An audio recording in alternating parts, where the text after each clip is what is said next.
Hello. GSPR, you are... Well, you were early, actually, yeah. How's it going? I've just noticed the song at the beginning there is called Shibuya, and we're playing Shibuya. It was clearly meant to be. Like the first time. I don't think it's the first time. I think you've been here. I think you've been here early before. So these for some reason these goals just don't seem to show up. I'm gonna get rid of these anyway, but for now, because they're wrong anyway.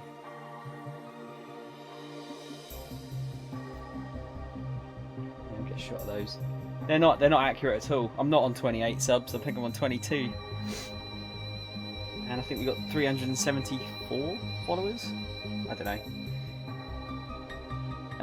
So I found this dude's channel on YouTube, and he makes awesome remixes. Dude, send it my way. I'm always up for some more remixes. I think it's very difficult to do good remixes.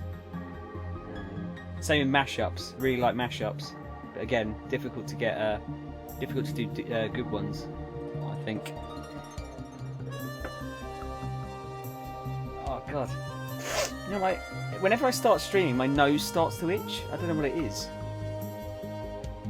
Maybe it's some kind of maybe I'm getting anxious about streaming. I don't know. Let's have a look at this channel. See if I've heard of them before.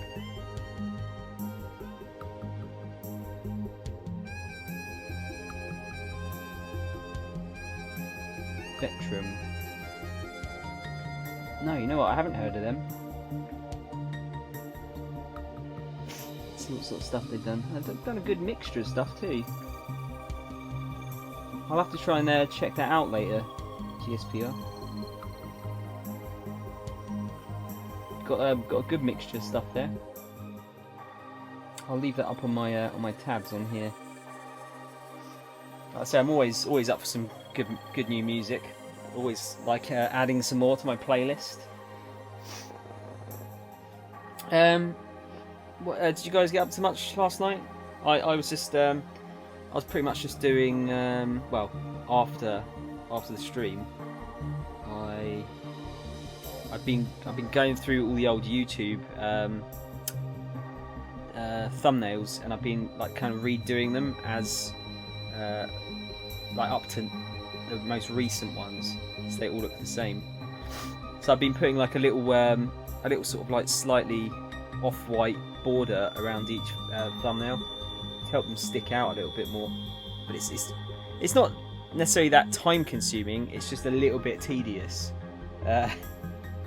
doing the same thing over and over again for, well, I did it for a couple of hours last night. I'm just going to check actually, see if they weren't going like whenever you update them, they don't go live straight away. It takes a little bit of time for them to show up. Just wanted to see if they've done so now. It looks like they have. Yeah, so I've updated a bunch of those. Yeah, it looks like it. Looks like they're all pretty much updated now. I've got back as far as Yakuza Kiwami Part 1, but I need to redo Valhalla, Dead Cells, all of Persona. It's fucking 32 parts to Persona. And then Zelda was like another 20 something parts. Infamous, Kiwami 1. Yeah, there's a lot to do. It's going to take me a couple of days to do them all. But yeah, I thought I'd tidy them all up a little bit. I said yesterday that I've delisted a bunch of old playthroughs, because they were just, you know, they were just playthroughs without any of the like overlay or commentary or anything like that. So I've just kept up anything that I've properly streamed. I got rid of the old Breath of the Wild playthrough as well, because I kind of did half a playthrough on the Wii U, but you know, it wasn't. It was only half a playthrough for a start. I didn't want to put anything up that was kind of like half done, and it was, you know, it'd be confusing having both that and the Switch one up, wouldn't it? So I've just stuck to the one for now. But yeah, that was it really. That's all I did in the evening. Made some food. I watched a bit of the stream of the guy we raided, Oziggy, I think his name was. He was pretty funny. Turns out that he only lives well, I say only lives about like what 100 miles away from me. Not even that far. But yeah, let's get into this, shall we? Oh god, the game's turned itself off. Okay, I forgot the PlayStation turns itself off if you don't pay attention. Let's put the game sound on. There's my cheeky little face.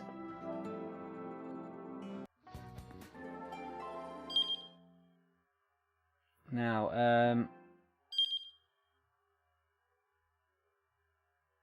how need to try and remember how much more of this we've got to do.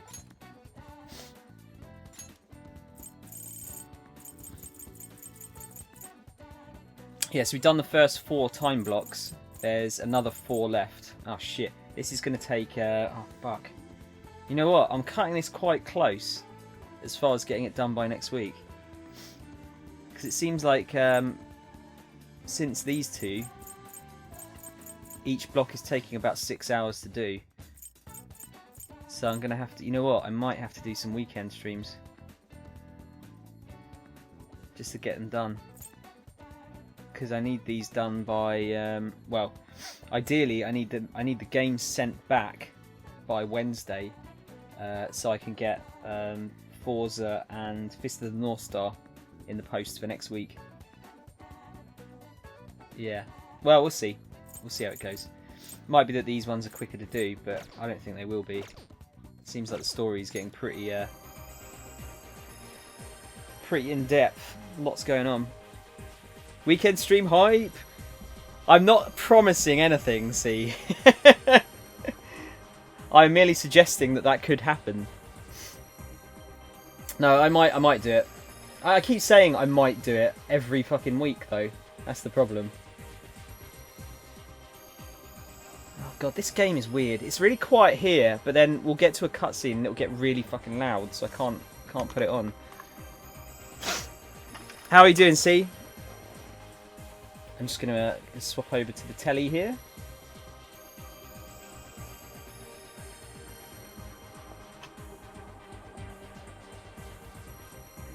There we go. Who should we go for? Guys, do you want to pick the first character to go for? We got Maria, Asawa, Minarakawa, Kano, or Aichi. It doesn't matter who we go for because we've got to do all of them anyway. But you know, let's make the stream a little bit more interactive. Yeah, how's Dragon Age going, C?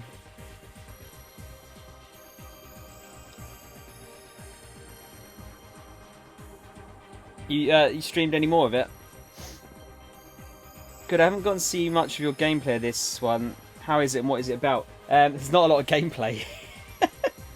It's a visual novel game, so it's basically just me reading you guys a story, and what happens is at specific points in the story, a character will get blocked off from any progress, and you have to go to one of the other characters, change something, which also affects that other character's story, and then they can progress further. But yeah, it's a lot of reading. As you can imagine, this hasn't been my most popular stream. You're not having the sound issues, yeah. That was what was it was happening again? It was you sound like a robot, didn't you? Your mic made you sound like a robot. I love visual novels. It sounds interesting. Well, I'll try my best to kind of fill you in on what's going on, because we're each chunk of the story takes place within an hour, so it takes place between 2 and 3 at this point. But we've already done 4 hours. But the main gist of it is so Maria has supposedly been kidnapped, but we've just found out that she was stuck in a cat mascot costume, and she currently has amnesia, so doesn't know who she is. Aichi, the guy on the right there, is currently looking after her twin sister, Hitomi. And I think they've just been stopped by... Well, they were nearly about to be killed, and then they were saved at the last minute. Kano is a detective. Minorikawa is a journalist. And Osawa is Maria and Hitomi's father. That's the basic gist. But yeah, it's fairly complicated. So if you're not sure what's going on, just ask, and I'll try my best to explain what is happening. And please do chat. I'll be talking a lot. The whole thing is just reading basically, but I will stop and read the chat as well. Let's go for Maria, because she's literally only just come out of the costume, so we'll see what's going on with her.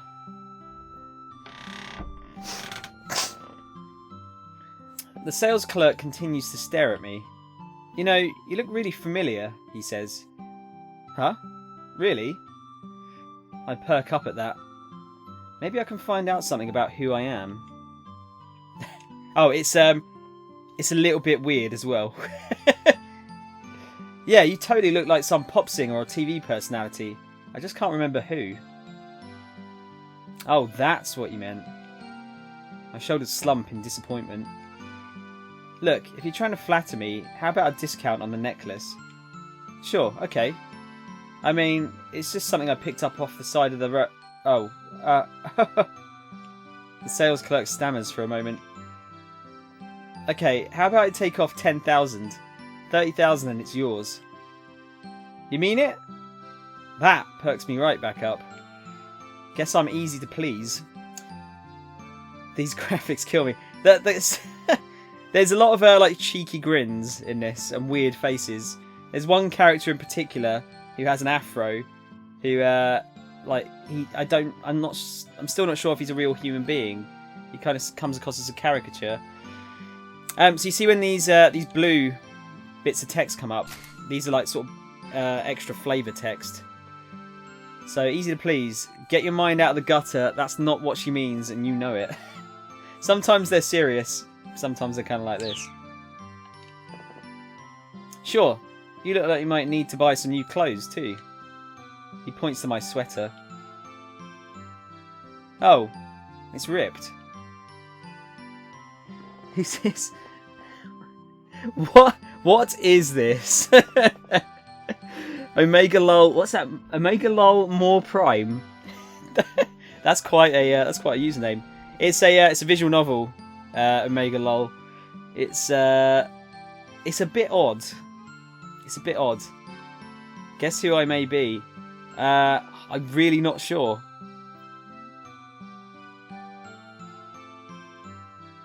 It's not Spidey, is it? No, because Spidey's seen this. Who is it? Put me out of my misery. There's a tiny tear in my the left shoulder. So, what do you want to do about the cat? The sales clerk adds. Want me to dispose of it for you? He gestures at my costume with his jaw. Oh, right.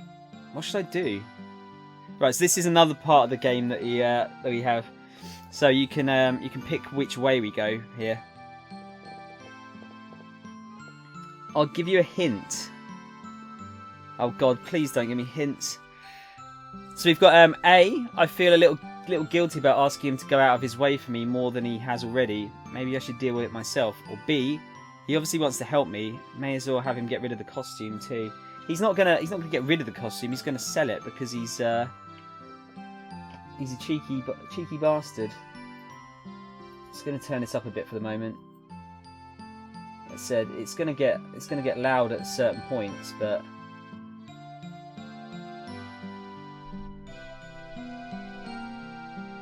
that's at least a little bit louder.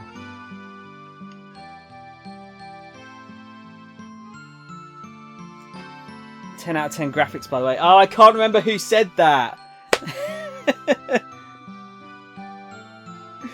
I mean, they are like, you know, they're real life graphics, so it is technically 10 out of 10. You're right. I think the question is, why have you made another account? And please put me out of my misery. I can't remember who said 10 out of 10 graphics. Oh, that wasn't a hint. Okay. To confuse me, yeah. Yeah, to confuse me. I feel like we should get... I don't know if we should deal with it ourselves or get him to get rid of it. I think we should probably get rid of it ourselves. Yeah, let's go for A.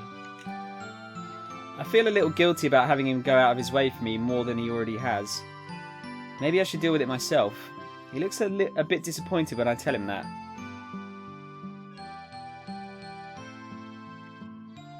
Oh, so the reason she was in a cat costume was she was working for someone. Because she was trying to get this pendant back because she felt like it would bring her memory back. Or she just felt like she needed it. But yeah, maybe it'll get rid of her amnesia. How's it going, Skip? Oh, by the way, guys, I was going to say, what do you, how do you feel about me starting at 3 instead of 2? Like, is that any easier for any of you guys, or does it really not make any difference?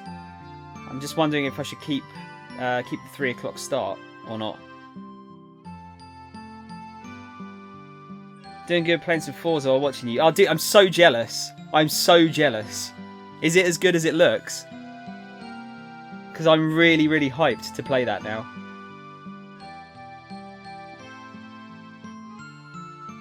Oh, I've got to wait a week. It's fantastic. God damn it. I kind of wish she just told me it was a bit, you know, just, whatever.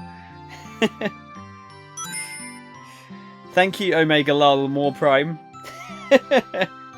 I still cannot forget. I cannot figure out who you are, but I appreciate the follow. Oh shit, really? Okay, cool. I feel better about that now. I buy the necklace for 30,000 yen and leave the knick-knack shop, hauling the costume with me. Wow, that is quite a lot to haul around, isn't it? As I walk along, I start regretting my decision. I can't find a good place to throw the cat outfit away. Finally, I spot a convenience store that looks like it will do just fine. One of the employees is out front, cleaning out the trash can. Several large garbage bags line the side of the road. It doesn't sound right for me to say garbage. We would say rubbish bags. Garbage. Perfect. Maybe I can have him toss out the costume along with everything else. Excuse me.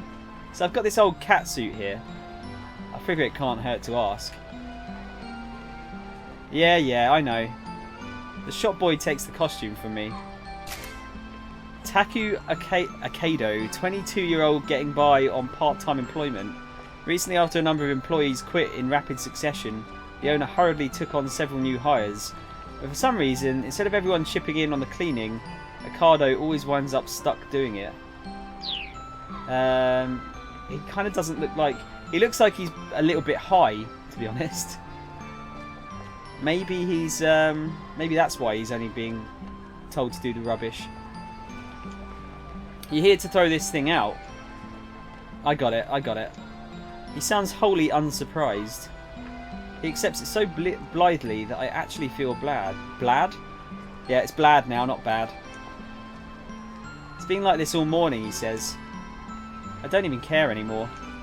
Just throw away what you need and be on your way, I guess. It's been like what all morning? I'm out here cleaning and people keep dumping trash on me. First it was this couple that up and threw a garbage bag at me. After that, some homeless looking guy came by, took all his clothes off and left.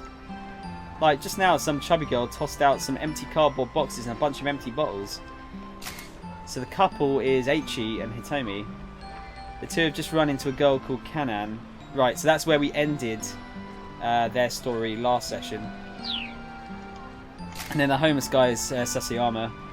At the moment, Sasayama is searching for a costume for his next disguise. Right, this was the right decision then, I guess. So he's going to be dressed up as the cat soon. That must have been cheery. She was probably drinking the burning hammer while she walked along. So when you came by just now with this thing, I knew right away. Yep, this again. I'm sorry. It's alright. 3 times, 4 times, what's the difference? He flashes a bright smile, but it's clearly insincere. Then he looks at me more closely. Huh? Aren't you the girlfriend of that dude who threw the bag of garbage at me? What? Nope, not me. Huh. Guess I'm misremembering then. That'd be because Hitomi and her are twins. Well, anyway, thanks for your help with this. I give the guy a bow. Hey, Sega! I do wonder if they're like allowed to put these, to have these buildings here. Because is it not like a copyright issue? A few minutes later, near the station, I spot a sort of mall. Checking the directory by the entrance, I see that it's got several clothing shops and an arcade inside. They probably sell shirts in here. I hurry on inside. Let's go to the arcade! Play some Sega Rally. The interior of the building is like a twisting maze of corridors, all of them overflowing with people. I take the escalator to the second floor and find myself amidst rows of arcade games. I was trying to get to the fashion area, but I must have gone the wrong way. Excuse me? It's Tanaka. You haven't seen a lost little girl, have you? I turn to see a miserable-looking middle-aged man peering at me anxiously. He got separated from his daughter Hannah while running from debt collectors. He's on edge, worried that the men who are after him might take Hannah hostage. Have you seen her? A little girl about 10 years old. A girl around 10? Have I seen her? What's her name? Hannah. Hannah Toyama. Hannah? Oh, that's a pretty name. So, she's about, yay tall. I was to say, year. The man launches into a rapid-fire explanation describing the girl's features, hair and clothes. I got separated from her around Centre Guy. She likes this place, so I thought maybe she'd come here. Centre Guy? That's right, now I remember. This is the guy I bumped into earlier in the afternoon while I was racing around in the cat costume. He got separated from his daughter? Yikes. If she did come here, it's not going to be easy to find her in the midst of these crowds. Are you sure she didn't go back home? I ask. Well, there's this problem, he mutters. Going home isn't an option. Well, that's not really an explanation. Sorry to bother you. I'll look around a bit more. Does it have to add the comic sound effects? With that, Hannah's father disappears into the crowd. By the way, just in case you haven't watched this before, this game is serious and not serious at the same time. So it's kind of like Yakuza, except part of the main story is also not that serious at points. I leave the arcade and head for the fashion area. Here he is. I bump into Mr. Yanagashita in a hallway lined with photo booths. Huh? Boss? What's he doing in a place like this? I've got hiccups now. This is considered a game, I'm surprised. It's an interactive story, isn't it? Oh, Tama, you're out of the suit. For some reason, he's got a bunch of magazines strewn across the floor. Yeah, finally managed to get it off. That's good. I wish you could have been at the sales demo without your face hidden away. What are you doing? You mentioned something about a creek earlier. Are you going on a trip? Yeah, I was, but then I remembered something important. I get motion sickness, something fierce. He sounds kind of proud of himself. So yeah, no trips for me. Heck, I don't even want to think about that now. What about the money you owe? I asked, curious. Well, as it happens, I think I may have found my solution. He brings a hand to his mouth and giggles. Right here. I found a great way to make a killing.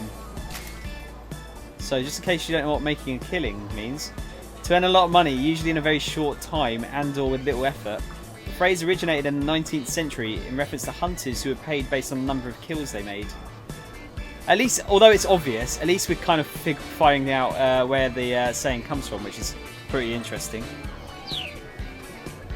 He opens the magazine he's holding to reveal a scratch card with a potential 100,000 yen prize. That guy's mouth on the right there is freaking me out. This is the reason that Tanaka's in trouble, the guy we just ran into, by the way. Because these scratch cards, you can see all the right answers just by shining a light through the back, and it's put him in massive debt. You just got to scratch off one of these to win 100,000 yen. All I need is 30 of them, and my debt's squared away. Each magazine I can have is more money for me. Despite his enthusiasm, his story doesn't quite add up. See what I mean about his face being a bit odd? Are those scratch cards guaranteed to win? No, of course not. It's a lottery sort of thing. Well, then having 30 copies of the magazine is hardly a foolproof solution. Quite the opposite, in fact. But I hold my tongue. Okay then. Now that my goddess of fortune, Tama's here, let me hurry and scratch these suckers off. Yanagashita begins fervently scratching away at the first card with a coin. That one's a loser. Maybe the next one. Nope, that's a loser too. Damn it, so's this one. And this one. In a spectacular display, he scratches off one losing card after another. I think I've figured out who this might be now. Thank you, Omega Lol, more Prime. Thank you for the Prime sub. Thanks, man. I appreciate it, dude.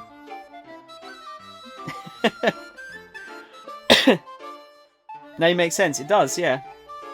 It does make sense. Thanks, dude. I appreciate it. Soon he's down to just one last magazine. You're not a very lucky person, are you? Oh, please, don't say that. Mr. Yanagashita looks like he's on the verge of tears. I stare at one of the losing scratch cards. You know, if you could just see the symbols through the card, you'd win for sure, I say jokingly. I hold the card up to the light. When I do, I really can see the symbols through the card. Boss, I think I might have just... Shh! He interrupts me before I can share my shocking discovery. I look at him in surprise. Mr. Yanagashita has gone all pale. Quiet, Tama. Those guys are here. He shoves me into a photo booth. Those guys? The debt collectors, he hisses. They just do not give up. He clutches the sides of his head. I think it's less obvious. It's just once per week or something. Yeah, you know what? Like I said, if I just keep me in the dark, and I'm all good. Keep me in the dark. I do appreciate it, though, man. I really do. Peeking out of the booth, I spot a pair of men who look pretty rough around the edges. Who? Exactly.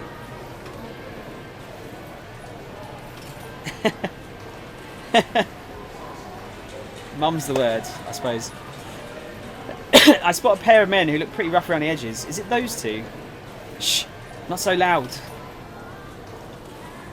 The men are looking around and they're getting closer and closer. What do I do? Oh, what do I do? Mr. Yanagashita starts getting panicky. Tama, what do I do? I have no idea. Oh, this is not good. This is not good. Mr. Yanagashita whimpers.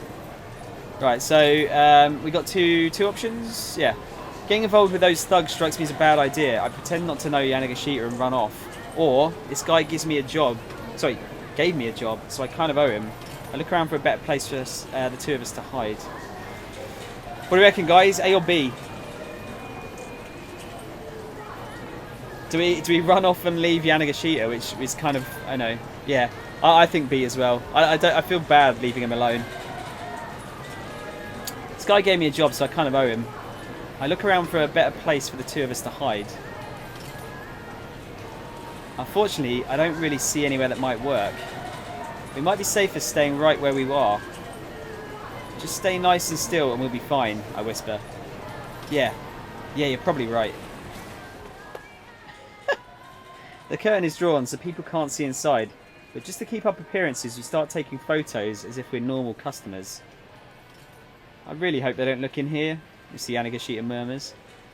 What will we do if they find us? They won't, just don't worry. Despite my reassurances, it was a while before he stopped trembling. Then he said, "You know, Tama, they say that when a man and a woman meet under unusual circumstances, it's easy for them to fall in love." Uh-huh. Do they now? They do. Going through an extreme situation together makes you fall for each other. So, want to go get married? No way. Yeah, I'm not having this conversation. Anyway, I think they're gone now. The debt collectors, I mean. Mr. Yanagashita peeks out and quickly scans the surrounding area. They're gone? They're gone! Ha ha ha ha! So long, losers. His fear has given way to a burst of manic energy. Guess I'm in the clear now. Thanks, Tama. Come on, let's get... Come on, let's take some commemorative photos. Huh? To commemorate what exactly? Come on, it'll be fun. Okay, big smile now. Ready? Cheese, butter, margarine. I don't think that's how it's meant to go. Woo, how's it going, man? Oh, GSP, back. Welcome back. It's it's going good, dude. How are you? I can't remember where you got to in the story here. Just tell me if you're not sure what's going on. After that, I part ways with Mr. Yanagashita and head to a different floor. I don't tell him about being able to see through the scratch cards. The guy really ought to develop a proper work ethic. He really does. Hey, come on, way up. I'm on the escalator to the 3rd floor when I hear someone shouting. I figure it's someone yelling to their kid, but when I turn to look, I see a young man I don't recognise staring right at me. Is this going to be Aichi? Where are you going? It's not safe for us to get too separated. What? Who's this weirdo? Is this some new pickup trick or something?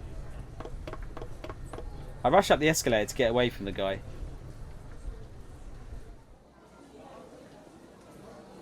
When I get to the restaurant section on the 4th floor, I'm hit with a sudden pang of hunger. Come to think of it, I haven't eaten a thing all day. Nor have I. I'm so hungry, I mutter to myself as I walk around. What should I eat? Oh, look, there's a Sonic in the background. Yay! I'm wearing a Sonic shirt today, by the way, just in case you hadn't seen. I'm good, just been playing Yakuza 0 and Shadow Colossus. 2 amazing games. How are you getting on with Yakuza 0, Woo? Then I spot Chiri coming out of a Chinese restaurant. Hey, Chiri. She turns to look at me, confused. Who are you? Oh, it's me. It's Tama. Ah, I thought I recognised that voice, she replies with a nod. Did you eat again? I ask. Well, yeah, but then they kicked me out. Isn't that just terrible? She looks pretty displeased. I came here because they said it was all you can eat, but then they closed shop because they ran out of food. Oh wow, you're right. I spot one of the restaurant staff hanging a closed sign on the front door. Man, now my early afternoon snack is ruined. An afternoon snack? An all-you-can-eat buffet? I can't help but stare at Chiri's midsection, amazed by what that stomach is capable of. By the way, have you seen the boss? She asks.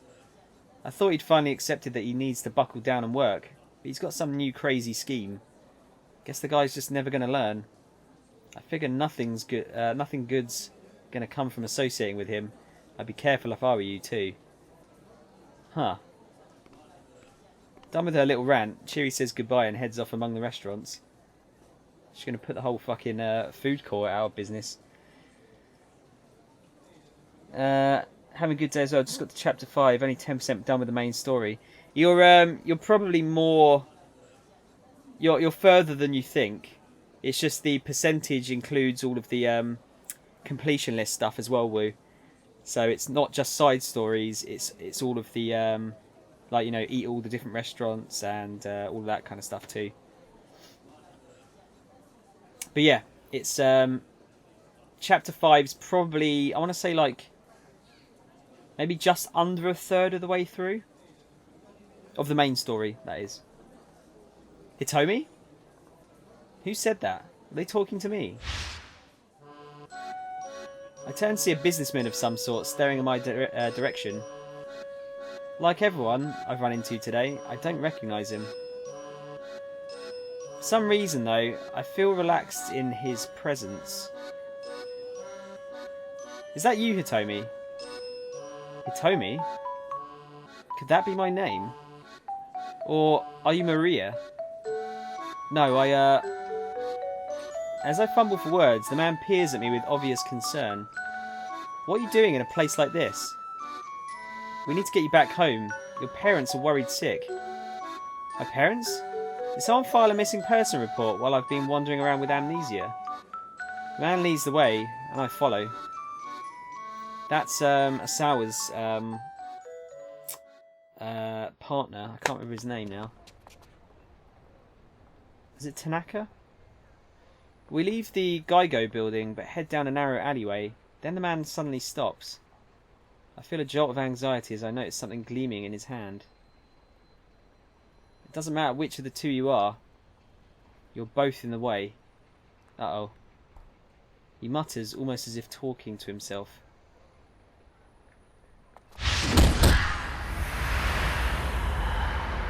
Right after that, everything goes dark.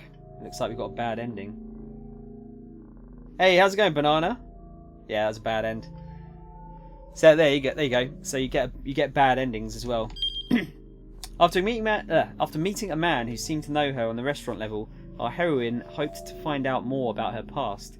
Instead, she wound up getting attacked in an alleyway. Ultimately, this all came to pass because she was avoiding that young man who mistook her for Hitomi. If he hadn't come shouting after her, she would have gone on to buy some clothes as she'd originally intended. Yeah, how's it going, Ban? You alright, dude? You been up to much? Okay, so if we take control of Aichi again and try to avoid him actually shouting at her, then she'll go off in a different direction and we won't get well, I don't know if we got murdered, but we got taken out either way.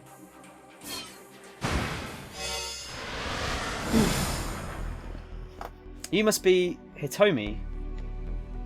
The girl called Kanan spoke fairly fluent Japanese. Hitomi nodded in response. Yes, that's me. And you're Kanan, right? How did you know my name? Did Maria tell you?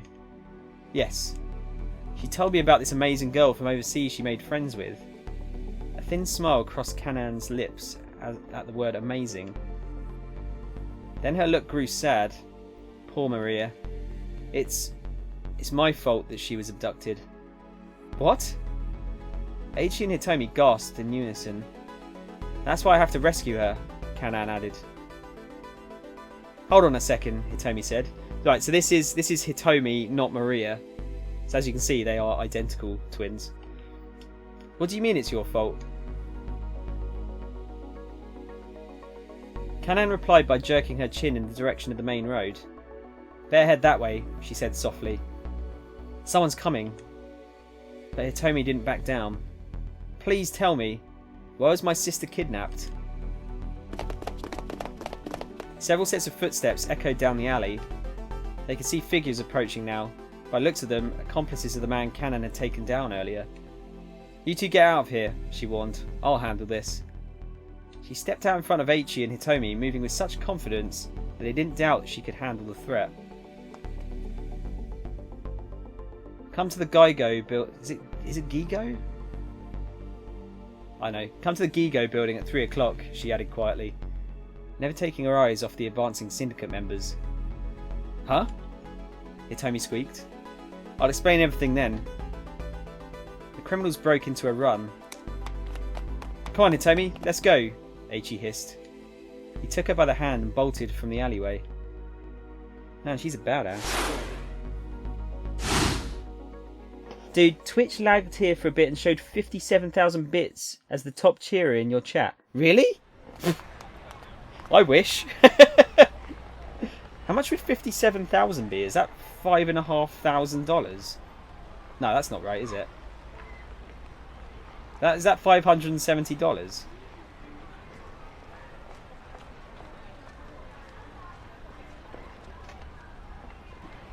$570. Yeah. Yes, please. I'd laugh on Xbox. I'd laugh on Xbox expense. Halo Master Chief Collection kicked me to dashboard 3 times when I started Halo 3 co-op campaign. Oh, you have they got the Ben? Have they got the Xbox One X patch out for Master Chief Collection yet? Just remove 2 zeros and you have the 1-to-1 value in dollars. Cool, that's alright, man. Yeah, I keep forgetting how to directly translate it. By the way, Marcelo, have you changed the colour of your name in chat? I was confused there for a second. Because you usually have yours in orange, don't you? The two didn't slow their pace until they put plenty of distance between themselves and the alleyway. Kanan said that this was her fault. What could she have meant by that? The hard run hadn't made Hitomi forget the other girl's startling suggestion. Well, she said she'll meet up with us again later, Eiichi said. We can ask her more about it then. In the meantime, an ache in his belly had made Eiichi realise he'd been running all day and hadn't eaten since this morning. People on a diet need to be careful about skipping meals. Going too long without proper nourishment can cause the body to store up its energy reserves, leading to weight gain instead of loss. Proper eating habits and proper exercise are the key. That might be why I can't get rid of my belly. I'm not eating. I'm missing all sorts of what was the word we're looking for? Meals. That was the word. Actually, never changed it all in these years of Twitch. Oh, it's just changed itself then. Yeah, I swear it shows your name as orange usually. Maybe it's because of GSPRs. Maybe it alternates just so they don't get mixed into one another. Changes automatically, yeah. Yeah, see, I would look at your your colour GSPR, and I would say it's orange rather than red. But it could be the crap laptop screen. I don't know. Maybe it's not the best timing. But do you want to get some food? I'll be okay. Hitomi's face was racked with emotion. It's only natural, Eiichi thought. Not only was she afraid for her sister's life, but there were all these people out to kill her too. And with this Kanan girl suddenly showing up, the situation was more confusing than ever. Still, they might as well address the few problems they could control. There was a fast food joint nearby. Let's go in there, Eiichi said. You might not be hungry, but you should still make sure you stay hydrated. Hitomi shook her head, but her wan face practically radiated exhaustion. Come on, we should rest up a little. But there's no rush. If we're going to meet up with Kanan, I'm going to say this name differently every time. Kanan later. It's probably better if we don't just wander aimlessly until then. Never know who we might run into. I guess you're right. The two went into the fast food restaurant together. Is it called Sweden? Welcome, said the girl at the register with a bright smile. May I take your order? I'll have the spaghetti with meat sauce. How about you, Hitomi? Spaghetti with a sauce made from tomatoes and ground meat. Also known as spaghetti bolognese, my favourite. If you want to sound more Italian. Like Napolitan spaghetti flavoured with ketchup is a perennial favourite of Japanese children. Are you saying I'm a Japanese child? Frozen packages at the supermarket for around 200 yen a pop make for a simple and decently tasty microwavable meal. It's also easy on the wallet. I'm not sure if I'd want microwavable spaghetti bolognese though. I mean, finally got into a co-op game. There was unplayable lag. Have they still got lag? Because that was a massive problem when it first came out, wasn't it? That there was real bad lag in Master Chief Collection. Can't believe they still haven't fixed it. Yeah, the patch from a little while ago was the 4K patch, I think.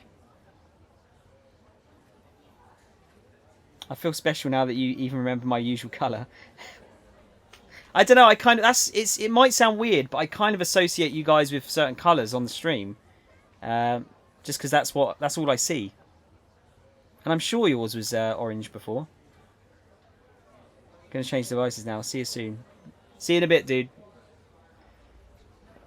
I'll just have an iced tea. Hey, now you should probably eat at least a little something. Okay, then I'll have a strawberry parfait. A dessert strawberries topped with ice cream and whipped cream. Hitomi has been so worried about her sister that she hasn't eaten anything since last night, but being with Eiichi has calmed her nerves a little and her appetite has returned. Perhaps her reflexive order of strawberry parfait is a sign that she's not only hungry, but also still a little girl with a sweet tooth at heart. She sounded a little embarrassed to be ordering a dessert. So yeah, said Eiichi, 1 spaghetti and meat sauce and a strawberry parfait, please. Coming right up. The cashier promptly assembled their meal and set it out on a tray. We've got a special contest going on right now, she said. Please check it out if you're interested.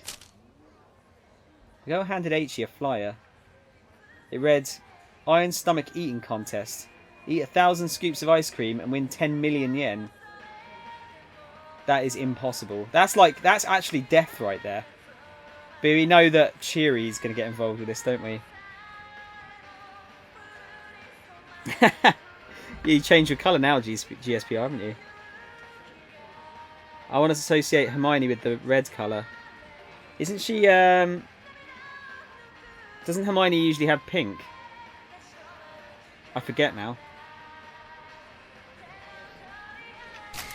A competitive eating event held by this establishment. Backed by Sun TV, the competition has been shared with the entire country over the internet. Many contestants have entered for a shot at the 10 million yen prize, but so far no one has been able to complete the eating challenge. Due to the large number of competitors who suffer from gastrointestinal distress as a result of their efforts, roughly 30 portable toilets have been set up outside the restaurant. Got 1,000 scoops of ice cream. I would just die, I think, if I ate 1,000 scoops of ice cream. I don't think it would be a particularly nice way to go either. What the heck? Eiichi stared at the flyer as he took a seat at an open table. 1,000 scoops? That's impossible. Anyway, let's hurry up and eat. As Eiichi stuffed his face with spaghetti, he thought back to their encounter with Kanan. The girl had helped them out, sure, but could they really trust her completely? It might be dangerous to meet up with her again. Still, Hitomi needed to know more about what had happened to Maria. And Kanan obviously knew something about that. It looked like they need to take that risk. My sister really is amazing. Huh? Hitomi's quiet words drew Eiichi from his ruminations. He paused with a forkful of spaghetti halfway to his mouth. My sister met Kanan while she was on a trip to the Middle East with my father. Hitomi nibbled at her parfait, looking lonesome. Cool, but how does that in particular make your sister amazing? It's typical of her is all. She's so dynamic and gung-ho about things, Hitomi explained, her gaze turned inward. It was just my father and sister who took that trip to the Middle East. I didn't go with them. I guess my mental image of that part of the world is mostly that it's really dangerous. To me, going there seemed like a huge risk, but Maria didn't see it that way. Heh, your sister sounds like a bit of a loose cannon. Such a loose cannon for going on a trip. But if you can't bring yourself to take risks, to do things, Hitomi continued, you can't meet new people and have new experiences. And that's the part I always get hung up on, the risk. I'd never be able to make a friend like Kanan. Eiichi's mind wandered as he listened to Hitomi talk. She and her sister might be twins, but each of them was still unique. Or, just what kind of person was Hitomi's sister? Or, he just wanted to sit there and listen to her voice. Oh, wow, he is really taken with her, isn't he? What do you reckon, guys? I'm thinking A. I don't know if this...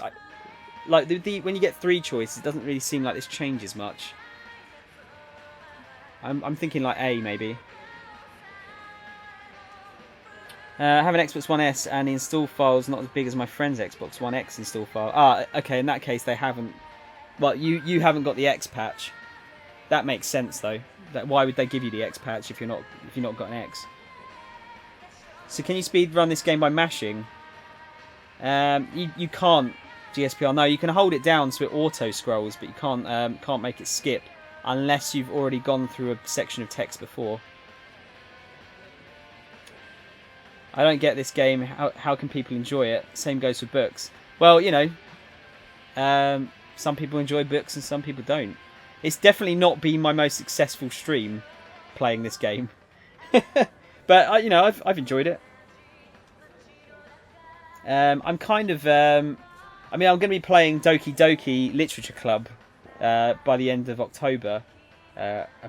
Hopefully. So there's going to be another visual novel.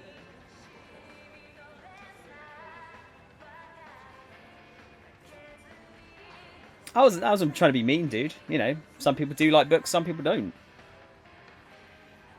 You're going with the next choice because some are faster than the others. Yeah, I mean, we have to kind of remember what we're doing here. I'll go for A though, GSPR, as on your command.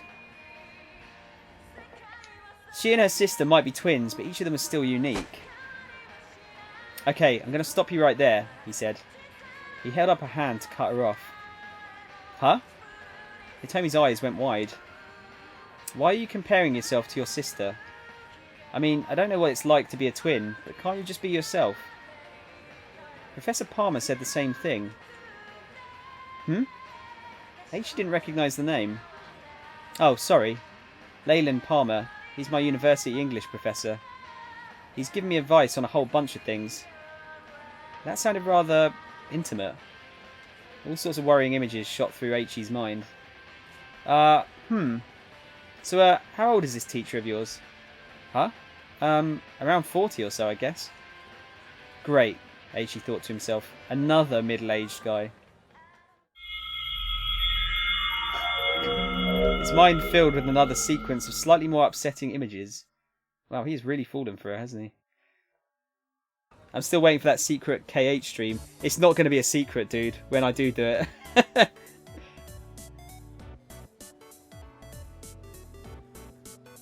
Hitomi is my favourite now. Hitomi's your waifu. It's a big difference. Mine's 73 gig and his is 100 gig plus. Yeah, it's a massive game, isn't it? I mean, it's multiple games, so it kind of makes sense. My mindset is all about being unique, not someone you idolise. Yeah, I've kind of like over time, I've settled into that. Like, you know, you can't help what you like, or you know. Like, you know, I was ashamed of liking anime, and I still am to certain people, because, you know, certain people just aren't going to understand it. But, like, I like it. I can't help it. If people take the piss, whatever. I don't care. Just do you. Just be who you are. I think, you know, I'm not saying that you shouldn't change some things. Like, if you've got a... If like, for example, I had, like, a toxic personality or a bad temper or something, that's something you should change, but... You know, if it's something you enjoy and it doesn't hurt anyone else, then whatever. Oh hey, ain't that Hitomi Osawa? Oh wow, you're right, it totally is. A college-age couple sitting behind them were talking in hushed, excited tones. H.E., clean your fucking mouth, dude.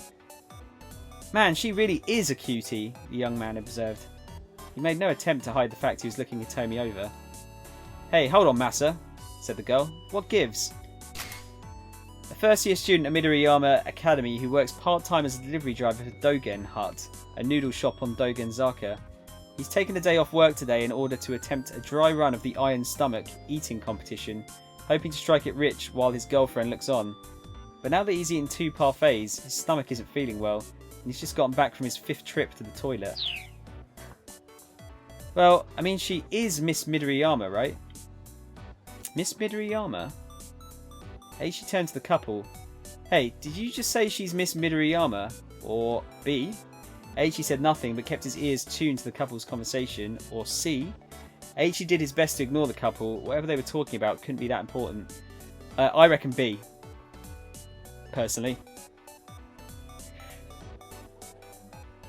I take a lot of piss because I've never done alcohol and like old music. Oh, Marcelo, don't worry, dude. I had the same.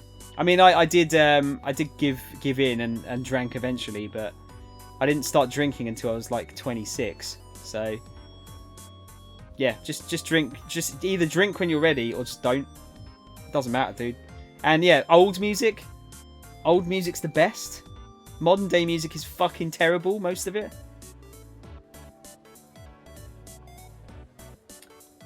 Yeah, that's kind of why I gave into it, Marcelo. It was, you know, it's more of a drinking for me is a social thing. I don't drink it for the enjoyment because I wouldn't say there's any particular drink that I really like. Like I would drink if I wasn't out with friends.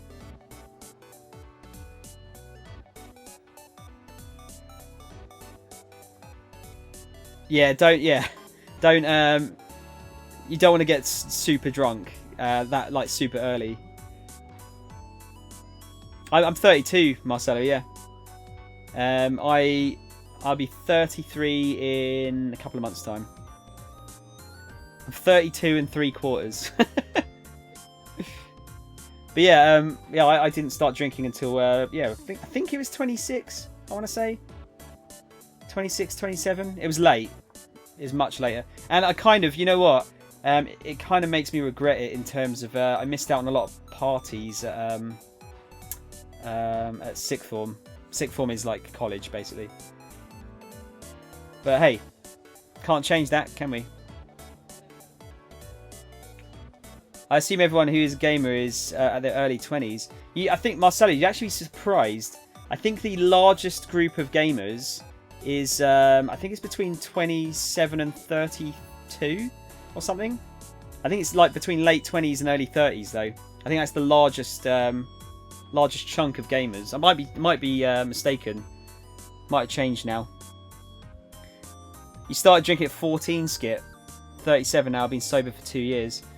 Is that because you drank too much, or do you just, you know, have you gone off of it, or like I said, for me it's purely a social thing, really.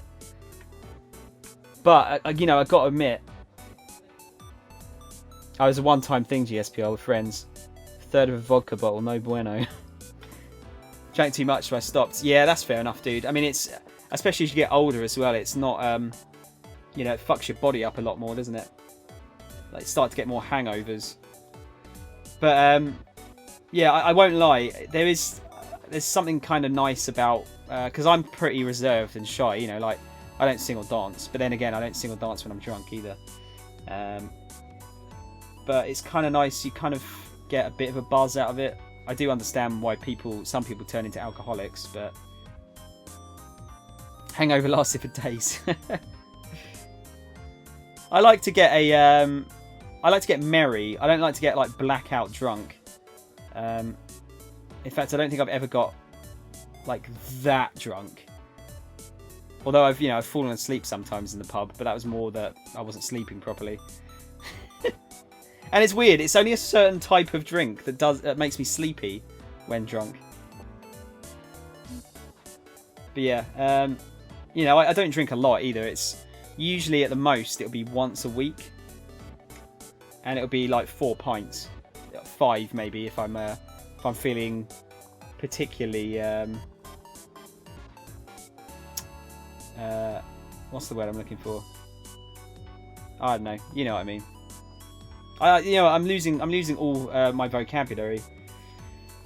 I can't think of words anymore. Adventurous. There you go. Fuck. All right, let's go for B. H said nothing but kept his ears tuned to the couple's conversation. You sure that's her? Yeah, it totally is. No, it isn't. Isn't that Maria Sauer? Oh, huh. Maybe. Either way, she's super cute. Hey now, Massa, what gives? Why are we getting this again? Oh. First year student at Midoriyama Academy who works part-time for Dogen Hut, a noodle shop in Dogenzaka. He's just back from suffering in the restroom, his stomach rather upset from eating too much parfait. While doing his business there, he happened to spot a magazine on the wall rack. Flipping through nonchalantly, he came across a potential 100,000 yen scratch card inside. Seeing that it hadn't been scratched off, he considered trying for the prize, but then, deciding it was no time to press his luck, left the restroom without scratching it. Thanks for that information, guys. I'm glad to have so much free time now that Senior High started. I hope it stays that way. I don't know. Whereabouts are you again, GSPR? Because I don't know how schools work in other countries, like how long you stay on for. Because school here, you can actually leave at 16, and then you can choose to go to college, and then after that, you can pay to go to university. Eiichi turned back to Hitomi. Is that true? He asked, peering intently at her face. Well, yeah. She nodded with an awkward smile. Well, I mean, you are really cute and all, Eiichi said. Miss Midoriyama? Well, I'll be. He nodded to himself as he took it all in. It was Professor Palmer who convinced me to enter the beauty contest, actually, Hitomi said. The Miss Midoriyama contest at Midoriyama Academy is considered one of the top student beauty pageants in Japan. Pin-up shots of both Hitomi and Maria had already graced the pages of several magazines. Talent agencies have also made attempts to scout them, but both girls declined, claiming that they entered the contest just for the memories, and they have no interest in show business. Oh, Greece, that was it, GSPR. 3 years and I can leave, but don't have to. It's called Lyceum? Is that Lyceum? Lyceum? So you have to stay in school until 18. Sorry, I really need a biscuit. One of my best friends is Greek, GSPR. Although she lives over here now.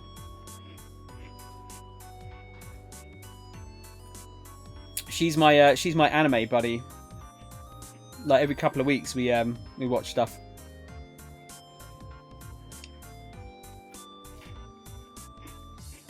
You can drop out. I wouldn't drop out though, dude. I don't know what school's like over there, but yeah, definitely worth sticking with. You don't want to be an adult too quickly. Trust me. Her name's Sophia. I won't give you her surname for obvious reasons. I don't think she'd be too happy with that. Huh. Eiichi's smile twisted up a little. He said if I really wanted to change myself, I should try entering. Eiichi maintained his outward composure, but inside his heart was racing. Tanaka and Palmer? Which of them held Hitomi's true affections? Or was she possibly leading on two middle-aged men at the same time? The more he thought about it, the worse his delusions became. What actually happened though? Is my sister and I... what actually happened though is my sister and I both won the prize. Hitomi's words snapped him out of his funk. She sounded disappointed. Huh? They gave out a double prize? Turns out my sister had entered the competition too. She smiled a self-deprecating smile. Guess twins really do think alike, huh? Hey, double schmubble. You still won a prize, right? That's pretty impressive. But it's quite a common name there. Okay, I didn't realise it was that common. Nah, they just picked me as an afterthought to my sister, because twins sharing the prize made for a good headline. She looked away sadly. Did they say they picked you as an afterthought? They didn't have to. It was obvious that my sister really won. Wow, she's got a bit of a complex, hasn't she, about her sister? You can't know that. Maybe she was the afterthought. Come on, you need to believe in yourself. Hitomi just hung her head. But I'm such a terrible person. Suddenly her eyes welled up with tears. I hate myself so much. I can never forgive myself for what I did. Hey, whoa! Eiichi watched her with trepidation. She looked like she might start bawling at any moment. What's the matter? The night my sister was kidnapped, I was supposed to go to a college party with her. But then all of a sudden, she told me not to go. I kept asking her why not, but she just kept insisting I couldn't. Hitomi's face was bleak with regret. We both got mad and I wound up blowing up at her.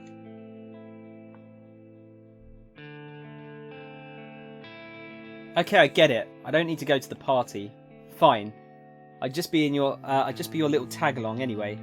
Just like in that beauty contest. You couldn't just let me enter that by myself, could you? You always have to be the centre of attention.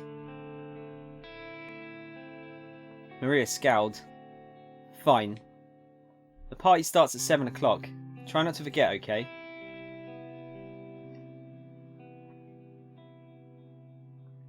I was kicking myself as soon as I told her off.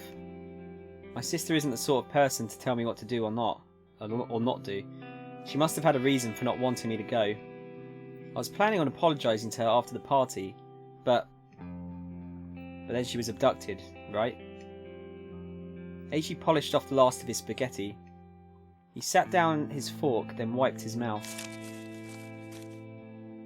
Hitomi, I get why you're trying so hard to save your sister, he said. And maybe I'm not as tough as that Kanan girl, but I'll stick with you to the end if you'll let me. He tried his best to convey an optimism he didn't really feel. And once we found her and she's safe and sound, you can tell her you're sorry about what you said. At long last, Hitomi cracked a smile. Kinda looks like she's having a fart. This game is strange, like really sketchy. In what sense? Is it just me that the stream sometimes skips backwards? Ban, I think I know what it is. What I've done is, I actually have this on low latency mode.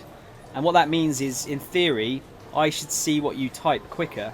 But I think it can cause the stream to jump as well. If you want to turn it off, I think if you click in the cog, you know, the settings bit, I think there's a way to turn off low latency mode. And that way it shouldn't skip as much. I think that's how it works. That, or you might need to turn it down to a slightly lower resolution, maybe. A short while later, the two arrived outside the Gigo building. They were a little early for their 3 o'clock meet-up with Kanan. They had decided that searching at random for the blue minivan was too risky. It could easily draw the attention of the man with the cane or the foreign kidnappers. Getting information from Kanan seemed like the best next move. Oh hey, Eiichi said as they waited. You've got a little rip in your top. Oh, it would have to be in the same exact spot as Maria, wouldn't it? Hitomi glanced at her shoulder and saw the tear in the fabric. Oh, you're right. When did that happen, I wonder? Must have snagged it on something while we were running, I guess. We've got some time before Kanan gets here. Do you want to buy some new clothes? Huh? Are you sure that's a good idea? We'll stick out if we just stand around here waiting. May as well head inside until it's time. Since many celebrities did their shopping at Gigo, there was a back entrance. There were back entrances for times when the place was crowded. Everyone who frequented the old shopping district knew about them, including Eiichi and Hitomi. In a pinch, one of those back entrances could be an escape route. With this in mind, the two headed inside. And yeah, it's the Sega building, GSPR.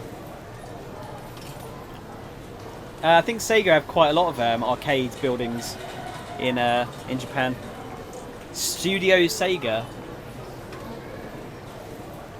Shibuya Gigo is an entertainment complex featuring a video arcade and fashion shops. At the time of this story, Gigo includes not only a fashion mall but various amusements on its different levels. The second floor features all ages fun with rides, games and sticker machines, while the third floor sports the latest arcade games for the core gamer.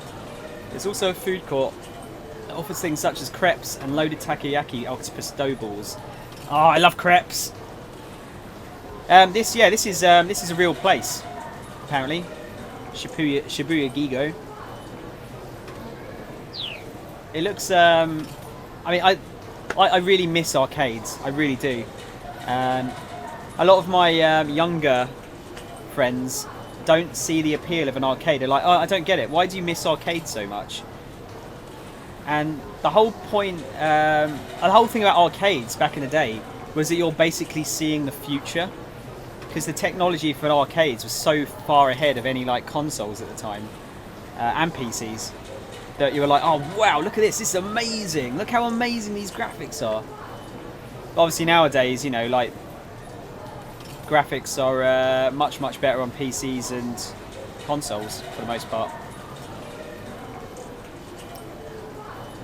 So yeah, they've disappeared as a result. It's kind of a shame. I really wish there was some like old school arcades around.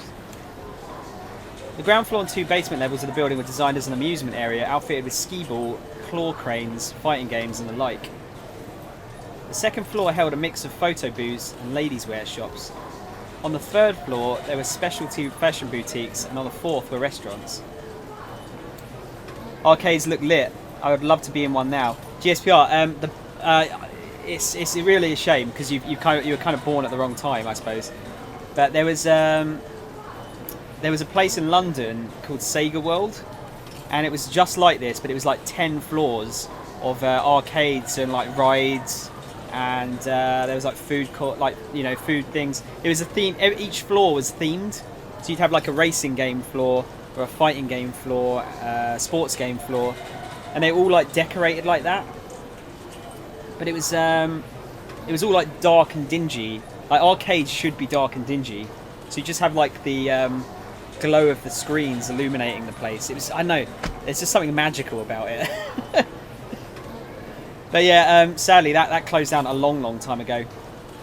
No, it wasn't all Sega games. It had like, you know, it was all Sega games. They had loads of Sega games, obviously, but they also had like, you know, Namco, Konami games. You know, they have like Time Crisis and like Konami beat 'em up games and all sorts of stuff. But yeah, they had like basically every Sega arcade game you could ever think of. Eiichi and Hitomi took the escalator to the 2nd floor.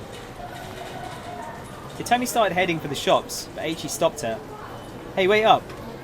What's the matter? The dude hanging around a woman's clothing store is going to stand out. I'll wait for you here. There seems to be nobody but female customers around. If the man with the cane or the kidnappers appeared, Eiichi figured, he would spot them right away. It should be safe for Hitomi to shop on her own for a short while. Alright, Hitomi said. I'll try to make this quick. She began to head out onto the sales floor. Oh god. There's also kind of a nice, like kind of like the sound of a ton of arcades around you. I don't know, there's something really nice about it. It is nostalgia. I mean, it's very nostalgic to me. Phew! Phew! A seedy-looking man poked out from beneath the door of a photo booth right at Hitomi's feet. That was a close one, wasn't it, Tama? He said to her. I thought I was dead meat for sure. His tone was oddly cheerful considering what he was saying. Who's this guy? Eiichi asked. You know him? No, I don't. The sketchy fellow gave her an ingratiating look, sorry. Come on, Tama, don't be like that. Hitomi took an anxious step back. Hey man, knock it off. Eiichi dragged the guy up to his feet. Okay, no need to get all testy. Who is this guy, Tama? Are you your boyfriend? Boyfriend? That might be one way to get rid of him. That's right, so how about you get lost? Or B, bashful grins spread across Eiichi's face. I guess. Or C, Eiichi didn't want to give the wrong impression. No, it's nothing like that. I feel like any of these could work, really. Oh yeah, they had those kind of machines as well, GSPR. Like crane machines and all that. Not nearly as much as an arcade would have nowadays, though.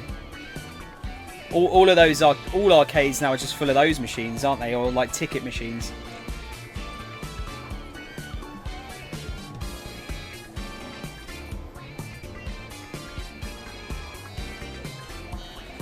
You reckon C?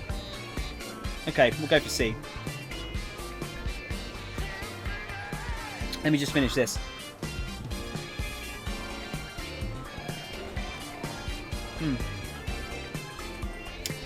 Do you have yeah, scan machines? Well, that's the thing, they can be there's settings in all those machines, isn't there?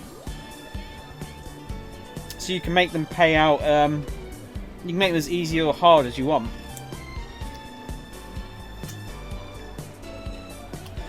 it's usually to do with like how often the claw actually gets a proper grip on stuff. I think it's usually like 1 in 10 times. Or something like that. See, we've got Amy Rose down at the left there, left-hand side. No, it's nothing like that, Hitomi said. Aichi was going to be upfront about it, but she beat him to the punch. Somehow that kind of stung a little. What? So you're not her boyfriend? The guy flashed a broad grin. Hey, listen you creep. Who the hell are you? Oh, me? The man's face suddenly blanched. Oh, crap. Tama, hold on to this for a bit, will you? The weirdo shoved a worn-out magazine into Hitomi's hands, then bolted off in a panic. The heck was that all about? Yeah, I wonder why he ran off like that. Aichi and Hitomi stared at one another. Well, anyway, Aichi said, there are a lot of nut jobs out there, so just be careful, yeah? Okay, if anything happens, I'll give you a shout. Hitomi flashed him an impish smile, then scampered off onto the sales floor. As he watched her go, Aichi muttered to himself, damn it, why does she have to be so cute?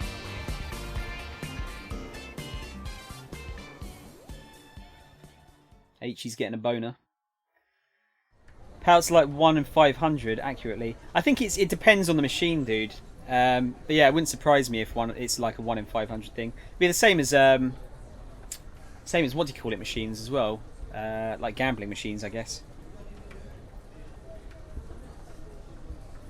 Nostalgia I personally don't get, since went back to GTA games on PS2, on PS4, and they weren't bad, but not as good as I remembered. No, Ban, that is the danger of going back to playing something from your childhood.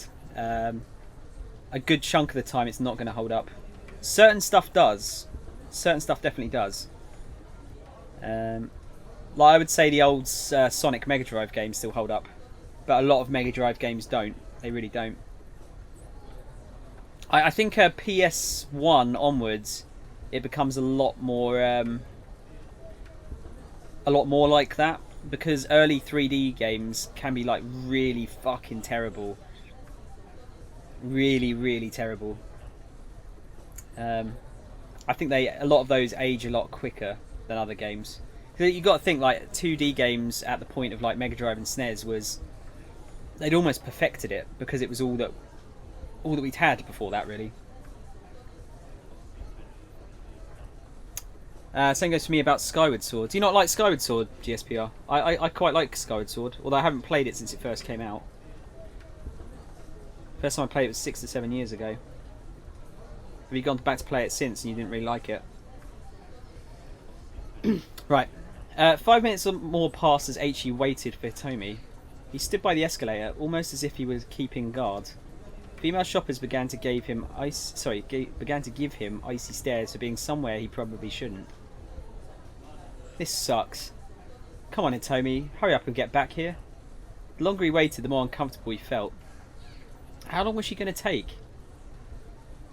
Then he happened to turn around to see Hitomi riding the escalator up. So this is Maria. This is where we got to before. It looked like she had indeed bought new clothes, some new clothes. Hey, Hitomi. She didn't seem to hear him.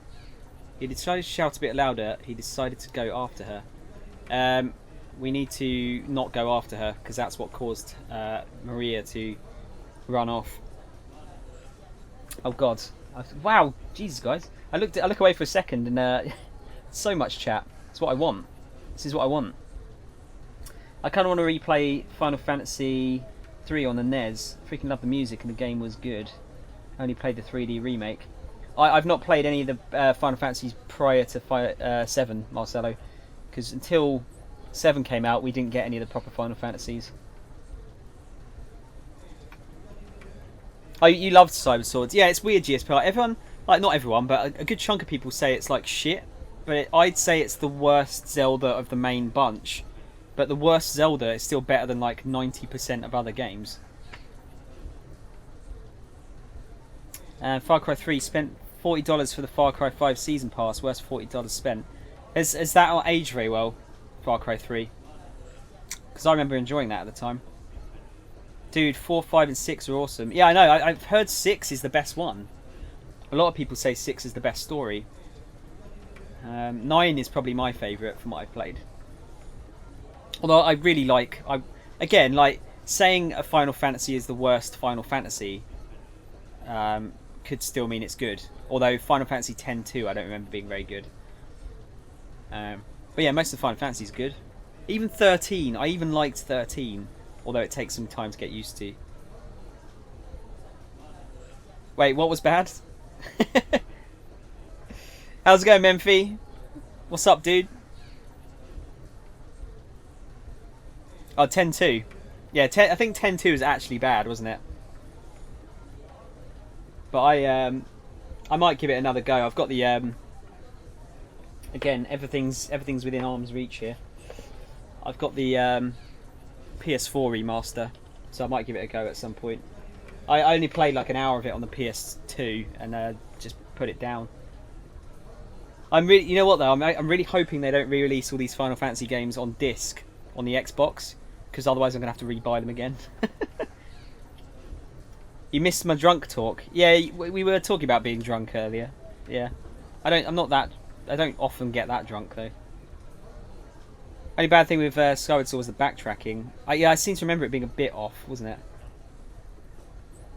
Oh, Final Fantasy 2 is bad. But 10-2 is bad too. Here back food, mate. I'm a fuck with you and a couple. Why do you have to fuck with me? You can just have a chat, unless that's what you mean. Just have a chat. Right, so yeah, we need to shout a bit louder, but not go after her here. He decided to shout a bit louder. Hey, come on, wait up. Hitomi stole a quick look back at him. Where are you going, he called. It's not safe for us to get too separated. Actually, it might be the other way around. Yet still she continued her flight toward the upper floors. Did she not realise it was him or something? Eiichi hurried in pursuit. Ah, shit. I think that's the wrong answer there. Eiichi followed her, but by the time he reached the top, she was out of sight. This was the restaurant floor, so it was more open than the other levels. A floor designated solely for eateries. Typically this is the topmost floor of a mall building like Gigo. Those who head up here during morning hours will likely find the place deserted. Gigo's restaurant floors feature a variety of different cuisines, including Chinese, Italian, creative Japanese food, sushi, tempura, and other delicacies from around the world. Far Cry 3 was bad, so cut my losses and was looking forward to Season Pass. All 3 DLCs were also trash. I actually got the Gold Edition ban, but I got rid of my copy of Far Cry 5 while it was still worth a bit of money, and then I was going to buy it back cheap. So yeah, I haven't done any of the DLCs yet.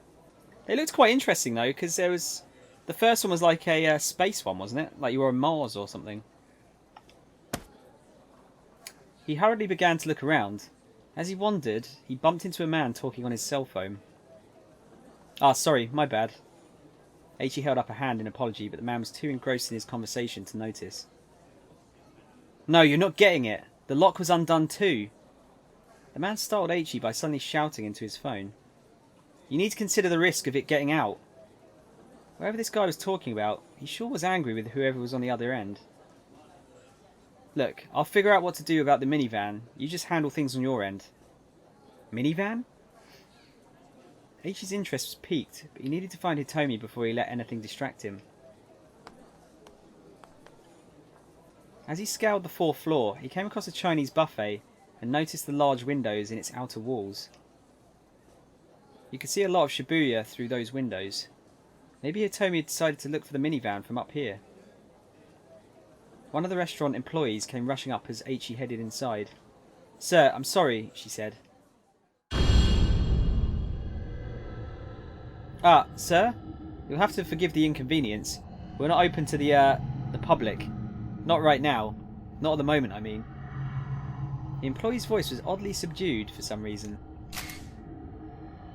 Masai Takai, a part-time staffer at Imabiki Chinese restaurant.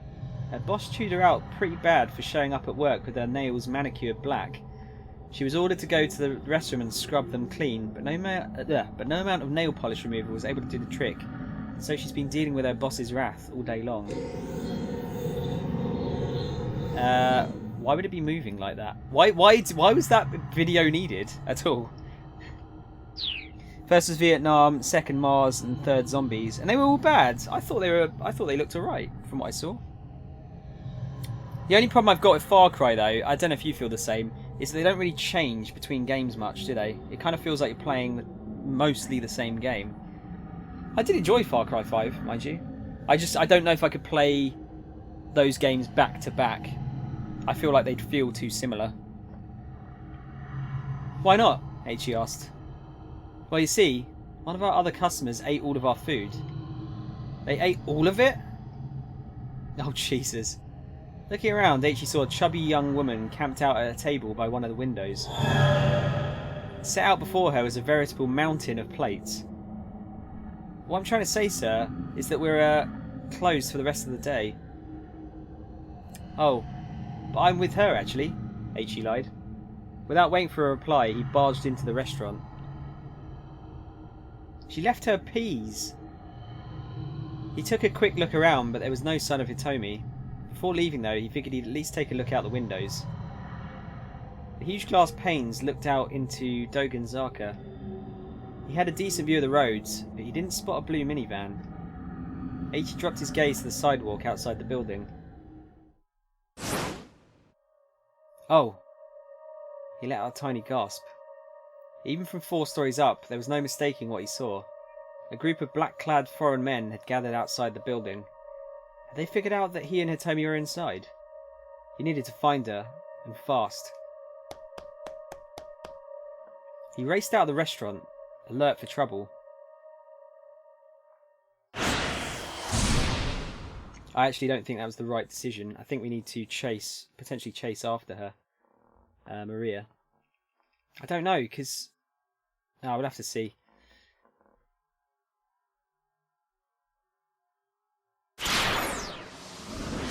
See if that's changed her bad end or not.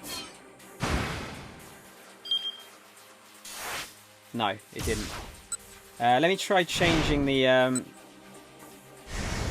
choice there, see if it changes something. What's so special with the characters? How do you mean, GSPR? He decided to go after her. Had she forgotten where he was waiting for her? She stayed on the escalator, heading up toward the top floor.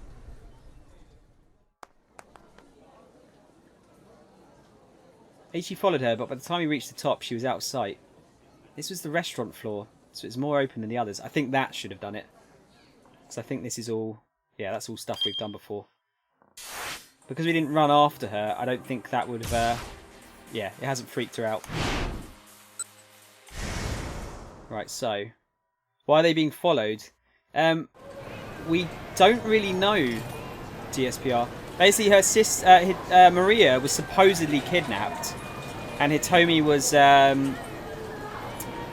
sent with a ransom. And ever since then, they've been chased after, but we don't know why yet. I'm more of a JRPG gamer now. Shooters are meh to me after shooters made me want to quit gaming in 2012. Long time ago, I guess. Not healed yet. What? Why did they make you want to quit, Ban? What? Was it a specific game, or like was the online toxic? I mean, the online community is usually toxic, isn't it? There we go. So we can skip back down to there. After that, I part ways with Mr. Yanagashita and head to a different floor. I don't tell him about being able to see through the scratch cards. The guy really ought to develop a proper work ethic. So at this point, H.E. called out to us, and it changed the story to get us the bad ending. The third floor is packed with young girls. I spot a shirt that catches my eye and head to the fitting room to try it on. There, I realise there's something in my pocket. Something I must have been carrying around for a while. It's a photo. A photo of a white man. Ah, it's the, oh shit, I forget his name now. It's the American, diplomat guy.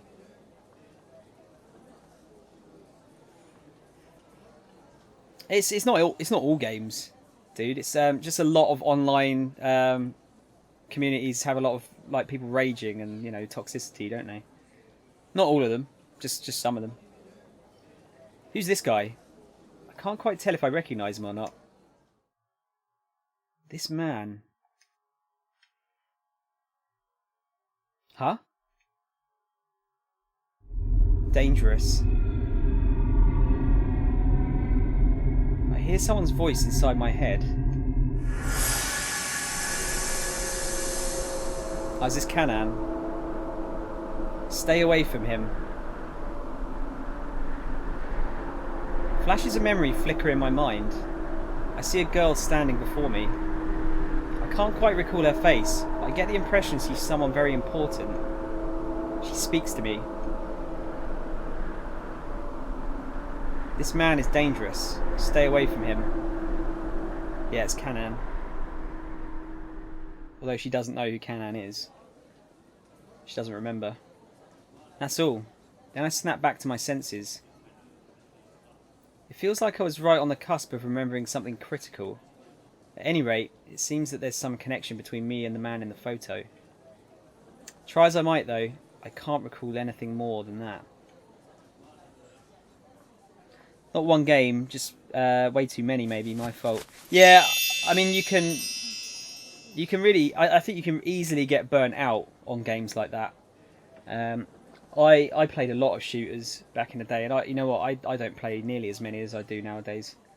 Although saying that, I have had a craving to go and play BioShock again. So, I think it's just certain types of shooters. I think, you know what, I think what it probably is, I'm just a bit fed up of military shooters, like military-based shooters. Because they're just the same, aren't they? Like, as good as some of them are, like, you know, Black Ops 4 is going to be good. I'm sure it's going to be good. But it's just kind of the same all the time. That's why I kind of like Halo, because it's a bit more out there, isn't it? It's got a more interesting story. Rather than just like, oh, army guy in a desert. Oh, look, tanks. Great. I know that's kind of like, well, surely, you know, Halo just has tanks, but they're, you know, not shaped like tanks. Yeah, but that's my point. It's a different setting. I try on the shirt I picked out. Yeah, that looks good. I decided to buy it and have the store toss out my torn sweater for me.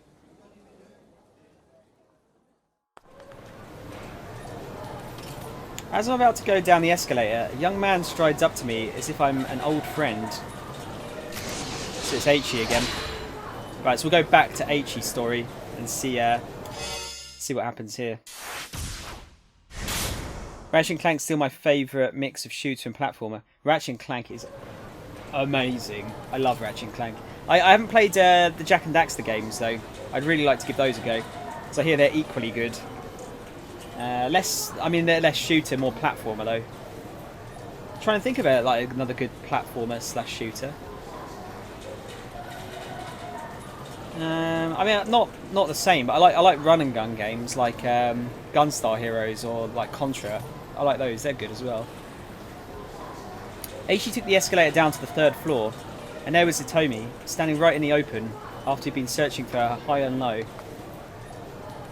There you are.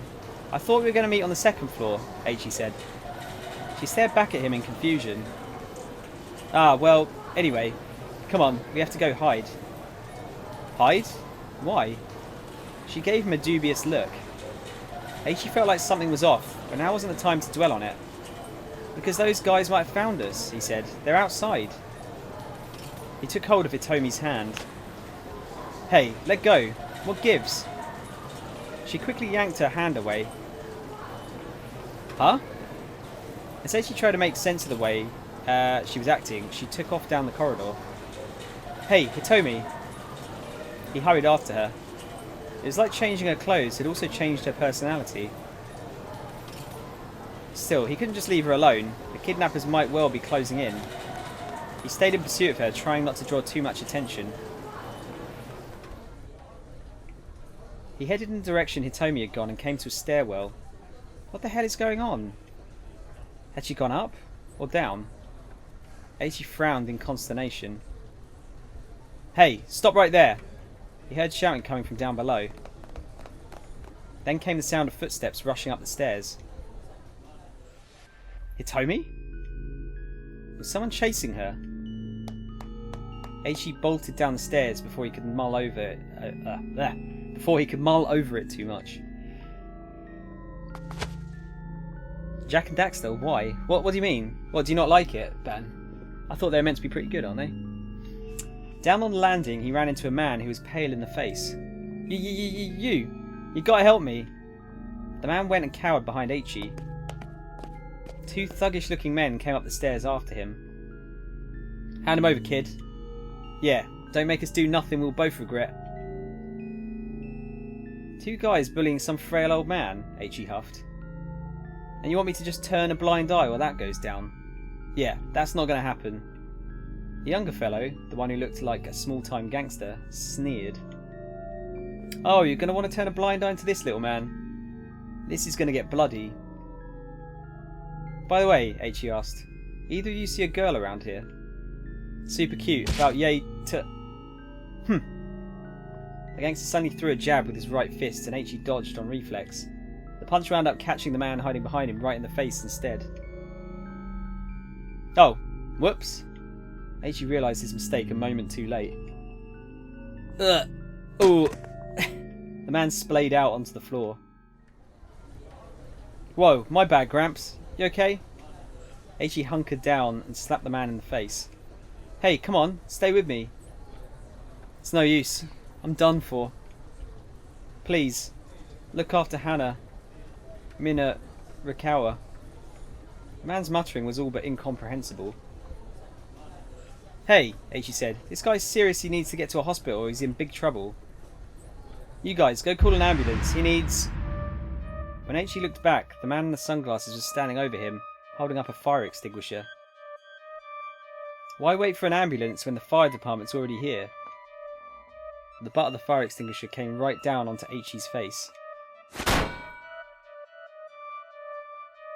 But I didn't call for the fire department. Another bad end. I didn't call for the fire department. Yeah, it says 50 endings, by the way, guys, just in case you haven't... Oh, 50 bad ends, I think. First was a collectathon, and the 2 and 3 are like GTA would think would be good, but they're not. Ah, interesting. I know that 2 is open world. Because I played a little bit of that. I quite enjoyed it. I thought it was pretty good.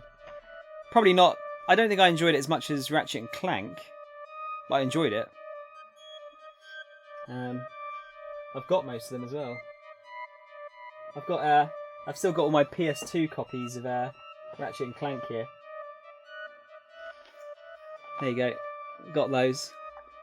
Oh yeah, wasn't Ratchet and Clank 3 wasn't called Ratchet and Clank 3 in America, was it? It was called like was it called like a it had like an innuendo name, didn't it?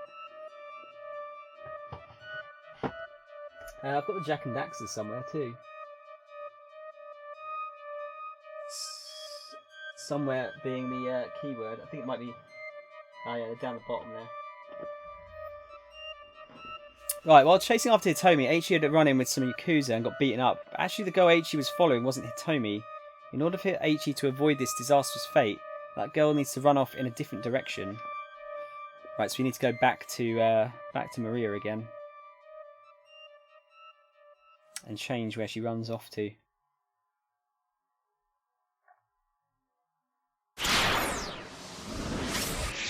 How much time has passed here? About 30 minutes. Okay. Guys, what I'm going to try and do, this will be the same as the last, yesterday at least. I'm going to try and do 1 hour of this game, like, i.e. from 2 o'clock to 3 o'clock in game, and then I'll stop. Whether or not that means there'll be time to play another game or not is the question though. Because yesterday there wasn't, but I just stayed on and had a chat after the stream anyway.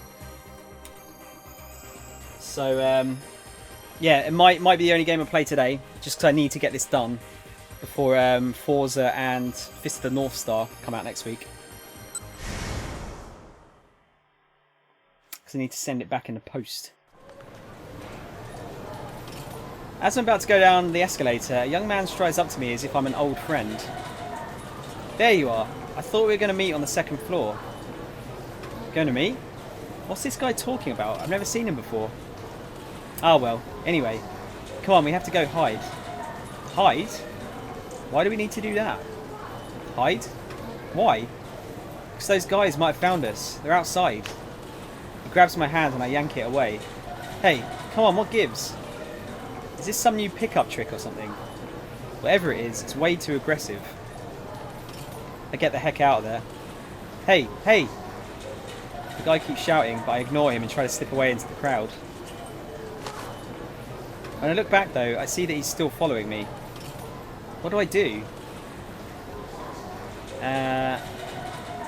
For now, maybe I should head to another floor. Maybe I should hide somewhere where there are fewer people. Let's try that one. Because it feels like going to another floor is what caused him to get into that bad situation. Maybe I should hide someplace where there are fewer people. I scurry for one of the far corners of the floor. Compared to the area around the stairs, the rest of this level is deserted. I head on up to the 4th floor. When I get to the top of the stairs, I see a man talking on his phone. He looks a little furtive, like he's trying to avoid the public eye. Ah well, the police sure do know how to do their jobs. What I can hear out of his conversation makes me pretty uneasy. I turn on my heel and get the heck out of there.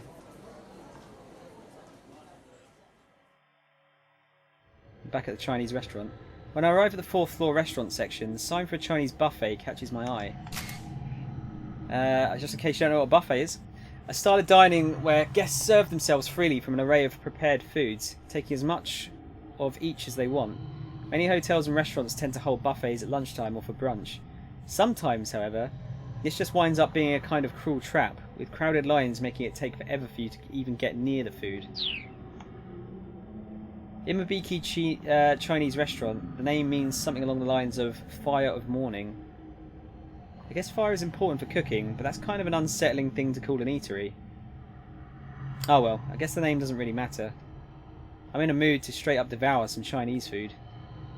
When I go to enter though, I'm stopped by one of the employees. Oh, I'm sorry miss. I'm afraid we're not accepting any customers. I mean, we're not really open. Not just now. She sounds a little bewildered by her own words. Why not? Well, you see, one of our other customers ate all of our food. Someone ate an entire restaurant out of food. Is that even possible? What I'm trying to say, miss, is that we're closed for the day. Ugh, go figure. Looks like Mr. Yanagashita's bad luck has rubbed off on me. I guess I'll have to look for another restaurant to... Oh, there's Hannah. Hold up. Who's that kid? Lying idly across the seats in the waiting area at the front of the restaurant is a young girl. Is this the girl that dismal looking fellow has been searching for? She looks so sad it makes my heart ache. I can't just leave her here alone. I don't know, Ratchet & Clank games names, but there's one... Yeah, Going Commando. Going Commando was the one that got the name change, I think. Because over here, I think it's just called Ratchet & Clank 3. And then the second one is called Locked and Loaded. Tools of Destruction and Crack in Time, 2 spin-offs, I think. One on PSP, Size Matters, and a MOBA type game, Full Frontal Assault. Yeah, they had different names, dude, over here. Tools of Destruction was Tools of Destruction over here. Then there was... Oh, they're hidden, my copies of the game. Oh, no, they're not. Yeah, there was Quest for Booty, which was kind of like... it was almost like an add-on one. Crack in Time. Oh shit, nearly fell out. Crack in Time was the last one canonically, wasn't it? Because the Ratchet & Clank on PS4 is a remake of... Wasn't it a mixture of 1 and 2? I seem to think. Excuse me, is your name Hannah? She looks wary at the question. Your father's been looking for you, I say. Hannah ignores me and just stares up at the ceiling. Hey, how about we try to find your dad together? I coax the girl into getting up, then I call out to the restaurant staffer. Why is she looking so scary? Excuse me, where should I go to ask them to put an announcement on the PA system? Dunno. Maybe the first floor? The security office? Right, down we go. I take Hannah with me and we get on one of the elevators together.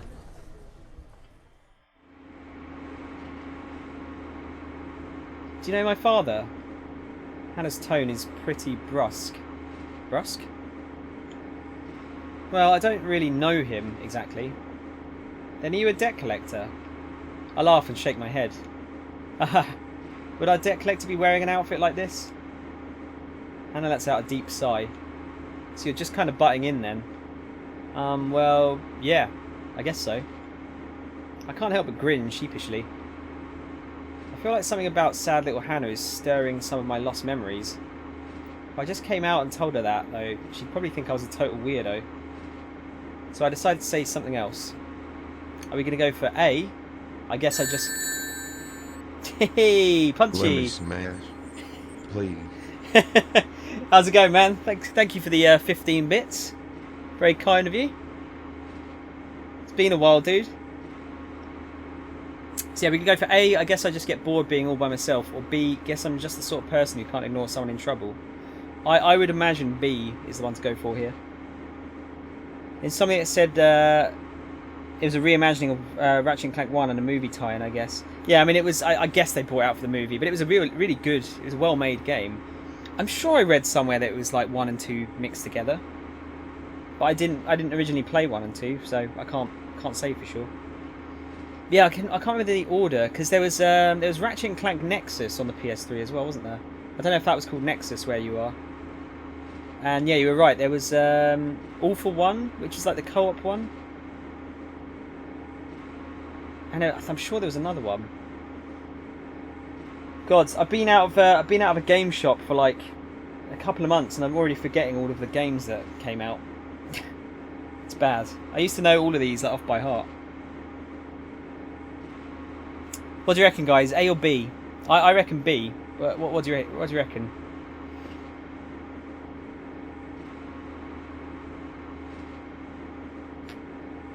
Punchy, what you been up to, dude?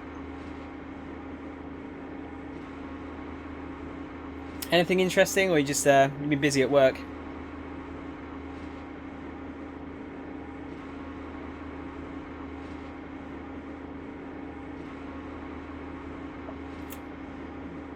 We'll go for B. Guess I'm just the sort of person who can't ignore someone in trouble. You're weird. Hannah looks away from me.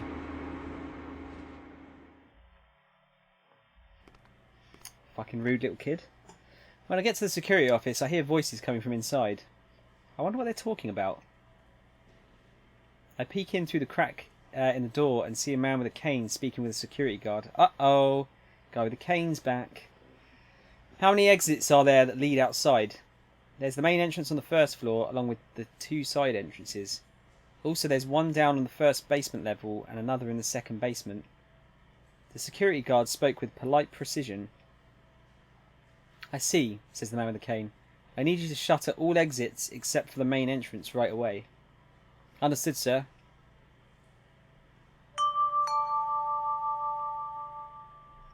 Someone needs to give that speaker a clean. Attention, all shoppers. The announcement comes in over the loudspeaker. Due to maintenance, all first floor entrances other than the main entrance have been closed. We apologise for the inconvenience. Customers wishing to leave, please use the main entrance on the first floor. Is that not a fire hazard, though? I'm not sure what just happened, but it sounds like the main entrance is now the only way out. Come on, I say. Let's have them make an announcement for us.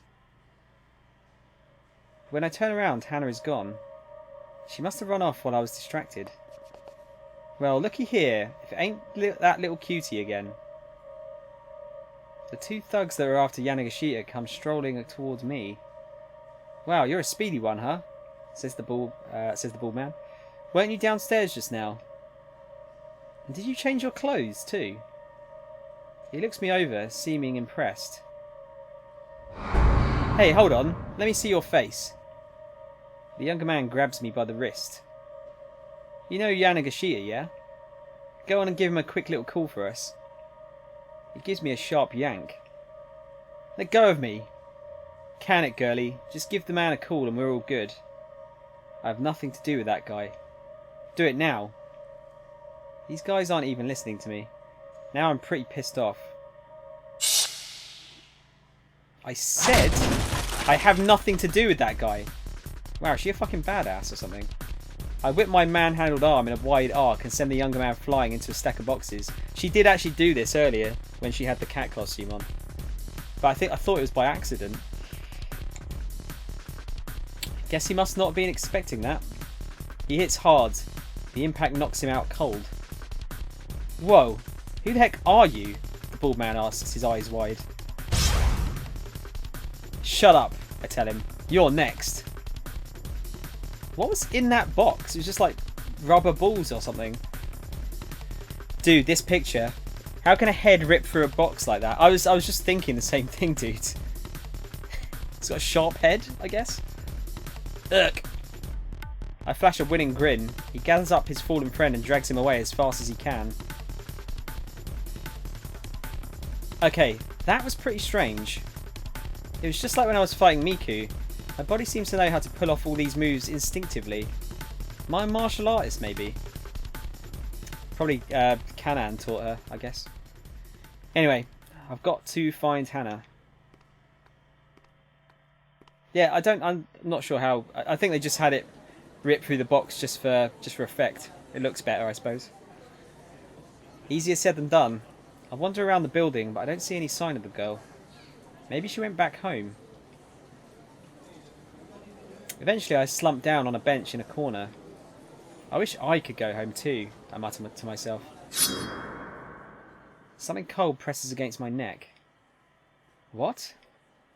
Is that what I think it is? Make a scene and I slit your throat. Oh no, it is a knife. Two foreign men grab me by the arms from either side. In that moment, fragmentary memories flood through my mind.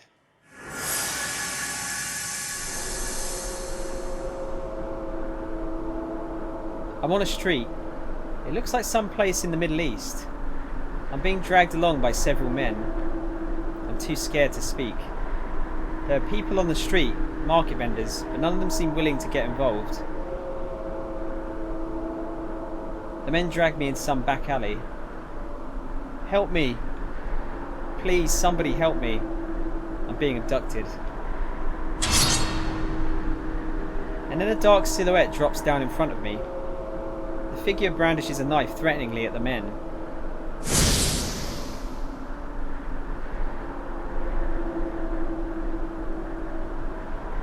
The blade moves with dazzling speed. My captors are all down in mere moments. Who is this? Who came to save me? I try my utmost to drag my memories to the surface. It's a girl. That's right, I'm certain of that much. I don't remember her face, but it's a girl. Younger than me.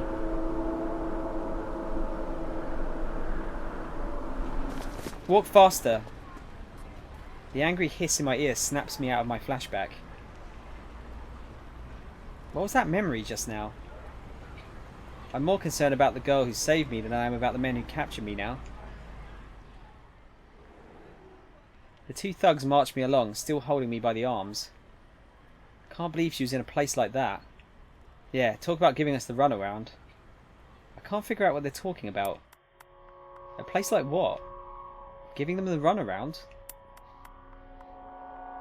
Do you know me? The two men look at each other. Wait, are you the other one? One of them peers closely into my face. What are you talking about? What do you mean a place like... I stop as a sudden idea comes to me. Hold on, are you talking about that storehouse? The men look utterly confused. What are you talking about? One of them asks. I explain that I've lost my memory. This seems to make them pretty anxious. We've got to report this. I'm gonna go get Assassin's Creed Origins recently. Bye everyone. Wait, you're gonna go and get it, or you've got it? Either way, thanks for stopping in, Ban. Pleasure, dude. Hopefully see you again soon. I got that the other day as well. I bought it for off my mate for a tenner. It's definitely worth a tenner, isn't it? I just need to play through Syndicate first.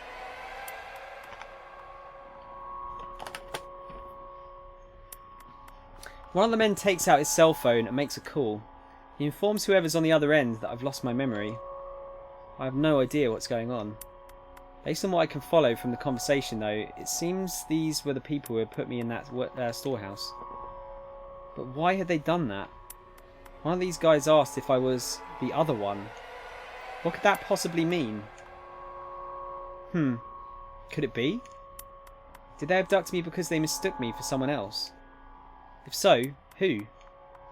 The more I try to think, the more muddy this all gets. Calm down. Just calm down. Let's think of what we know. What I do know for sure is that I woke up inside that storehouse. And evidently I took a blow to the head, and that's the cause of my amnesia. Hold on, that's strange. If these people had kidnapped me before, why wasn't the storehouse, well, locked? Seems pretty sloppy if they wanted to keep someone confined. What could all this possibly mean?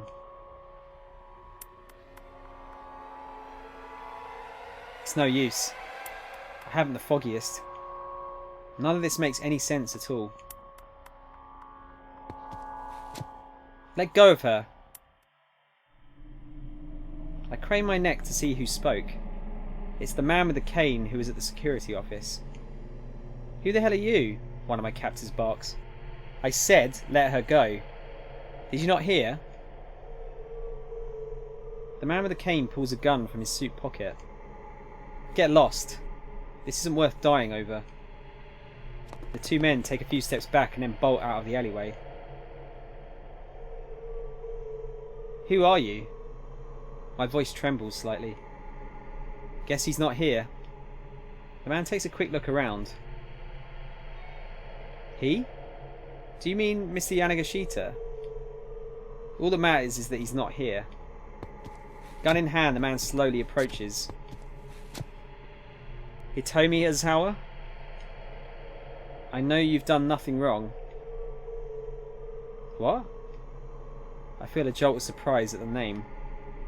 Hitomi Azawa? Is that my name?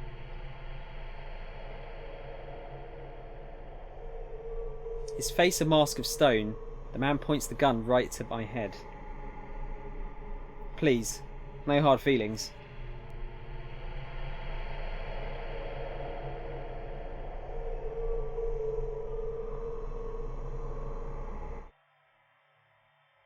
To be continued. Right, so we've reached the end of Maria's part. That was quicker than I thought, actually. Although it is 5 o'clock. We've somehow been playing this for 2 hours already. Jesus! So I'm going to turn off the sound on my iPad here. See if we can finish H's bit now. Oh, I don't think we can, actually. No, it didn't seem like that changed things. What if we do that? No, it wouldn't be that, would it? Let me try it. See what happens.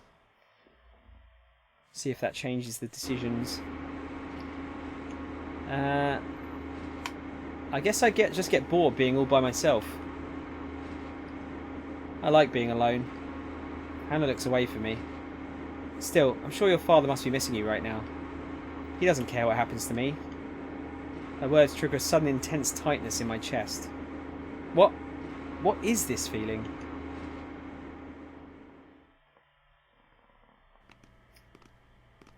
I think that's yeah, everything else is the same by the looks of it. Yeah, okay. Let's see if that changed. No, it wouldn't change that. I think it's this one. We change direction we go. I get the feeling this might give her a bad end. But let's see. For now, maybe I should head to another floor. I hurry toward the bank of elevators.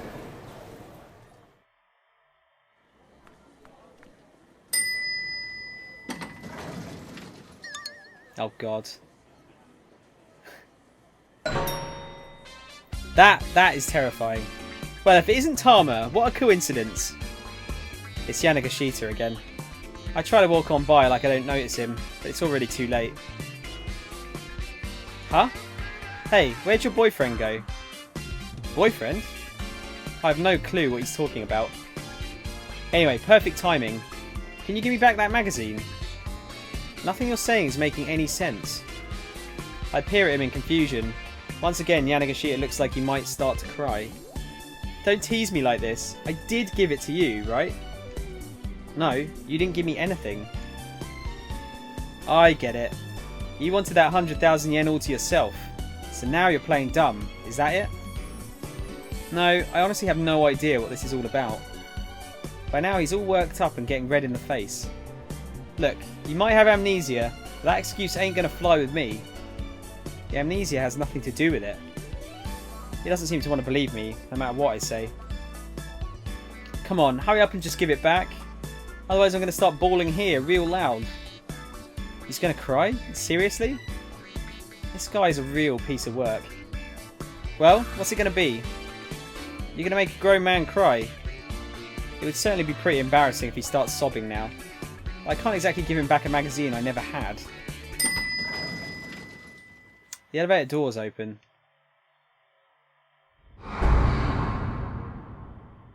Well, if it isn't our little entrepreneur, we've been looking for you. If the two thugs from before... it's the two thugs from before, and there's no avoiding them this time. So, Asao Ozu and his underling, Yutaro Segawa, members of the Tenryugumi Yakuza Syndicate. Ozu's quite frightening when angry. His nickname is Ozu the Ogre. But despite his strong emotions, he is very logic-driven. Segawa is the archetypal punk who likes to get into scuffles. But he's also a really good cook. Thanks for that. Yipes! Men drag Mr. Yanagashita into the elevator. Save me, Tama! He grabs hold of my hand. Hey, let go of me! Great, now I'm in the elevator too, and the doors are shutting. Now then, Mr. Yanagashita, says the bald-headed man. There's nowhere else to run. His tone is polite, but also pretty foreboding. Whoa, whoa, wait, just hold on. I can get you the money. I'm just about to get loads of it. Enough of your poppycock, snarls the younger guy.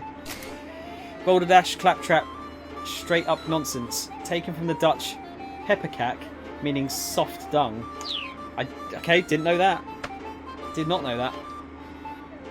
I really mean it this time. Please, you have to believe me. I can pay you 100,000 right now. 100,000? You're really carrying around that much? Asks the bald man. No, not me. The girl. The men turn to eye me in unison. She's holding on to something that's worth 100,000 yen. What? The sudden turn in the conversation has me all flustered. Tama, please, Yanagashita says. Just hand it over. I already told you I don't know what you're talking about. The elevator stops at the first floor and the doors open. Oh! Standing on the other side of the doors is the guy I ran into earlier, Hannah's father. The bald-headed man snarls. Toyama! Ha ha ha. I'll just get the next one. Hannah's father bolts like a startled hare. The bald man and his cronies stare after him. Now's my chance, Yanagashita hisses. He darts out of the elevator and makes a run for it. Hey, after him, shouts the bald man. After who? Him or him? Just start with Toyama. The two thugs raced after Hannah's father. They've left me all by myself. I'm worried enough to think about going after them, but before too long I've lost sight of them all. For a long time I just stand there, dumbfounded, like a hurricane victim lingering in the aftermath. Ugh. What a day this has been. When I finally get my wits about me, I realise I'm pretty hungry. That's right, I didn't get to eat lunch. I head for the 4th floor, where the restaurants are. Since I really don't want to run into Yanagashita and those other guys again, I decide to take the escalator. As I'm riding it up, I hear a commotion coming from the floor below. It's a man's voice, shouting angrily. Out of my way, come on. I pay the outburst no heed and let the escalator take me up. So we're here again. Can I skip this? Right, so that's... Has this changed at all? No, okay, so that hasn't changed her story, but has it changed Eiichi's? Yes, it has. Thank God.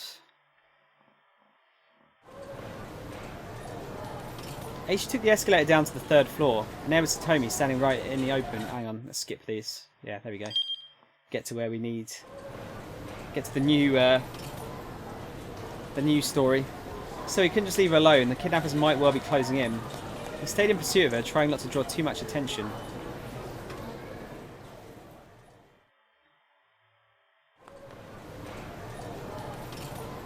He lost track of her somewhere near the elevators.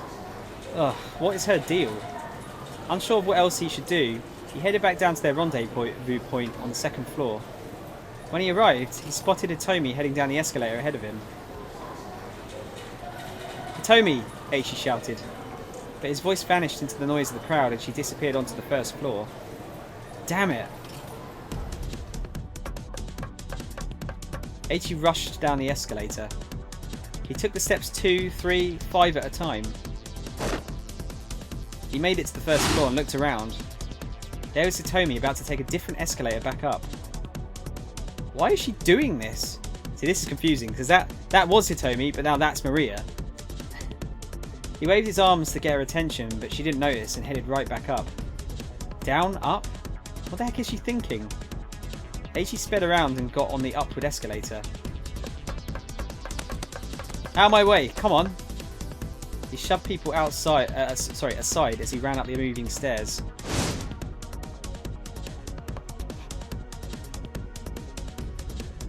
But he saw no sign of Hitomi when he reached the 2nd floor. He'd lost track of her completely. Oh, come on.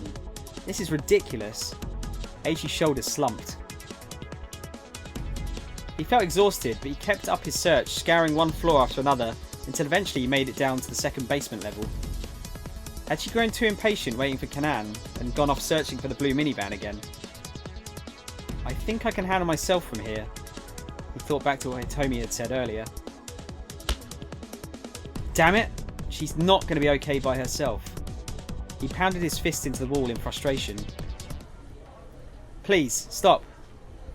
That was Hitomi's voice. Hitomi! Eiichi moved faster than he could think. Eiichi! She called back. A pair of thugs had grabbed her by both arms. Eiichi stomped his way toward them. Get your hands off of her, he shouted. Huh? What's it to you, pal? The older of the two, a middle-aged fellow, turned to Eiichi with a sneer. He looked familiar somehow. Hitomi shook herself free of the men and ran over to Eiichi. It's no use trying to act tough, buddy. We're just trying to get back what we're owed. Don't make us have to get rough with you. What you're owed? Hitomi, do you owe people money? No, I don't.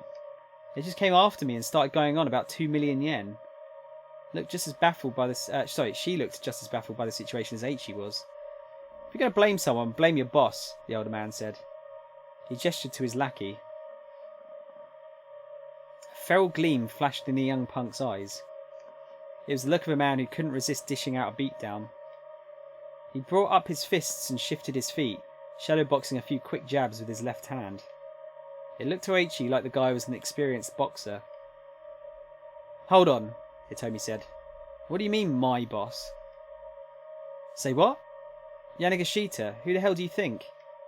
The young punk shuffled closer, fists still menacing. Then his expression changed. Hey. Hold on. Are you Eiichi Endo? Yeah, that's right. Haha, well ain't that lucky. Getting to throw down with you like this? The punk sounded pleased indeed.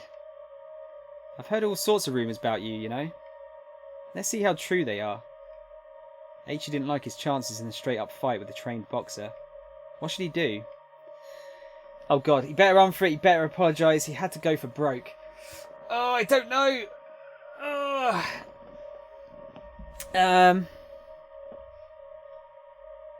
I don't think apologising is going to do anything. I think he's either got to run or go for broke.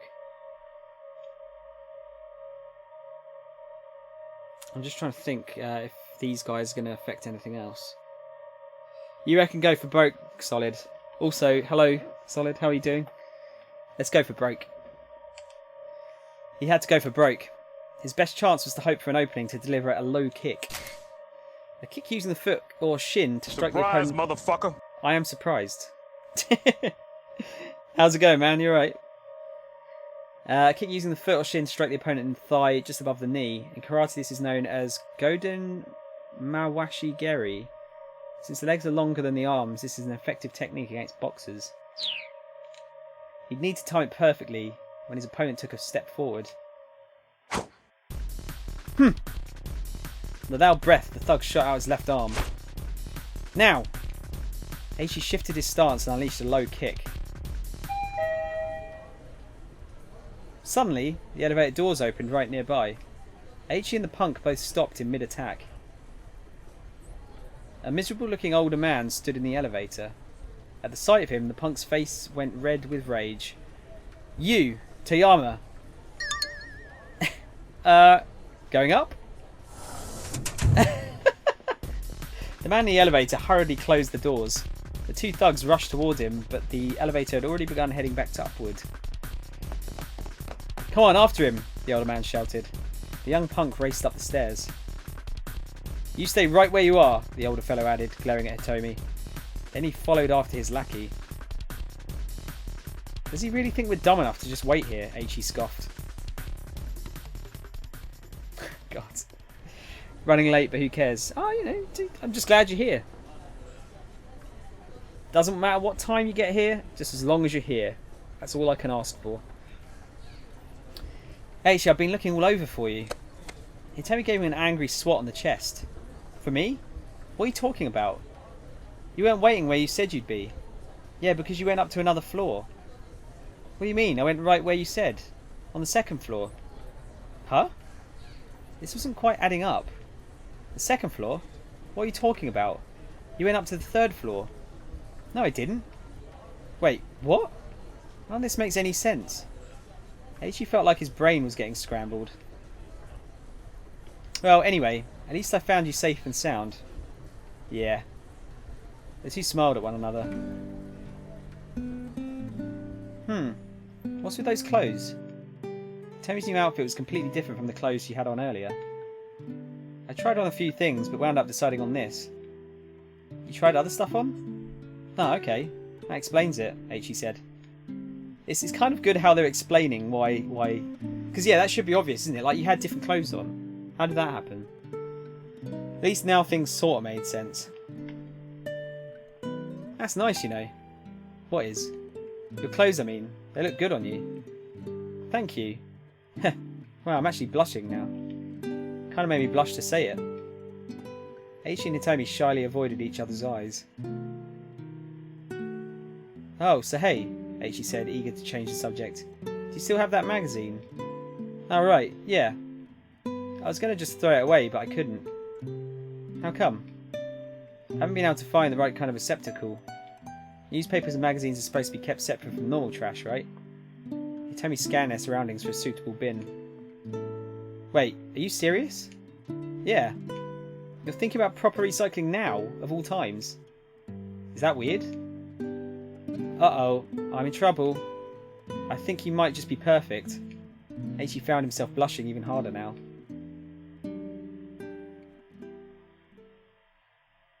Tama! A sudden yell snapped him out of his embarrassment. The sketchy-looking fellow who'd given her the magazine was scampering down the stairs toward them. Great, Aichi said. The weirdo's back. The man ignored him, though, and leaned in close to Hitomi. Ah-ha-ha-ha! You do still have it. He snatched the magazine from Hitomi's hands. Yes! This one hasn't been scratched off yet. The man hunkered down on the floor and began scratching away at a scratch card stapled into the centerfold. Wait! Don't let him have that! Another man came swooping out of nowhere and yanked the magazine away. So, Toyama is the editor of that magazine, and he's basically been made bankrupt due to these scratch cards giving away too much money. This fucking guy.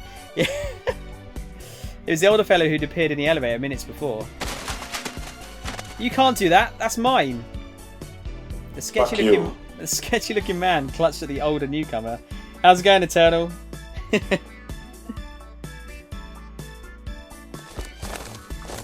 Let go. No way. I said let go. And I said no way. Two were fighting right in front of the exit, keeping Ichi and Hitomi from leaving. How do you like this? The older man shouted, scratching away haphazardly at the ticket. Now it's just a worthless scrap of paper. Hey, Carrot. How's it going, man? Playing a bit of a weird one here, dude. It's called 428 Shibuya Scramble, and it's a visual novel game. It's kind of set in set in Shibuya. It looks weird. It is weird, but it's kind of like there's some kind of like kidnapping / murder plot. But yeah, it's like 5 main characters, and it all kind of story all kind of like crisscrosses between each other. It's where Daddy Sound reads to us. Yeah, basically, I'm just reading people bedtime stories, and you're able to make choices for me at points. Wait, what? Gold Tama? Wait, hang on. We've got a Tama in chat, and we've got a Tama in the game. How's it going, Gold Tama? We've got someone. Carrot, we've got someone who's got an afro. Not quite as good as yours, I'd say, but you know, he's going to show up in a sec. Actually, my 200,000. Sorry, my 100,000 yen. You mean my 100,000 yen? Ha ha ha. Then the middle-aged fellow looks back down at the ticket. Gah! What are the odds? Somehow, in his random scratching, he'd happened to land himself a winner. Give it! No way! The two men took off, engaged in a running battle for the ticket. Oh, we're not going to see him. What was the deal with those two? I'm not sure. Ichi and Hitomi could only stand there, dumbfounded. On the other hand, hey, look at the time. It's almost 3.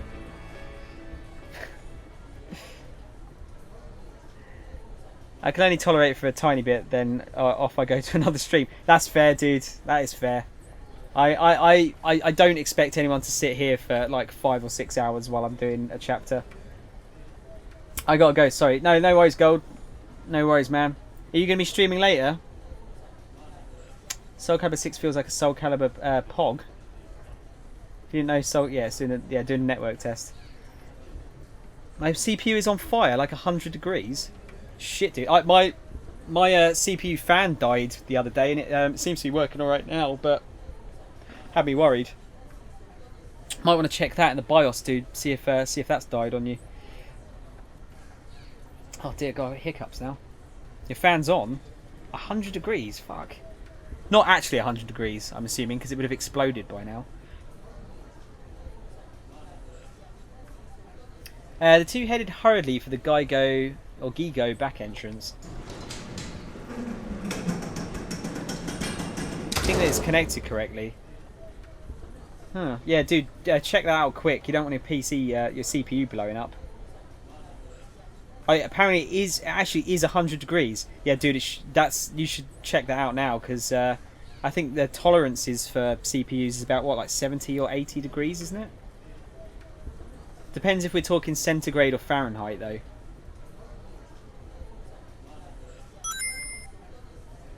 I'm going to assume that is Gold Tama. Thank you for following, Gold Tama.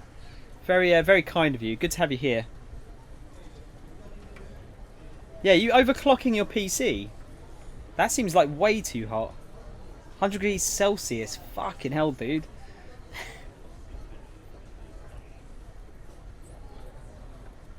I'm hardly running anything. That's not right. Yeah, you need to turn that shit off, dude. See what's going on, because that's going to damage the CPU. Slightly overclocked. Yeah, I mean, even slightly overclocked, it's not going to It's not going to run that hot. Yeah, double check the fan or something, dude. See if that's the problem. Yeah, thanks for stopping in, man. I do appreciate it. But just as they were nearing the doors, the shutters dropped down in front of them. Whoa, what gives?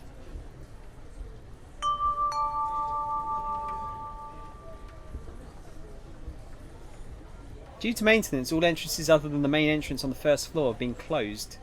We apologise for the inconvenience. Customers wishing to leave, please use the main entrance on the first floor. H.E. glared at the loudspeaker. It looked like there was no exit through the back after all. I've got a really bad preposition about this. Why did they not just say bad feeling? Oh no, if they did, then we could have done this.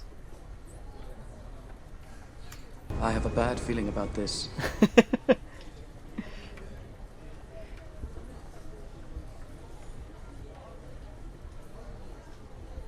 Yeah, I think you need to turn your PC off, Gold. Double check that everything's all good. You mean premonition? Hitomi had gotten quicker to butt in with her corrections. Holding on to their premonitions then, the two hurried their way up the stairwell.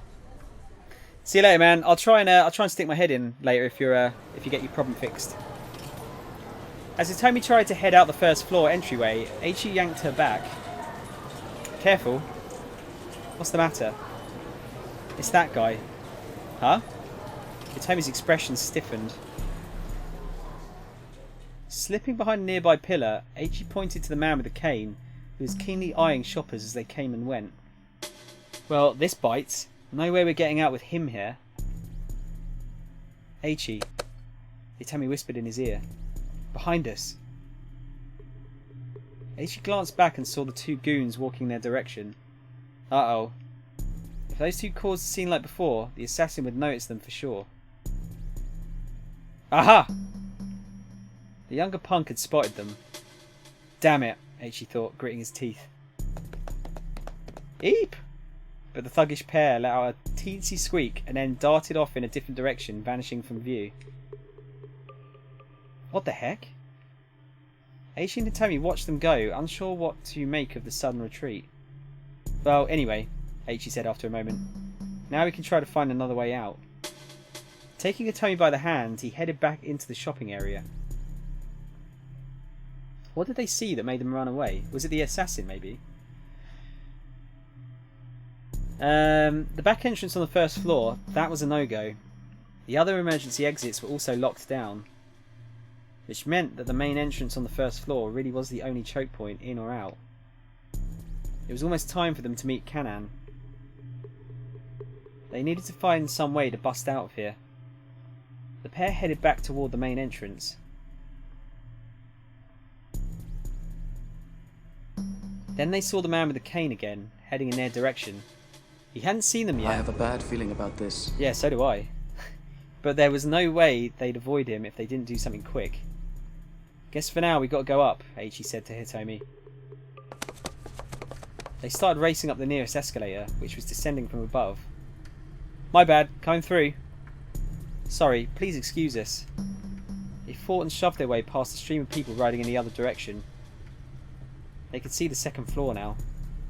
H.E. figured they'd be in the clear once they got there. Oh god. But then a large woman appeared at the top of the escalator heading Surprise, down. motherfucker! that was a pretty good Solid. I like that.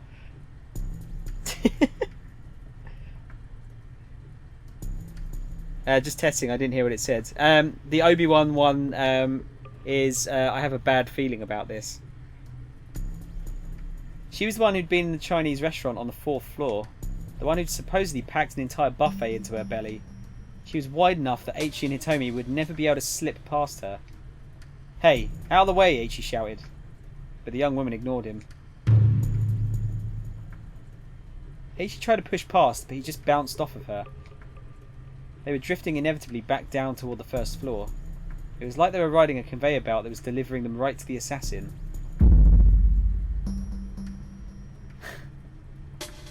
This was not good. If they didn't do something soon, they'd...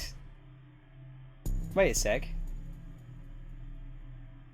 Something must have caught the assassin's eye. Eiichi saw him suddenly rush outside. There was no telling what had just happened, but now there was a chance to escape. Eiichi and Hitomi raced out the door. So that's where he went after Maria, I guess. Yeah, sorry, there is a cooldown. I have to put a cooldown on just so it's not like constant spam of sound effects. Outside, the man with the cane was nowhere to be seen. Looks like we're safe. Eiichi let out a sigh. For now, someone said. Keep your eyes open. The sudden words made the two turn with a start. Kanan was standing right behind them. I gotta say, like, Kanan doesn't really look like she's from the Middle East, does she? This isn't game over, Eternal. This is one of our, well, who we assume is one of our friends. How's it going, Rocky? Good to see you again, dude.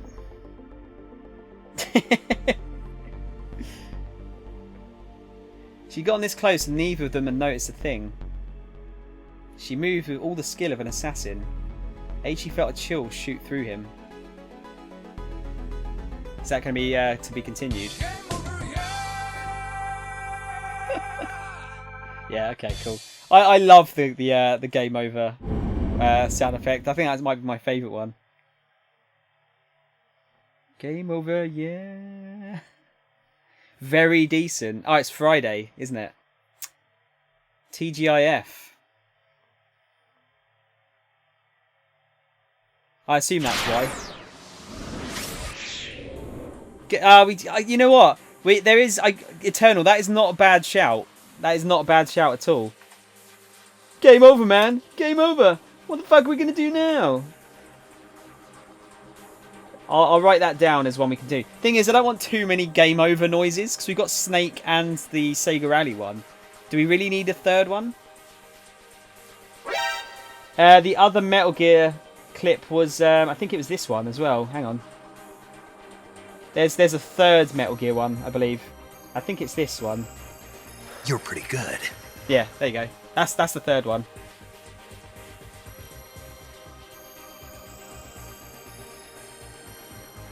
Actually, Eternal, you haven't picked a clip for your sub yet, have you? You could have the Game Over Man Game Over one if you want as your sub clip.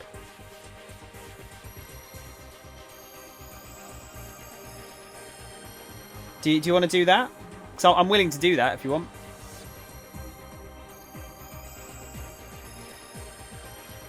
Right, so Eiichi and Maria are finished now. So let's go back to Kano. Now, if anything, I'd want fuck you every time I subbed. Well, no, this is fuck you's already there. That's not going anywhere. What I mean by that is you can add your own sound clip to the stream that anyone can use for being a subscriber. That's one of the perks you get for subscribing to my channel.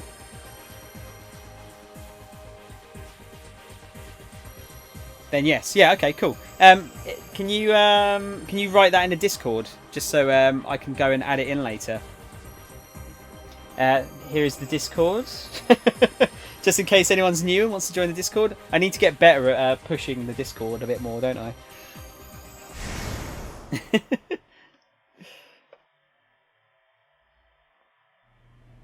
I thought the sound clips were sub only till now. The sound clips can be used by anyone, but if you want to add one, you have to subscribe. Like if you subscribe, then you can pick pretty much whatever you want, as long as it's like short-ish and like isn't going to be like, I don't know, too horrible, I suppose. No, Eternal, there should be there's a section for sound clips. Specifically, it's in the streaming section. Just chuck it in there, and I'll have a look at it later. Canon? Is it Canon? No, it's Kanan, isn't it? Kanan? Kanan? Kano muttered. What's Kanan?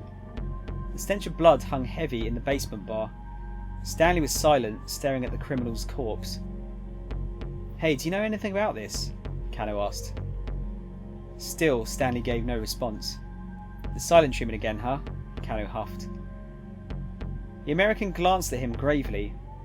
In all likelihood, the one who did this was acting alone. Alone? Against this many other people? Who on earth? There's no need for you to know. Cut the crap, Kano snapped. He grabbed Stanley by the collar. If there's someone involved in this case who's capable of something like this, I need to know about it. How am I supposed to do my job if you keep me in the dark? Stanley remained stone-faced. Look, I'm not afraid of the risks, Kano said. And I'll be a lot more effective if you at least fill me in on the basics here. The more you know, the sooner you'll wind up dead. Kano tightened his grip. But it's okay if I wind up dead while I'm still in the dark, huh? Fine, Stanley said. I'll answer your first question. He brushed Kano's arm aside. Kanan is the name of a covert operative from the Middle East. I believe she's the one who killed these people here. In simple terms, a type of spy that infiltrates hostile territory to carry out various clandestine activities. No worries, Eternal. What I'll do is I'll try and get it up. Penis jokes. I'll try and get that added to the stream after I've done tonight. And then I'll give you. What I'll do is I'll write in that section what I'm going to put the what I'll call it. Unless do you have something you want to call it? Because at the moment we've already got Game Over, so you could have like Game Over Man, or Aliens. Could have it as just Aliens if you wanted to. Whatever you want. Putin put her up to that. Oh God, let's not get too political here, Solid, shall we? But yeah, it just needs to be something, exclamation mark, something, and I can add it to the stream. What are you thinking? Rise? Oh, you just want to name it after yourself? That's fine. I can do that. Add that to the Discord thing that you want it to be called Rise. Rice. Solid. Are you thinking of? Are you quoting the Bat Metal video there, where they go rise, rise, and then they show rice on the screen? Because I love that video. The Middle East, a covert operative. Kano hadn't expected spycraft to be involved with this. Yes, she's an assassin and a crypto analysis specialist. Sorry. Do you recall the mass jailbreak from Abu Ghraib prison a while back? Kanan was the one who provided the intel the escapees used to get out. A prison in Iraq, west of Baghdad. Under the Hussein government, it was an internment facility for political prisoners, but following the Iraq War, it was used by the US Army to house prisoners of war. In April of 2004, photographs of detainees being tortured by US soldiers were released, causing a massive scandal. President Bush later made the decision to have the facility demolished. Kano was at a loss for words. The case was suddenly starting to seem a whole lot more sinister. Whoever this Kanan was, she'd apparently killed nearly a dozen people with only a knife. She was clearly no one to trifle with. Just what kind of individual were they dealing with here? He could scarcely imagine. Once again, Kano surveyed the crime scene. Each of the murdered criminals had his throat slit. From the look of the deep, clean cuts, the killer hadn't hesitated in the slightest. Okay, so then what connection does this Kanan have with the mastermind behind this kidnapping? If Kanan had killed all of the foreign syndicate members in this bar, did that mean she and the person behind the kidnapping were enemies? Or perhaps she and the kidnapper were working in concert, and she'd carried out those slayings as part of some plan to get rid of some loose ends. I believe I said I'd answer one question. Turning away, Stanley picked up a file from atop a nearby table. Apparently he wasn't in the sharing mood. Also, according to Maria, according to Kanan, he's dangerous. But we don't know that yet.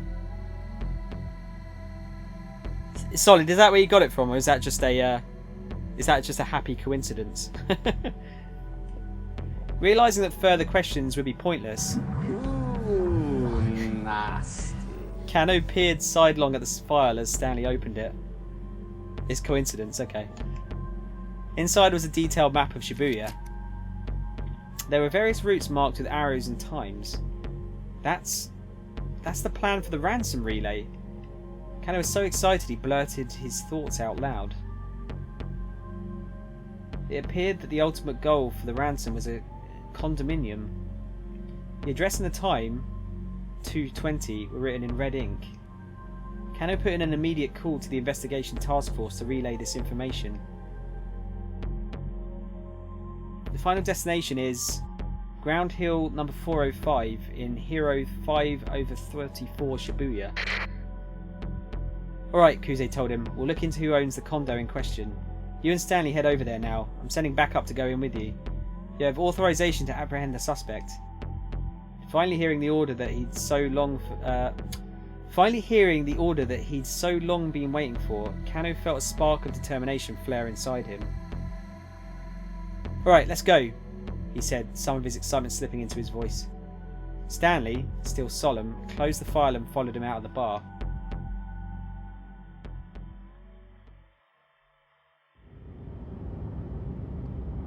Stanley drove along Inokashira Dori towards Hiro, where the finish line for the ransom relay was located.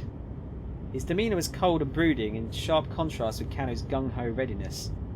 He seemed lost in some deep and cheerless thought. Kuze's voice came in over the wireless as the car came out into Meiji Dori. You've identified the owner of the condominium. It's... Kano held his breath in anticipation. The name Kuze spoke caught him by surprise entirely. Ah, you motherfuckers. Didn't Stanley kill him in one of the timelines? I don't think he killed him, did he? No, I don't think he has, no. There was one of the timelines where they both got killed. They got stabbed in the back. Do you mean that one? Who should we go for? Let's go for Asawa. Oh yeah, Tanaka's got a listening device. Yeah, they both got killed. They went into the bar too early, where they were just a minute ago, and Kanan was still there, and she killed Stanley, then killed Kano. I thought Kano died while in the car. I don't think he did. I don't think that was one of the bad endings anyway. I could be misremembering. There is quite a lot going on in this game after all. I do not want others intruding into my domain. Accordingly, I do not intrude on others. That is how I've lived my life. That is how I've forged my sense of calm. But something has begun to drive me mad. The boundaries between myself and others has started to collapse. I don't like it. I don't like it at all. I will become something other than myself. And that is one thing I fear I could never bear. Oh no, you don't. Kajiwara tackled Tanaka as he strode toward the door. The two men collapsed in a heap in the front entryway. Hey, Tanaka barked. What are you doing? Hold still. Kajiwara ran his bug tracker over Tanaka's body. It began beeping loudly. Aha! Kajiwara pulled off Tanaka's necktie clip. It's a listening device. Tanaka's face went pale. Ooh, nasty. Doing it from behind doggy style. Nasty. Do you know what that's from, Solid? That nasty quote, by the way. I'd just be surprised if anyone realises what that's from. Where did you get this? Kajiwara demanded. Well... Tanaka trailed off into silence. I gave it to him. So I gave it to him. It was I who had appeared on the second floor landing. You were listening in? Asawa asked brokenly. Ma'am, Kajiwara said, would you mind explaining this? For once he seemed deadly serious. I was barely able to hear a thing. That's what I get for going with something so cheap. I held out a dangling earpiece. When and where did you get that? Earlier today, when I left to do some shopping. And why did you plant a listening device on Mr. Tanaka? Kajiwara asked. That's what I want to know, Tanaka chimed in. Why would you do this, Mrs. Asawa? He was trembling. You were outside emailing someone earlier, weren't you, Mr. Tanaka? I saw you from the window. Emailing? Kajiwara looked into Tanaka's face. I nodded. He came back into the house shortly afterward, and I asked him where he'd gone. And what do you think he said, She was practically gloating, playing to her little audience. She began stalking down the stairs. He said he'd gone to check on something at the lab, despite the fact that he was out in the yard there fiddling with his phone the whole time. So I figured if I bugged him, he might show his true colours and... Enough! That's how I cut his wife off. Tanaka had been emailing Hitomi, of course, but he couldn't reveal that now.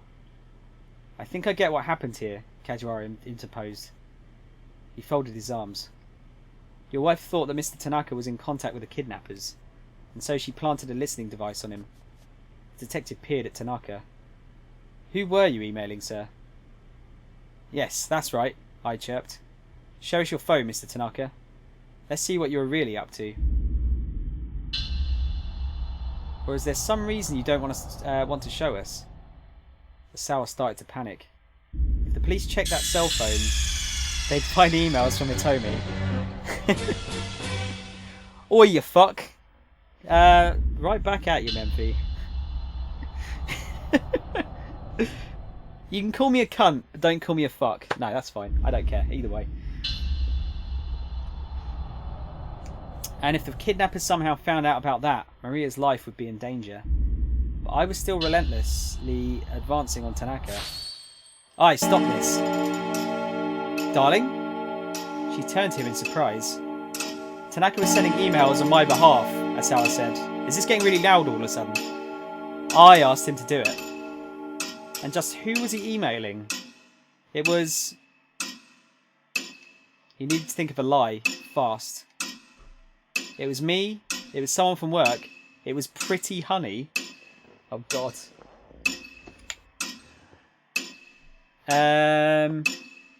What do you reckon?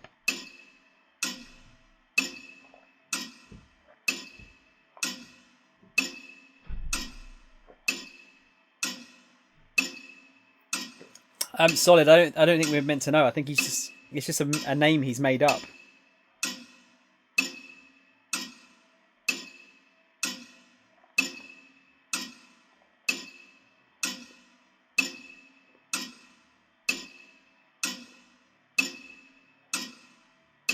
B. Okay, we'll go for B. It was someone from work. But sir, Kajiwara was quick to butt in. Don't you have a computer in your study? Can you have sent the emails yourself? The detective had to choose now, of all times, to actually be perceptive.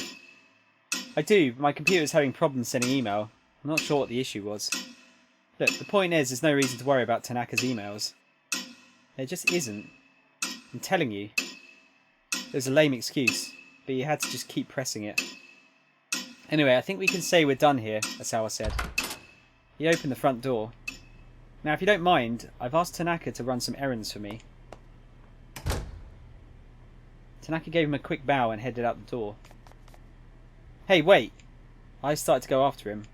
Just calm down, Asawa barred the way. There's no way he's connected to the kidnappers, can't you see that? His voice cracked and he shuddered at a sudden rush of emotion. There, sir, Kajiwara said consolingly. She's just deeply worried about your daughter. I turned around and marched back upstairs. I think Tanaka, though, is... I think there is something going on with him, because I think we saw him in that mall, didn't we? I think one of the bad endings showed him knocking Maria out. But still, if she is that worried, giving a tie clip as a gift seems a bit... tie clip. Clothing accessory meant to hold one's necktie in place. In the old days, they were a quintessential part of the salaryman's outfit, along with cufflinks and the company badge. Recently, tie clips have come back into vogue with some older men, now more frequently referred to as tie bars. Kajiwara's muttering trailed off. What do you mean? Asawa asked. Ah, nothing. Not important. The detective waved a hand dismissively, but there had been a definite note of suspicion in his voice. I think Tanaka and I are working together. Personally.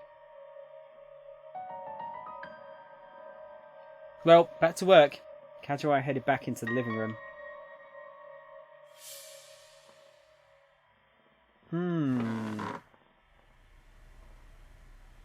Asawa returned to his study and sat in front of his computer. He had no desire to be in the presence of the detectives who now crowded his living room. The Ayakamiki fan forum for people 40 and over was still open on his monitor. He reloaded the page and saw that his earlier thread had gotten a reply. It was from Pretty Honey, a regular contributor to Asawa's threads. There you go. Username of someone who posts regularly on the Ayakamiki fan forum, seems to know a lot about agriculture and the police. Is this Shizuo? Hang on. As evidenced by statements such as, if the world were a farm with 100 people, as well as a tendency to post to another site called the 87th Precinct Telecommunity. Incidentally, Shinya Kano's girlfriend Rumi also posts the 87th Precinct Telecommunity from time to time. She has had several massive arguments with Pretty Honey there, with the latter criticising the police for not doing their job, while Rumi insists that police work is very difficult and deserves more credit. Right, so that is blatantly Rumi's father is Pretty Honey. Yeah. Is that going to let us cross over? Yeah, okay, we'll jump to Kano's story again. Progress that. Try and open that up a bit. Kuze's voice came in over the wireless as the car came out into Meiji-dori. We've identified the owner of the condominium. It's Mamoru Tanaka. He's a colleague of Kenji Asawa. What? Kano squawked. That was an unexpected twist. Sorry, this was an unexpected twist. Kajirai confirms that Tanaka left the Asawa residence at just after 2 o'clock. Or 1400 hours, I should say. No word on his movements since then. It's possible he headed to his private condo, where the attaché case is slated to end up. Any officer who runs across Tanaka is to apprehend him on sight.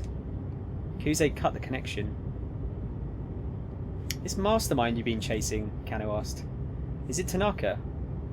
Stanley didn't reply. Fine, never mind. I just wish I could know if Teteno is safe. Still worried about that traitor, huh? So Stanley could ignore all of his questions, but still remember to make snide remarks. Talking about Teteno is the only thing that gets a reaction out of you, isn't it? Kano snorted. What makes you so certain he can't be a traitor? Teteno just isn't like that. That's not an answer, Stanley scoffed. Alright, I've watched the man work for years. I know him. He has no reason to betray the Force. You've watched him work, huh? What about his private life then? You know all about that too? He hasn't had money trouble or anything like that. Kano felt his blood starting to boil. I don't care what you think, he said. I trust Detective Teteno. Trust him? On what basis? I don't need any basis to have faith in someone, Kano snapped. Without any basis in fact, it's just plain sentimentality, Stanley said. There's no reason or logic to it. A thin smile came to his face. Be they friends or family, you can never really know other people. The only person you can trust is yourself. Kano had no response for such an emotionless statement. He looked away. He and Stanley were just plain incompatible. It seemed like no amount of talking would let them get through to one another. Never take anything at face value, Kano. You start trusting too much, you're basically as good as dead. Kano just stared out the window.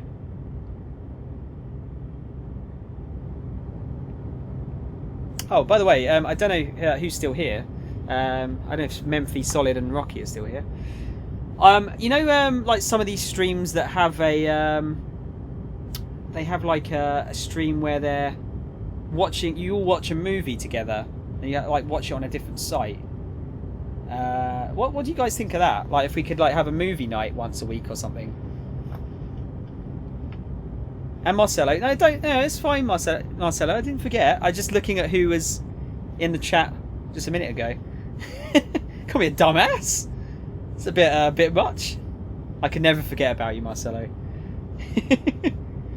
But yeah, you know, have you heard of these? Like, it's I don't know if it's a stream thing, or I don't know if they stream it, or if it's just a community-based thing. But yeah, they watch. They all watch a movie together on a website, and then you can like talk over it and stuff. I don't know. The thing is, I kind of like to watch a movie when I'm watching it, and not talk over it. But hey, could be an idea. Danganronpa 3 came from France. Wait, what? It was Wait, it was made in France, or you ordered a copy from France? I don't know if I could be on because I work late, unless it's like on a Monday night. I mean, it could just be maybe not even a set day. Just maybe have it as a thing occasionally. You bought it. Do I have? Yeah, I've got Danganronpa 3. I need to rebuy the first two on the PS4. The Shibuya precinct came into view. Tanaka's condo wasn't much further now. But yeah, we could. I could show you guys some of my old like 80s films that no one knows about that I really enjoy. They were outside of Tanaka's condo now. Over there, Stanley said, keeping his voice down. Across the street was one of the foreign syndicate members walking briskly, the attaché case clutched at his side. It looks like old school Undertaker. I'm making the arrest. Kano, wait, Stanley exclaimed. Ooh, nice. Kano heard him loud and clear, but he had no intention of stopping. He approached with the criminal at full speed, then leapt to tackle him around the waist. The two men fell to the pavement in a tangled heap. The collision sent the attaché case flying. Kano's eyes tracked the case for a moment too long. He was caught off guard when the man threw a punch at him. The blow caught him right in the jaw, snapping his head back. For a moment, Kano saw stars. As he shook off the impact, the man sprang to his feet and sprinted away in the direction of Stanley's car. Stanley! Kano shouted. Grab him or get the case? I would say grab him. Because it doesn't seem like anyone's going for the case that we know of yet. No, we're not going to watch porn together. That'd be weird. Gonna go try it for a bit. See ya seizure. Rocky, I hope you enjoy it, dude. I might see you later. I'll probably still be on if you're about. Yeah, I reckon grab him solid as well. Grab him. But Stanley ignored the man and instead went for the attaché case. Oh, come on, really? Kano had no choice but to pursue the perp himself. He hadn't come this far just to let the crooks get away now. Suddenly, the fleeing man skidded to a stop. Several cars had pulled across the road ahead, and detectives were pouring out of them. His escape route cut off, the criminal resigned himself to capture.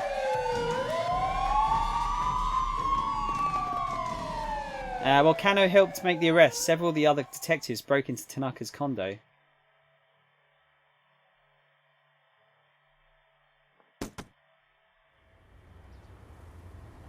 Stanley, meanwhile, was carefully inspecting the exterior of the attaché case.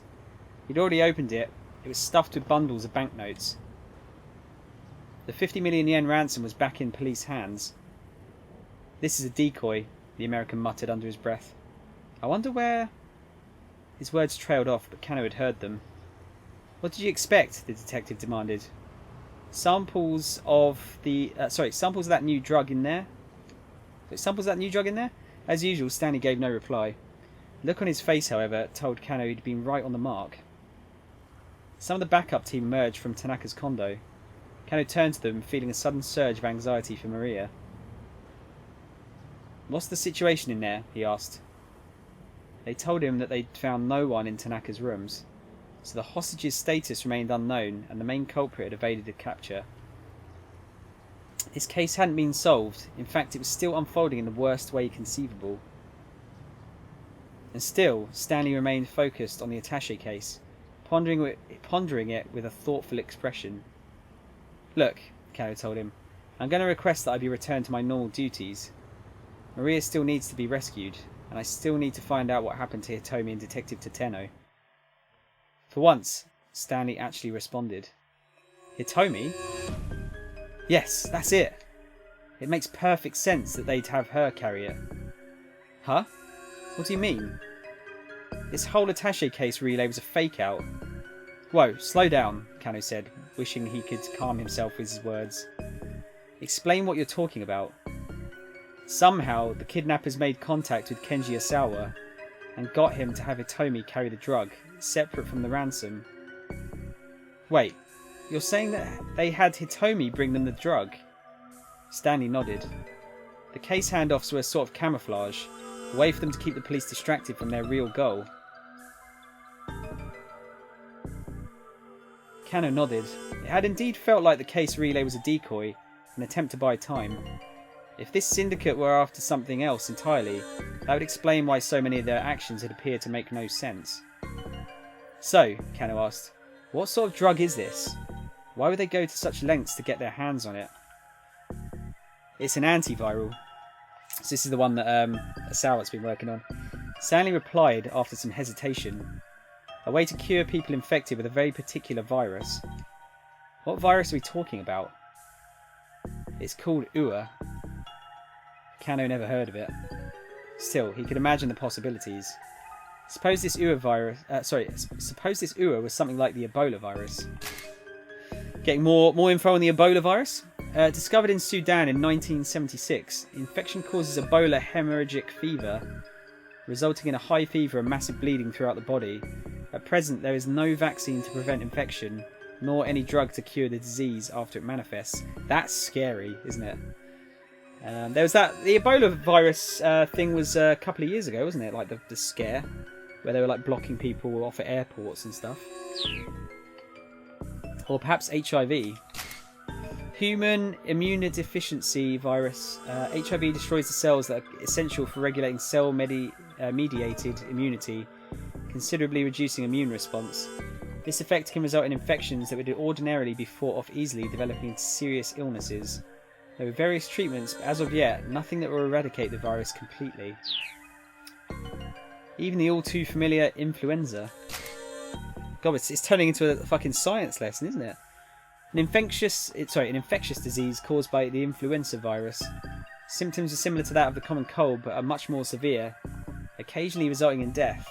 There are three main types of the virus, A, B and C, with A and B causing the typical run of the illness in humans. Neuraminidase is recommended as an effective inhibitor, but this merely alleviates the symptoms, is not a complete cure. Have any of you guys had the flu before? It is the fucking worst. I've only had it once, and I was like out for a week. I was totally fucked up. Could barely eat. It was so painful. There are medicines that could treat all of those diseases, but nothing that could cure them completely. Any drug that could do that would be worth vast sums of money. Kano, do you have any means of getting in touch with Mr. Osawa? Yes, I know one of the detectives stationed at his home. Check in with him ASAP. Find out whether or not he gave the antiviral to Hitomi. Kano suppressed a scowl. It looked like he wasn't done assisting Stanley yet. He got out his cell phone and dialed up Kajiwara.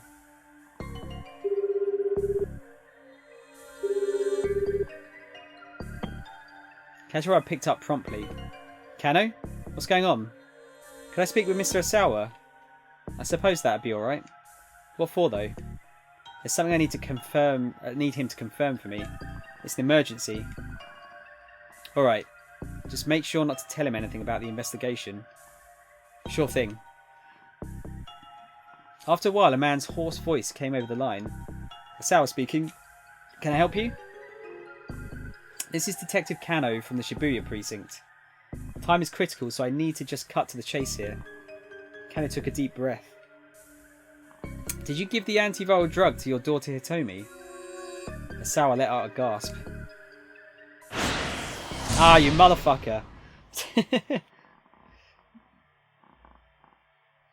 So is that Osawa and Kano blocked off now? Possibly.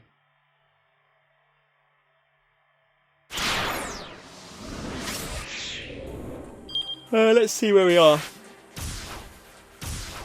Oh no, Osawa's as we jumped from Osawa's. I forgot about that. Right, guys, I'm going to take my 3-hour stretch of my legs break. So yeah, I'll be 2 or 3 minutes. Yeah, maybe go and stretch your legs a little bit. I'm gonna get some food as well. So yeah, I won't be long.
Sweet.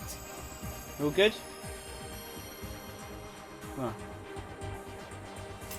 Just add some peanuts.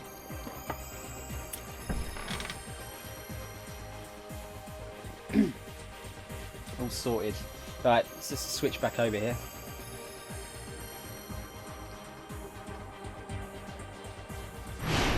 I'll carry on Tama Asawa's story.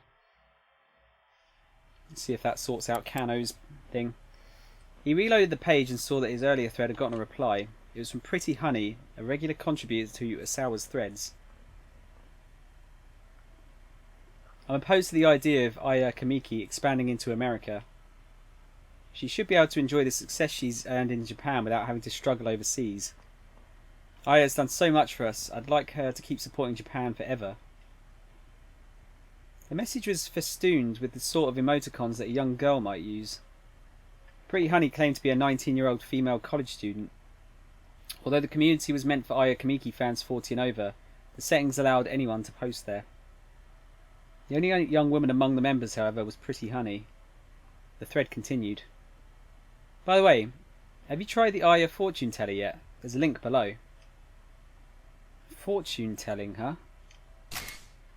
The practice of determining a person's future luck or life events using cards, horoscopes and or other methods of divination. Most people believe such prognostication when it foretells something good, and don't believe it when the outlook is bad. That's about as much faith in fortune telling as someone should have. Wow, this game isn't pulling its punches, is it? It's like, yeah, fuck fortune telling.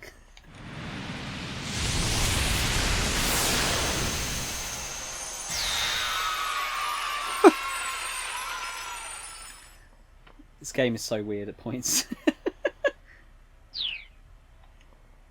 Asawa stared. Should he ask it whether Maria was safe? If it gave him a good answer, he'd believe it. If it were a bad answer, he wouldn't. It might be worth a shot just for the peace of mind it'd bring. He clicked the link and the Aya fortune teller page came up. It asked you to enter your birth date and sex, and then Aya Kamiki would offer her advice. Asawa followed the instructions, entering his date of birth, selecting male, and then clicking next. A few seconds later, his fortune was displayed. You're a very work-minded person. He'd hoped for some insight on Maria, but instead it was just a write-up about his personality. You'd never be able to get by without the devoted support of those around you, but you probably don't realise that, do you? It's a big mistake to think you can get through all of life's challenges on your own. There's nothing cool about being ignorant. If you don't get over your indifference to the world might start to harbour quite a grudge. Find a way to connect more deeply with the people around you and start living a better life before it's too late. Just do that, and you're sure to have a wonderful future ahead. Famous people who got your result: Shinosuke Orai, the head of the Wandering Angels theatre troupe. He has an interview appointment with Minoru Minarakawa at 2:30 this afternoon. Asawa couldn't help but feel that the advice was painfully appropriate. He went back to the forum and replied to Pretty Honey. Nice to hear from you again, Pretty Honey. I definitely know how you feel about Aya Kamiki being ours. Still, I'm confident she's got what it takes to persevere and succeed in America. And if she does fail, well, all of us in Japan will be here to welcome her back all the same. Guess this voyage to America I've concocted just has me a little worked up. Asawa clicked post and leaned back in his chair. Hey, how's it going, Nath? Happy it's Friday? Mr. Asawa! Mr. Asawa! It was Kajiwara shouting from outside the door. First the toilet, then lunch. What is it now? Let's see if my theory holds up. So I thought the first two were not serious. Get tricked twice, but the third one will be a serious thing.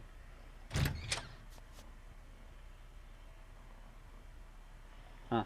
So I've got a bit of peanut stuck in my teeth. Not bad, dude. Really, really fucking happy it's Friday. What, am I happy it's Friday, or just am I good? Because, I don't know, Friday still doesn't really mean anything to me at the moment. I mean, it does, because I am kind of having the weekend off, but I'm planning to do some more weekend streams. Or, well, start some weekend streams at some point. Are you good? It's always Friday for you. I don't know about that. Yeah, I'm alright though, dude. I'm alright. I'm looking forward to. I'm just like I really, really want to play Forza Horizon 4 and Fist of the North Star now, but I've got to wait another week. So, looking forward to playing those. There's been a development in the case. Please join us in the living room. We have important matters to discuss. Kajiwara had his detective face on. Really close to picking up a switch, but I just don't know. What are you picking it up for, specifically? When Asawa entered the living room, I was already there, looking stern and solemn. Is it because you want to play, like, Isaac and Darkest Dungeon on the go? Now that you're both here, Kajiwara said, allow me to share what we know. We've identified a location that appears to be the Syndicate's hideout. You have? What about Maria? Is she there? Asawa exclaimed. We still haven't been able to ascertain whether your daughter is safe. Well then, what were those important matters you needed to discuss? Asawa felt a wave of anxiety rush through him. The hideout in question is a condominium in Hiru, and it's owned by... By whom? Mr. Asawa, please calm down. Tell me. Go on, out with it. Kajiwara took a deep breath. The residence is owned by Mamoru Tanaka. Asawa was speechless. He couldn't process what he was hearing. Tanaka? Lies, I shrieked. Just what are you implying?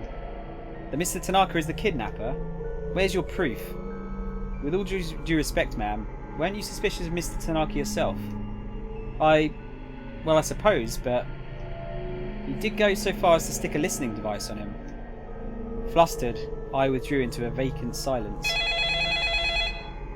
The sudden ringing of the phone startled everyone in the room. Was that Tanaka? No, it couldn't be. There was no way. The phone was wiretapped. The detective wearing the headset nodded to Kajiwara, who in turn motioned for Asawa to pick up. Hello? He said cautiously. Ah, hello. Is this the home of Maria Asawa? The voice was not Tanaka's. Asawa didn't recognise it, but the veil of despair that hung before him thinned slightly. Is this the home of Hitomi Asawa? This time the man on the phone used Hitomi's name instead. Yes, that's right. The caller immediately hung up. What the fuck is going on? That's the problem, I don't know. I didn't realise I could do that. Well, that sold it. Wait, you didn't know that Darkest Dungeon and Isaac were on the Switch? I should be getting money from all these people, shouldn't I? I just sold a Switch for you, Nintendo. Give me some love here.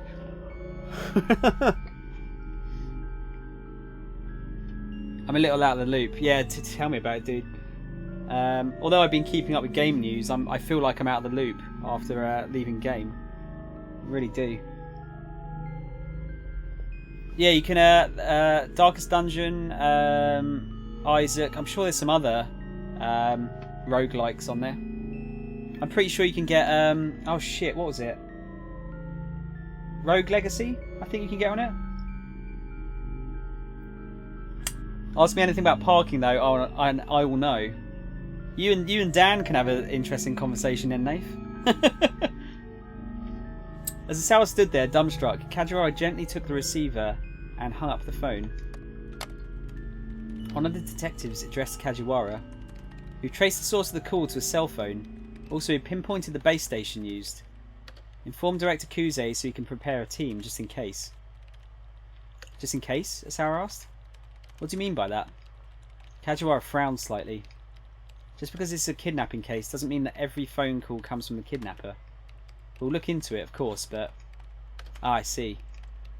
Besides, right now, confirming Mr. Tanaka's whereabouts takes priority. Don't you agree? Asawa nodded. Someone should call him, the detective added. I'll do it.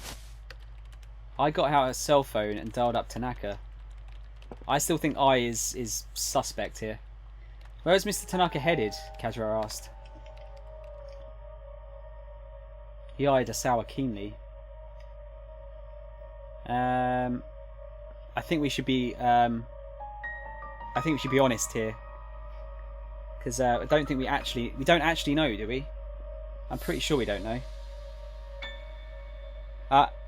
Oh, he's all about public parking. Such a noob. Oh god, don't say that to him. Oh god, you'd have World War III on our hands if you said that. Yeah, did we actually get him to pick up some documents? I can't remember if we asked him or not.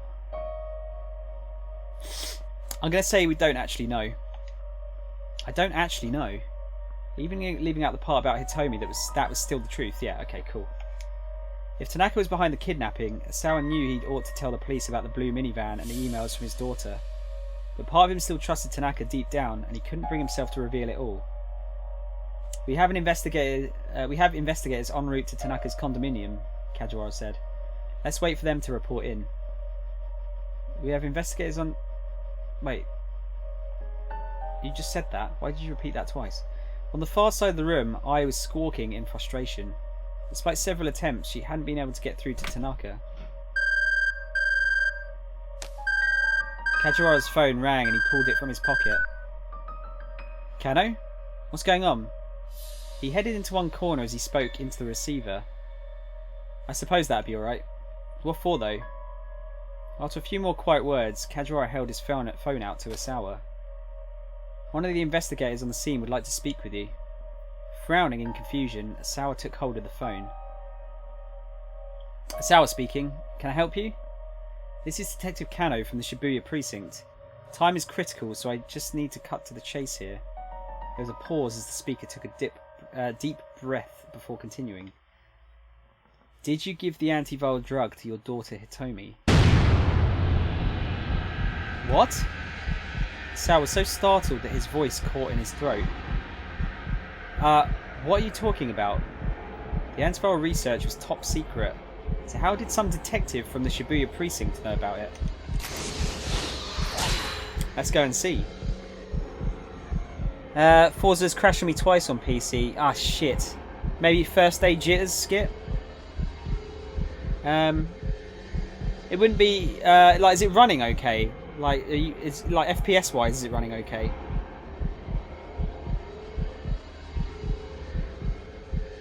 Because I was watching the Digital Foundry thing on it yesterday, and it seems like it runs pretty well on, like, even like fairly like medium PCs, doesn't it?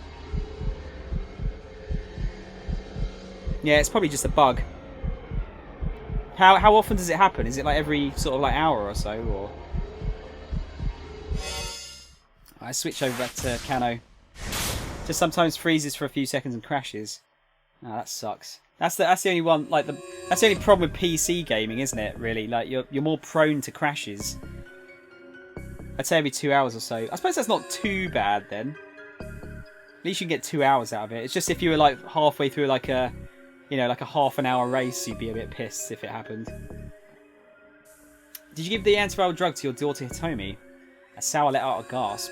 What are you talking about? I'm the one asking the questions here, Mr. Asawa. Did you give the antiviral drug to your daughter Hitomi? I'm not sure I understand the question. Asawa's voice trembled as he spoke. Kano was sure he'd hit the nail right on the head. I know what this syndicate is really after, Mr. Asawa. It's the virus. It's the virus. Asawa remains silent. Oh, we're going to go back to him again.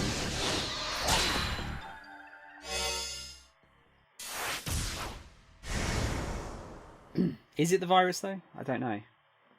That was just the first thing that went to my head. What? Asawa was so startled that his voice caught in his throat. What are you talking about? The antiviral research was top secret, so how did some detective from the Shibuya precinct know about it? Asawa was bewildered. I'm the one asking the questions here, Mr. Asawa. Did you give the antiviral drug to your daughter Hitomi? I'm not sure I understand the question. I know what this syndicate is really after, Mr. Asawa.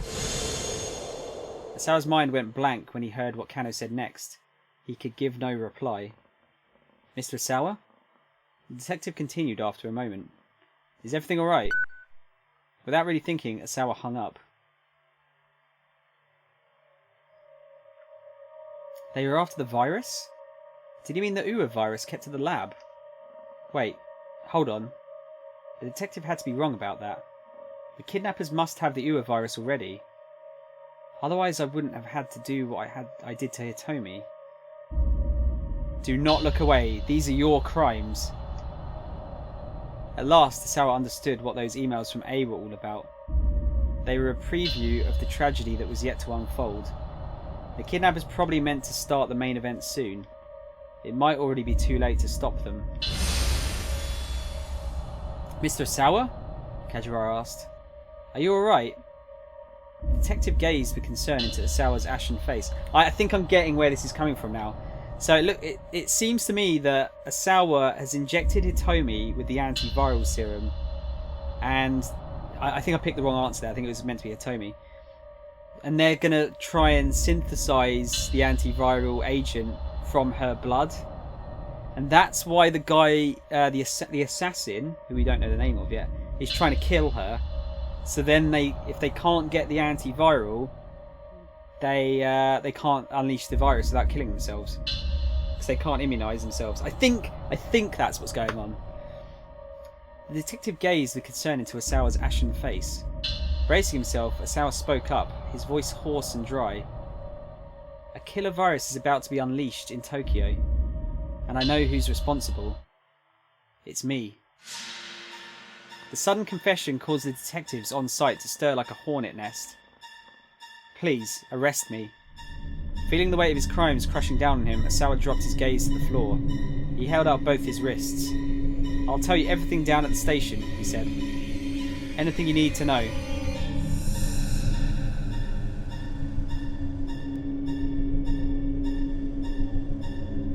Asawa imagined bodies dropping left and right. There were limits to what might be cured by the small stockpile of antiviral his lab currently contained. If they were unable to quarantine the infected in time, then Shibuya, no, all of Japan might be engulfed in a pandemic that the drug could never stop.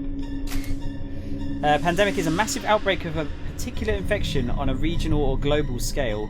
In 14th century Europe, a massive cholera outbreak is said to have killed 2/3 of the population, and a Spanish flu outbreak in the early 20th century killed at least 25 million people worldwide. Given modern advances in transportation, some researchers are of the opinion that the global risk of a pandemic is higher than ever before.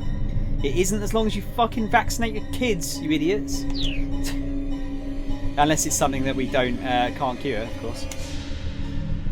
He could only hope that his complying with the authorities might help stop the spread of the infection before it was too late.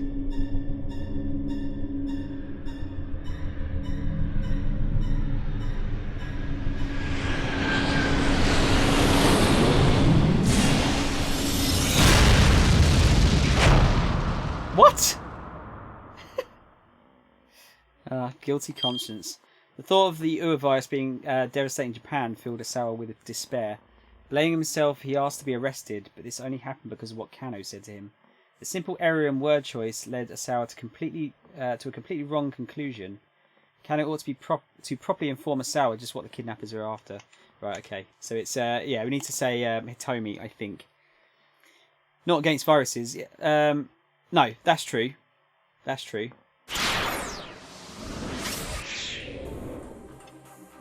But yeah, I honestly don't understand when people don't get their kids vaccinated. Really fucking dangerous. We've had some stuff like popping back up, haven't we, because of it? Right, it's Hitomi. Sarah remains silent. Now let's go back across. See what that's changed. We need a good virus. Too much pollution and stuff. Wait, are you talking about wiping out the population? Solid, are you really Thanos? Can we skip that? Yeah, there we go. You're Thanos, okay. Asawa's mind went blank when he heard what Kano said next. He could give no reply. Mr. Asawa? The detective continued after a moment. Is everything alright? Can we skip this? No. Asawa staggered out of the living room. He needed to be alone. To his surprise, Kajiwara didn't try to stop him. Shutting his study door behind him, he dropped onto his sofa, then grabbed 3 times his normal dosage of stomach pills. There was no water in the room, so he had to swallow them dry. Detective Kano's words echoed in his mind. I know what this syndicate is really after, Mr. Asawa. It's Hitomi. There was only one reason they could be after Hitomi. He broke out in a cold sweat as he began to understand what this kidnapping was really about. It had all started 6 days earlier. Let's see if my theory was correct. It was April 22nd. Asawa had just returned from the United States the day before. He was in the midst of some routine work at the General Research Lab when his cell phone rang. The LCD display showed an unlisted caller. Some hesitation, Asawa picked up. Hello? Is this Kenji Asawa? The caller was using a voice modulator. Type of device or software used to make one's voice sound different. Changing a voice to the point of making a voice print or tone analysis impossible presents a major challenge. To be able to do so in real time requires major financial and technological resources. I don't think it does at this point, does it? I'm pretty sure you can just get really easy computer programs that do it. Sarah raised an eyebrow. Yes? Or a PS3. Oh yeah, PS3 had a modulator thing, didn't it? And I think the Xbox did actually as well. And it always used to piss people off because you couldn't understand what they were saying. Go and analyse Hitomi's blood. Her blood? If you don't, she's going to die. With that, the caller hung up. There was an intensity behind that made Asawa sure it wasn't just some prank call. He had Hitomi come into the lab ASAP. He told Hitomi he wanted a sample of her blood for an experiment. She agreed, suspecting nothing. He placed some of the blood he'd drawn onto a glass slide, then added some fluorescein, a type of fluorescent dye. Yellow to green liquid, a type of fluorescent dye chiefly used in preparing specimens for viewing under a fluorescent microscope. But it has other uses as well, such as a diagnostic reagent administered in eye exams. Its highest volume use is on St. Patrick's Day, where massive amounts of fluorescein are used to dye the Chicago River green. Yeah, I've seen that, it looks really gross, doesn't it? A type of dye that causes the dyed substance to emit higher wavelength fluorescent light when illuminated with a certain other type of light. Such dyes can reveal fine details when used on specimens viewing through a fluorescent microscope. Placing the slide under a fluorescence microscope, he took a look. It can't be. Asawa could hardly believe his eyes. Wriggling under the microscope was the Grim Reaper's sickle itself. There was no mistaking it. Hitomi was infected with the Ua virus. Trembling, Asawa hurried to his computer. Ooh, nasty. That is nasty. He opened the Ua virus folder on his monitor. Within were images showing the stages of the virus's propagation. He double-clicked to magnify the first image. The Reaper's sickles were interlocked with one another. He clicked on the next image. After further propagation, the Ua virus looked less like a sickle, more a sort of insectoid larva. Next was the final image.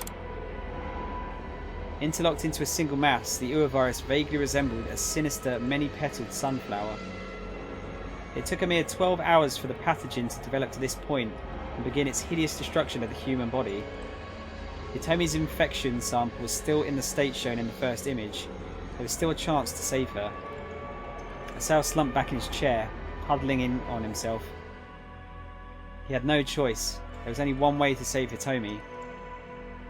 He would have to administer the nearly completed antiviral. Using the antiviral without official approval was a grievous violation of company policy. Acting against company rules and regulations, Akoshi Pharmaceutical prohibits leaking work-related information to outsiders. In the case of a major violation, not only can the violator be fired, but the company may also seek indemnities. Still, Asawa didn't have time to get the higher-ups to approve a clinical trial. He might be punished severely for it, but this was his only option. His daughter's life was at stake. But there was also another, even bigger hurdle in his way. The antiviral drug was stored in the deepest recesses of the biochemical research building. A high-intensity X-ray scanner was set up at the entrance to the storage area. This made it impossible for him to take research materials out. X-rays, a type of radiation also referred to as Röntgen rays? I don't know how to pronounce it when it's got the umlauts over the O. Röntgen rays, with a shorter wavelength than UV light, but a longer wavelength than gamma rays. Because X-rays can penetrate many objects with little absorption or scattering, they can be used to create images of internal structure. Hospitals, for example, use X-ray technology to examine the insides of patients' bodies, while security personnel use it to scan luggage at airports and to search for bombs. I need to record some audiobooks. Do you reckon? I think I feel like my voice is a bit too monotone for that. Not to mention the fact that I haven't been doing any voices for anyone. How are you, GCB? Thankful that it's Friday, I assume.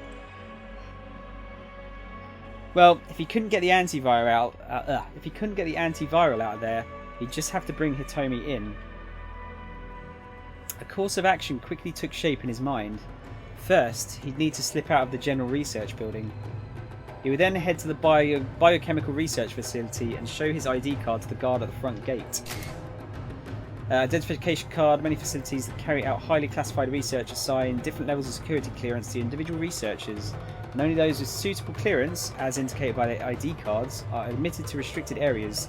Development of more advanced technologies such as electronic ID tags are replacing older barcode type entry cards.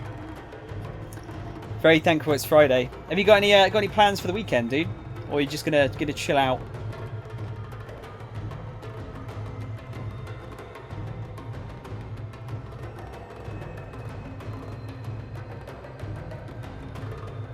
After passing through a lobby under the watchful gaze of several security cameras, he'd reach an elevator at the end of the hall that went directly to the storage section. This elevator required an ID card scan to operate.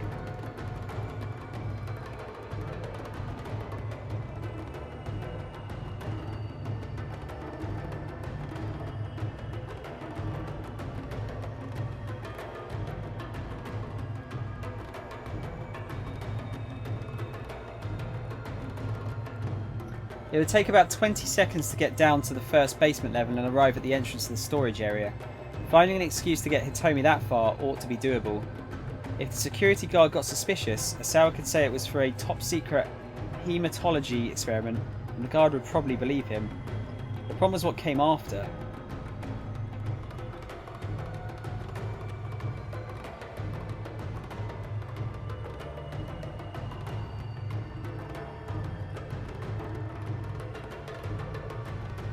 Getting into the storage area itself required fingerprint authentication from both Asawa and Tanaka.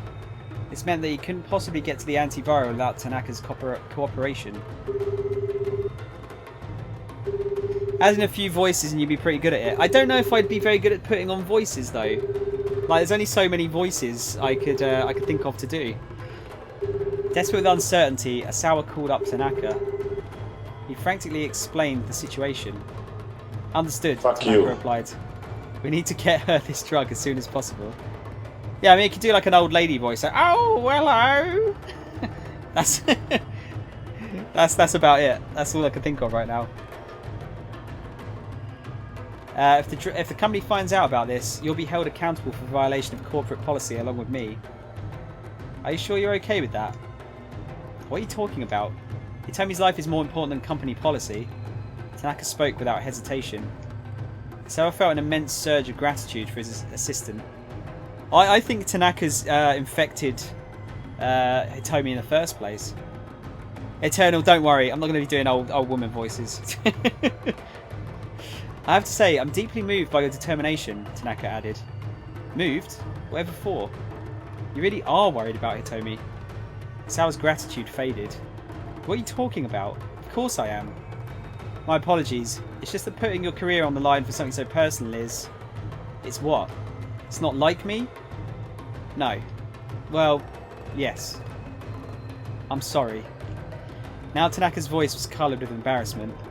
Just what sort of person do you think I am? Sawa resisted the urge to ask the question out loud.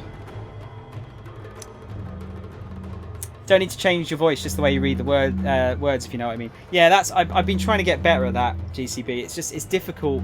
I find it difficult to read it over once and get the right tone. You fix your PC, or was that someone else? Sorry, that was someone else. Read American. I can't. You know I can't do an American accent. A short time later, Asawa and Tanaka stood before the door to the secure storage area. The security guard had let them in without the slightest suspicion. Asawa pressed his index finger to the fingerprint scanner first. Accepted. He realised he'd been holding his breath as his authentication finally went through. Half a moment later, Tanaka touched his own finger to the scanner plate. Accepted. The lock released with an audible clang and the heavy door opened. Asawa hurried to retrieve the antiviral. As he picked up a small vial, he had a sudden realization. They were finally going to use the drug in a human test. His fatherly wish to cure Hitomi was overlaid by an intense rush of curiosity, the researcher's drive to discover his results. Hurry! I need to hurry. I need to administer the antivirals as soon as possible. Asawa could hardly fend off his excitement. Over the course of the next few hours following the injection, the Ua virus would be eradicated from Hitomi's body. There had been some fever and cramping as temporary side effects, but the DDS had done a spectacular job of stumping out the virus. Drug delivery system, also known as smart drug delivery, the ability to target a specific region of the body with a specific drug, has momentous implications for the future of medicine. DDS technology is currently being tested extensively around the world. I hadn't heard of DDS before this. Speak American, Tom. Learn how to speak American. I'll send this to you on Discord so you can watch it later. What is that? Learn how to speak American?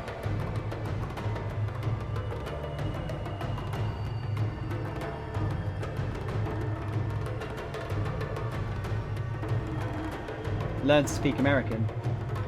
Is it? It's a 2-minute video. It's gotta be like comedy, right?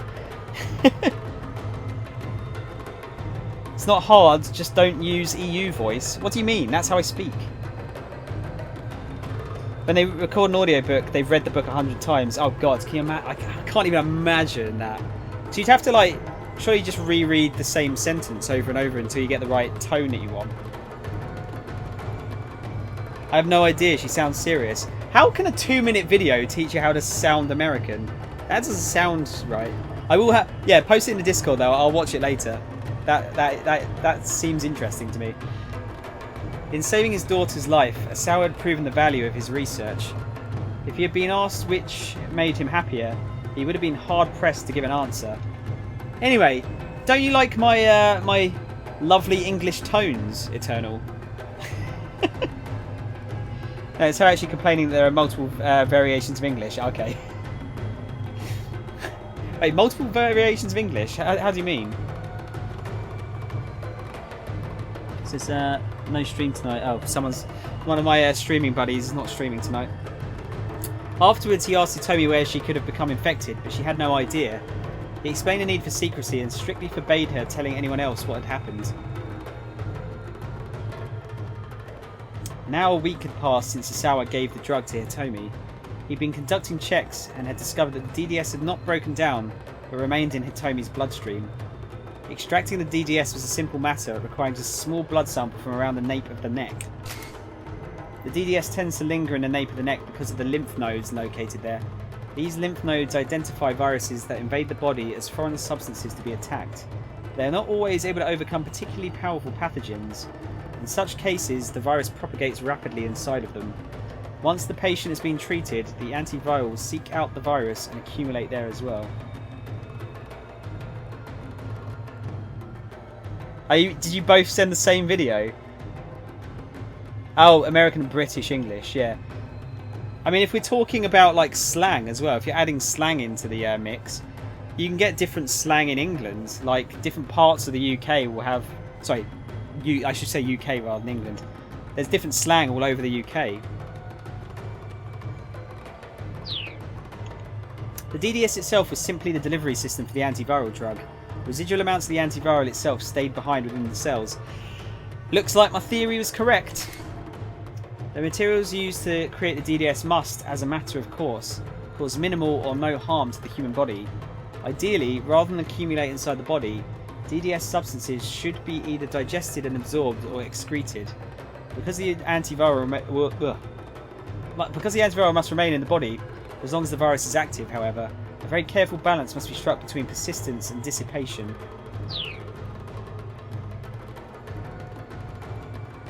Love the British accent. I'll keep my British accent then. I always love it when people try to do a British accent. You shouldn't say be British accent. English accent. Surprise, would be motherfucker. English accent would be more accurate, Marcelo, because a British accent is, well, that would include Scotland, Wales, and Northern Ireland, which are all very different. But then also a lot of English accents are very different from one another. So that's not really right. But yeah, English accent, I would say, is more accurate to say. One of the guys I raided the other day knew that I was from England, but gave me a fucking Australian accent. That seems to be quite a common mistake. People tend to go into an Australian instead of an English accent. Using the DDS, it was possible to extract those minuscule amounts from cells in a blood sample. It might take considerable time, but a sufficiently detailed analysis could allow for the antiviral drug itself to be reconstructed. Asao felt a chill as he contemplated the situation. The kidnappers had known how tough security was at the lab, so they came up with the idea of using a human vessel to get what they needed from within. By infecting Hitomi with the Ua virus, they'd ensured that she'd receive the antiviral, that she'd have it in her blood. If Tanaka was working with the kidnappers, that explained why he'd been so cooperative about the fingerprint scanner. Damn it! Asawa shouted. He clutched his head in his hands. Tanaka had been his partner and trusted confidant for years. Asawa refused to believe he'd been betrayed like this. The front door chime sounded. Mr. Asawa, Kajiwara called out. It appears you have a visitor. Could you handle that? We can't do that yet because of Minokawa. In fact, let's go to Minokawa now, and we'll get that unlocked. Oh yeah, his laptop's busted. That was the last thing that happens. No, sorry. There's still no command. There's still no command. I've been working on the YouTube thumbnails, dude. Play Soul Calibur, but I'd be terrible at it. I'd be literally just button mashing, and you wouldn't want to see that, would you? No! Minokawa's cry of despair echoed throughout the cafe. His laptop monitor stared back at him, black and empty, like my soul. Don't you die on me, buddy. He jabbed his finger sharply at the screen. But the computer gave no response, looking well and truly dead. What the hell? Minokawa pounded his fist on the table.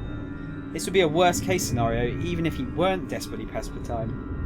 Guess I'll just have to write by hand then.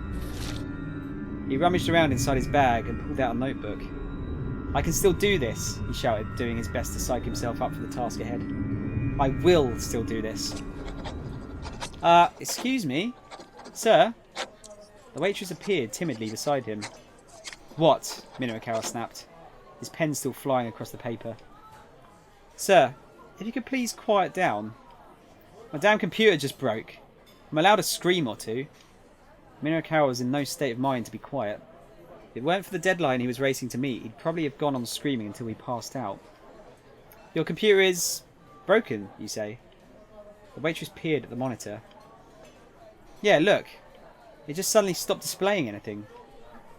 Could it be that, the battery is just dead? Minokawa sat bolt upright. That's it! The waitress flinched as Minokawa's finger jabbed towards her face. I hadn't considered that possibility. Hey, let me plug in somewhere. Are you a fucking dumbass? Who gives a fuck? That's the fun part, seeing sound get destroyed. What if we played and I beat you with button mashing?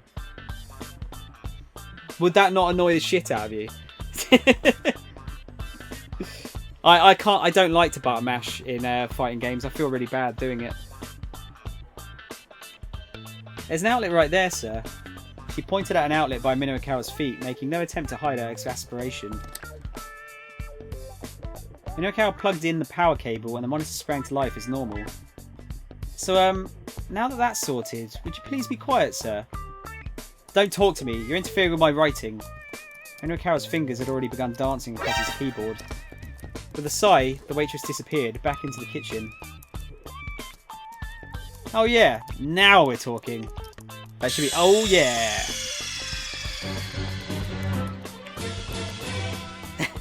How's it going, Spidey? How you doing, Supreme Shower Scum? Ah, shit, it crashed again, Skit. That sucks, dude. I could give Soul Calibur a blast, maybe. Give it a go. How many characters has it got, Eternal? Oh yeah, now we're talking. His fingers picked up speed as he went about touch typing. After typing at a keyboard without looking at the keys, the aspiration of computer novices everywhere. The typical methods involve placing the index fingers on the F and J keys with the middle ring and pinky fingers resting on the A, S and D or K, L and... what? Oh god, what? What do you actually call that? The comma with the dot above it?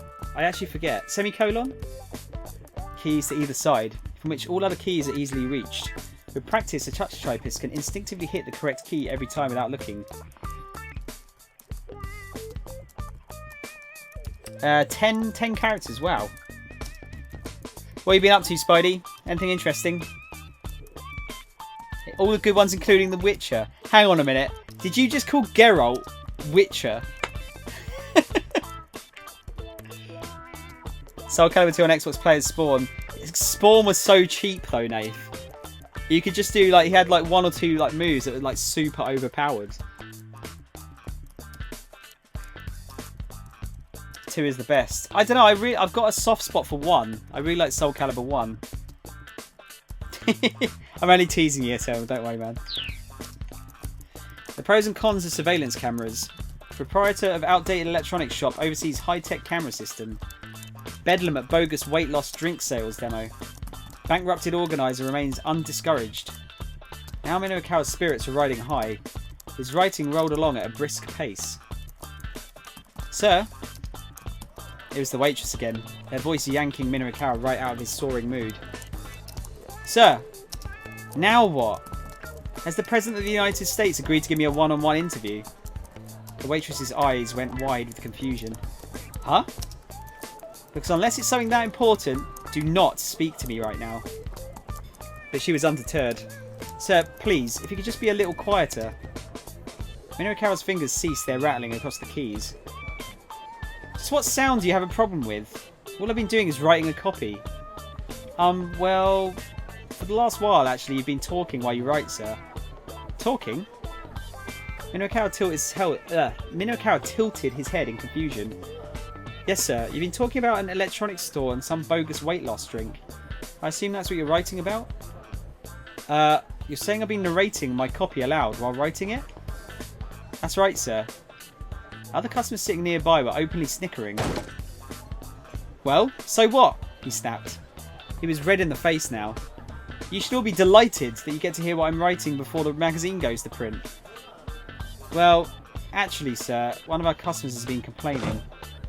Complaining? Of all the nerve, who was it? Where are they? Minoru Kawa scanned the other patrons, many of whom were unsuccessfully trying to hide their laughter.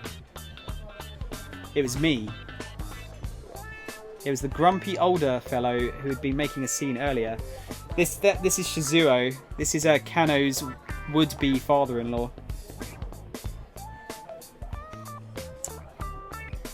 Hang on, what the fucking hell? You guys have written loads. 6 really feels like one with ultimates though. It really feels like a Soul Calibur and I'm extremely happy with it so far. But if I did become a mod, I could ban you from your own channel for that heresy. What, for saying Soul Calibur 1 is better than 2? Spidey, thanks for the host, man. Eternal, I am looking at some more mods. I haven't decided who I'm going to add yet. The only reason I've asked, I asked Mystified Fluked because I know him in person.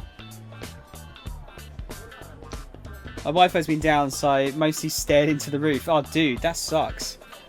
Life without the internet is not a life I would like to live anymore. No one's been wowing since you've been gone, Spidey. I kind of missed it. Nath, come on. Soul Calibur 1's really good. What was it? Weapon Master mode is fucking awesome. Oh, I see how it is. Don't get salty just 'cause I'm not making everyone a mod. I don't really need mods. My thoughts were that if I was to make someone mod, because I've only got Hermione as a mod at the moment, it'd be kind of nice if they could like kind of say hello to newcomers in chat when like just in case I can't.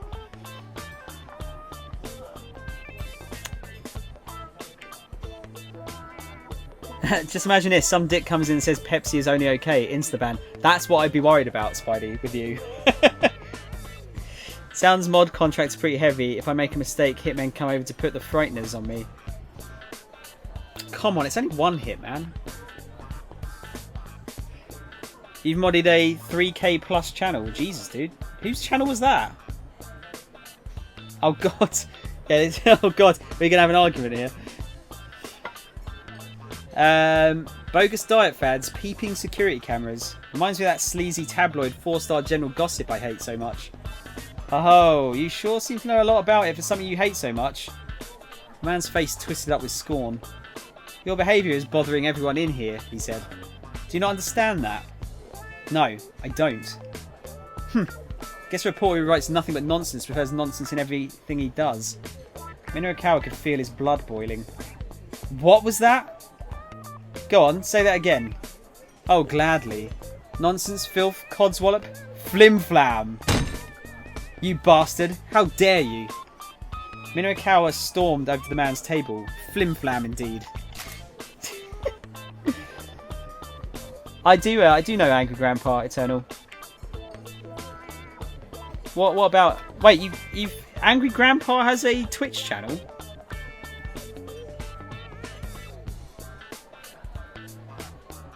I like Pepsi Max. Pepsi Max is the best Pepsi, I'd say.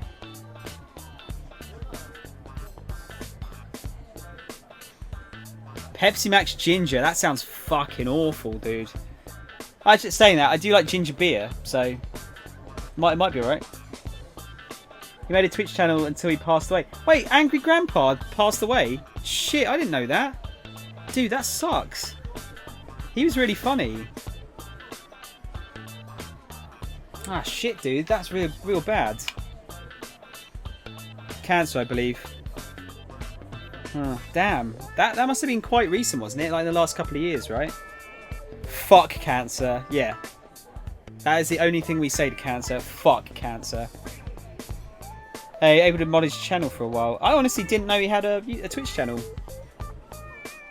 Angry Grandpa's kind of like a... He's a made up... Well, he was a character, wasn't he? The actual guy wasn't angry at all. It's kind of like... oh, is it Boogie? You know the big guy that plays like a big like angry geek character. Like he's just a character as well, isn't he? All his viewers were crazy as hell, putting their numbers in chat for whatever the hell reason. Wait, putting their numbers in? What, like phone numbers?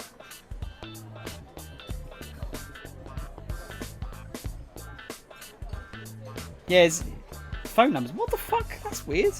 Why? Bogus or insincere content. Few things anger Minokawa more than reports using dishonest means to create a story. Having his own work called flim-flam would naturally make him blow his top. So Angry Grandpa can call them on stream. Is that what he did? Was he just calling people up? Just who are you calling flim-flam? The other man stood up and glowered in Minokawa's face. You utterly lack any manners or sense of decency for starters. I have plenty of manners and decency. I also happen to have a deadline. Bah! As if a flim-flam artist like you has a work ethic. Stop calling me flim-flam. The waitress inserted herself between the two men. Gentlemen, please, stop fighting. I demand that you remove this man at once, the older fellow barked. He's the one you should be kicking out, Minokawa shot back. By now he was ready to go for this guy's throat. Please, the waitress pleaded. Both of you, return to your seats. She grabbed onto Minokawa and began to forcibly drag him back to his table. Ah, we got a choice, guys. So we're going for A. Oh, it's too late for that. Giving in to his anger, Minokawa threw a punch at the troublemaker. Or B. Okay, just calm down. Minokawa did his best to swallow his pride. I feel like B is going to be the right answer here. Because otherwise we're going to get arrested or something. Oh, you're supposed to do it in whispers. Had to time out ban so many people for it. I only ban if it's really bad. See, that's the thing, Eternal, I wouldn't even, like... I don't even really need my mods to ban anyone at this point, because I like to give people a chance. I don't like to ban them straight off the bat. Unless it's, like, really bad. I really like to try and, like, I'd rather get them round... Like, if they're trolling, I'd just like to play along with it and then see if they naturally, you know, just start being normal. I have, Marcelo, I've had to ban 2 people so far. One of them was apparently, like, calling me rude stuff in Spanish. And luckily some of the other people in chat could speak it. Because thing is, it's like, I don't know why he was doing it, because it was pointless, because I couldn't understand anything they were saying. And the other person we had to ban was someone who kept spoiling the game. He wouldn't let me play it as I wanted to play it. And then the final straw was that he spoiled another streamer that was playing the same game. So yeah, that was it. I like this channel, it's chill, but that's why I want a mod here and chill. I'll tell you what, Eternal, we'll have a chat about it on Discord if you want. I'll tell you what I'm looking for. Except for Spider, because he got auto-timed out. Yeah, that was Nightbot, Marcelo. I had to change Nightbot after that, because he put in like 1 million symbols or something. I banned people in the past from a game I used to moderate. I think the longest I banned for 6 months. What game was that, Nath? Was that SOCOM type game you used to do? Yeah, that is that guy, Spidey.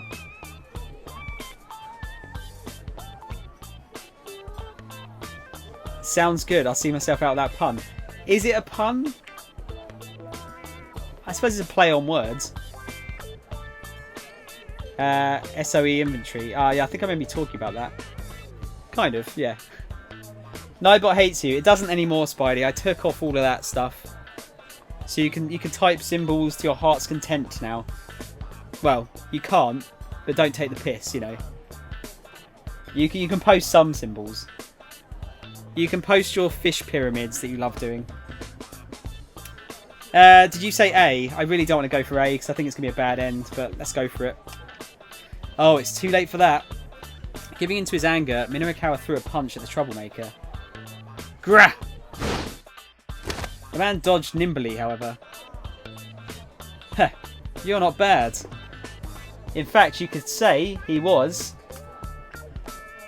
Oh, it didn't work. Fuck you. That would have been amazing. You're pretty good. You're pretty good. You're not bad. You're pretty good.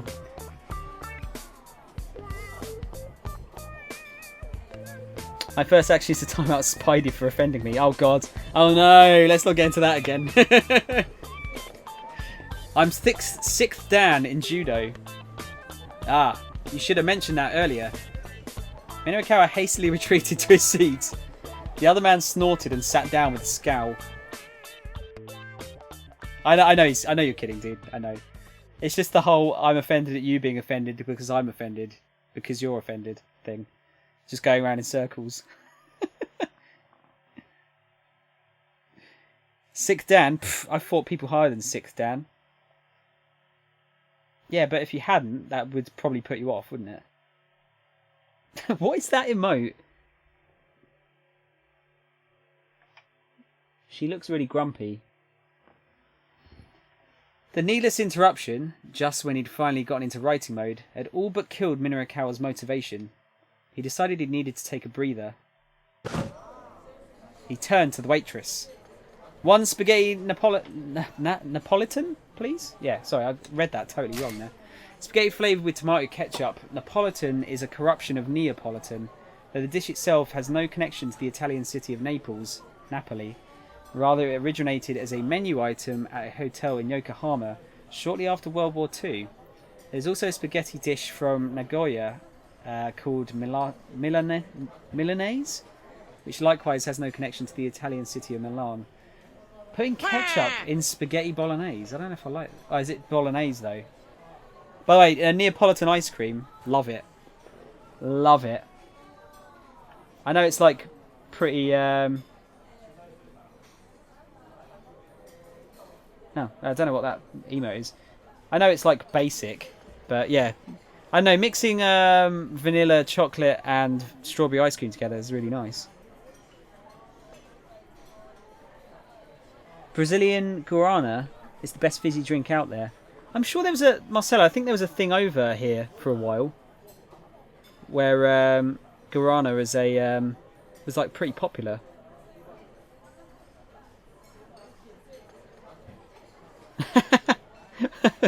Are you making little giraffes? That's the shortest giraffe I've ever seen. Do they have like neck parts you can add? I suppose they don't, do they? Because you can only make the four together to make an image, can't you? Chat would fuck it up if I did. Yeah, Spidey would get in there because he's always getting his fish pyramids destroyed. He might not have a lot of spare time, but working on an empty stomach wouldn't do him any favours. While waiting for his order to come out, he decided to read back over the copy he'd written so far. What? When he looked back at the monitor, the screen was black yet again. Looking down at his feet, he saw that the power cable was now unplugged. "Hey, what kind of cafe are you people running here?" he shouted. The waitress hurried over, looking combative. "Sir, you yanked that out yourself when you stood up earlier." "What?" "A likely story." "It's the truth, sir." Minoru pointed at one of the customers sitting next to him. "Is she telling the truth? Did I really yank my power cord out myself?" The man nodded sheepishly.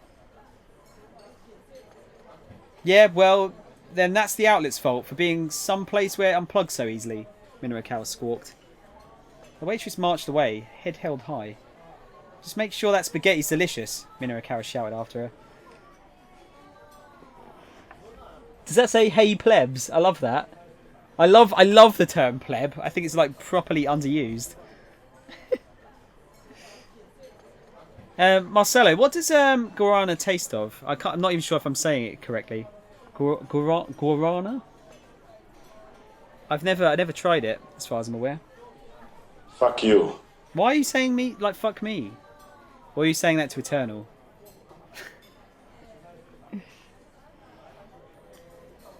Oh, and load it with cheese. Lots of cheese. Ugh, fucking cheese. Ugh. Guarana. Okay. So it's just the beginning part. Guarana.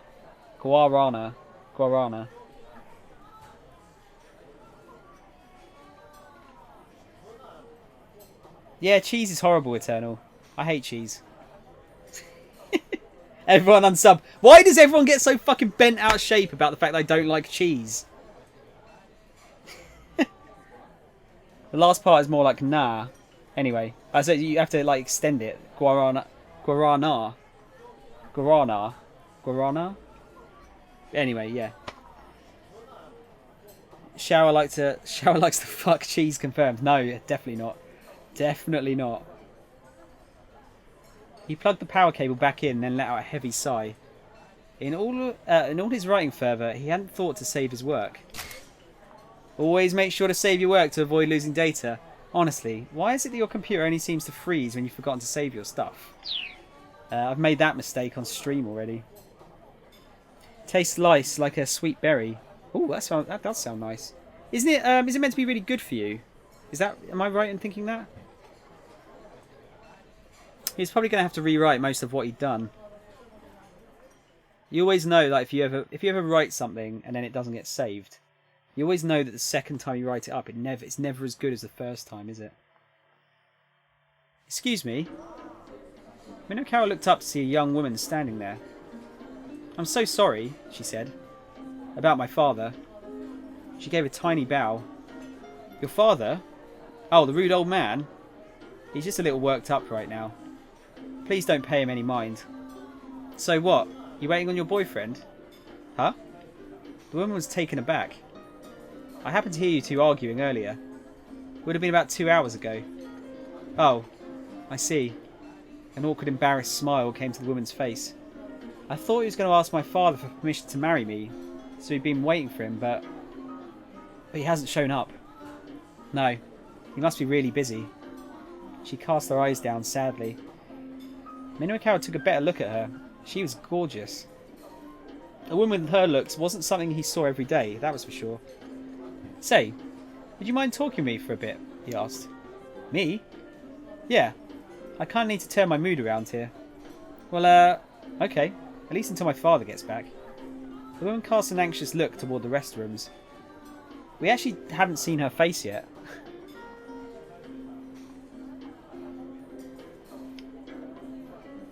I know you like to fuck cheese. I don't. I would rather fuck some like rusty razor blades than cheese. A dude I know from the US tasted it, and that's all he can drink now. Really? Oh, okay.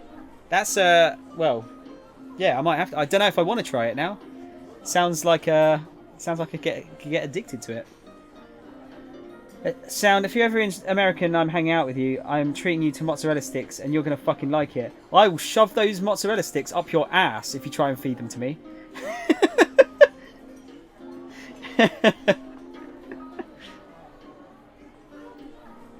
People I've known for much, much longer have tried to feed me food that I don't want to, and it doesn't work. I just double down on my stubbornness.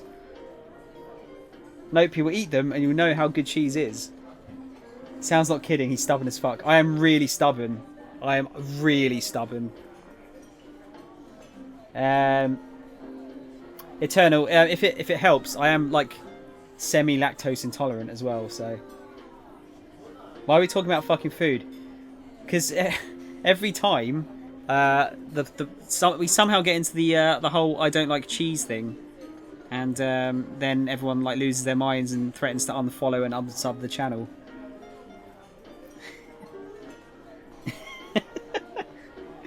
What's your name? Rumi. She sat down across from him.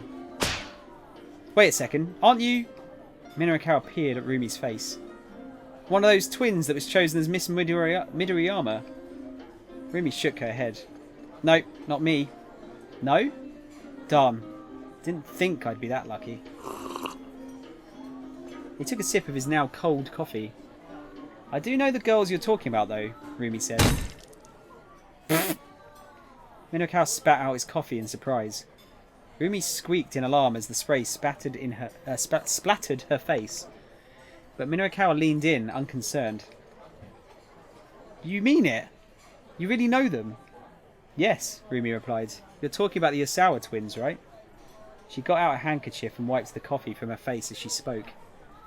Osawa, huh? Minokawa glanced down at the project proposal on the table.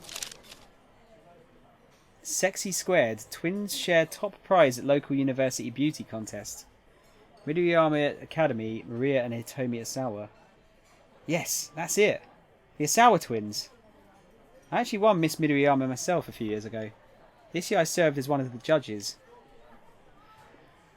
Oh god, what am I missing here? Are we still like flying off the handle about me not liking cheese? Teenage Mutant Ninja Turtles will be discussed. I don't like pizza. Yes.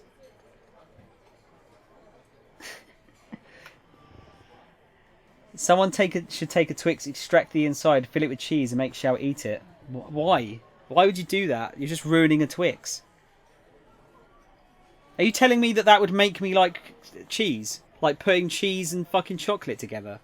Are you mental?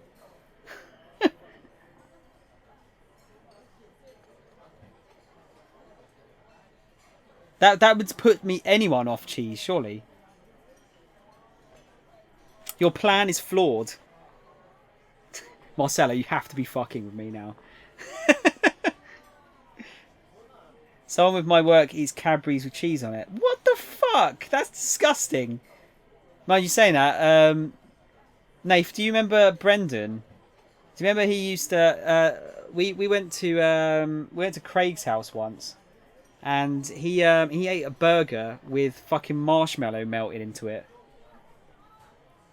This was like marshmallow and ketchup and shit mixed together. He used to dip his like burger into ice cream and shit as well. He was fucking... He had weird food taste.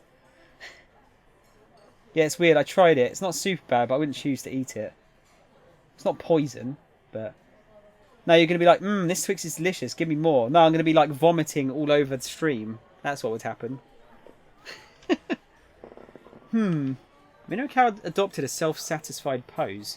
Guess I really was born under the right sign to be a freelancer. The leads just come to me.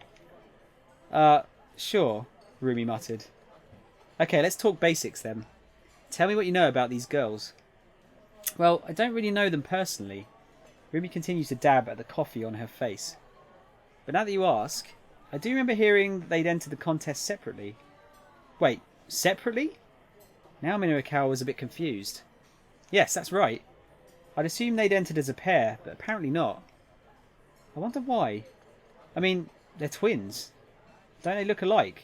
Wear the same clothes, do everything together, and say the same things at the same time and stuff. Rumi chuckled and shook her head. No, not at all. Besides, these two aren't identical. They're fraternal twins, she said. Twins who were born at the same time from two eggs that were fertilised separately. Fraternal twins do not share the same genetic information. They can differ in such characteristics as sex and blood type, though there are cases of fraternal twins resembling one another almost as closely as identical twins. Maria and Hitomi Asawa happen to look very closely alike, but they do not have the same blood type. Interesting. Oh, fucking hell. Guys, holy shit. Is this... At least, like, I now know how to get the fucking chat going. If I just say, like, I don't like cheese, everyone loses their mind. And you all come together to hate me as one. Speaking of pizza, I'm going to order one in a sec. Lazy Friday. You don't even have that far to go for it, Nath, do you? It's only across the road, isn't it? You'll be vomiting so you can fit more yummy cheese Twixes in your stomach. Oh, that like actually makes me kind of sick to just even think about it.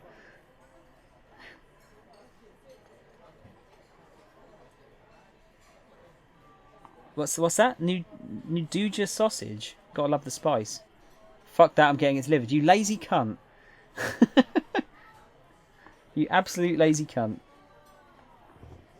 I don't know what we've got left food-wise in the house. I don't know what I'm going to have later.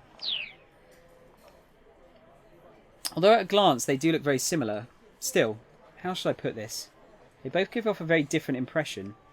Oh? Now that sounds interesting. Mind explaining what you mean? Minokawa opened his memo pad. I talked to them briefly after the award ceremony. The older sister struck me as really energetic, but the younger one was more quiet and reserved. Minokawa's investigative senses were tingling. I wouldn't figure a shy girl would want to enter a campus beauty contest. I've just thought of another voice clip I could do. I'm gonna write it down.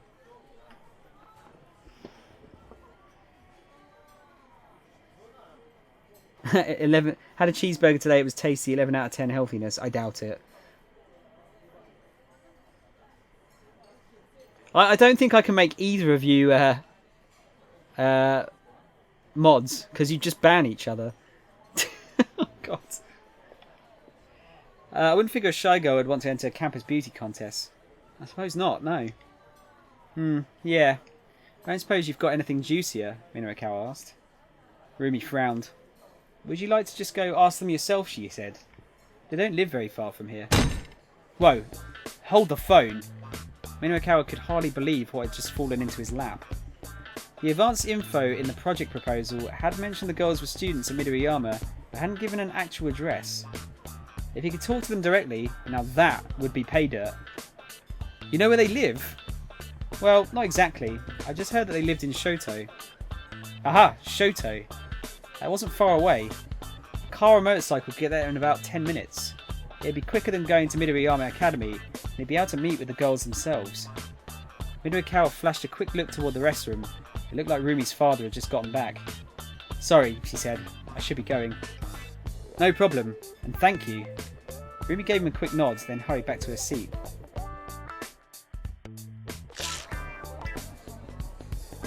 I can be a mod, I'd ban both of them.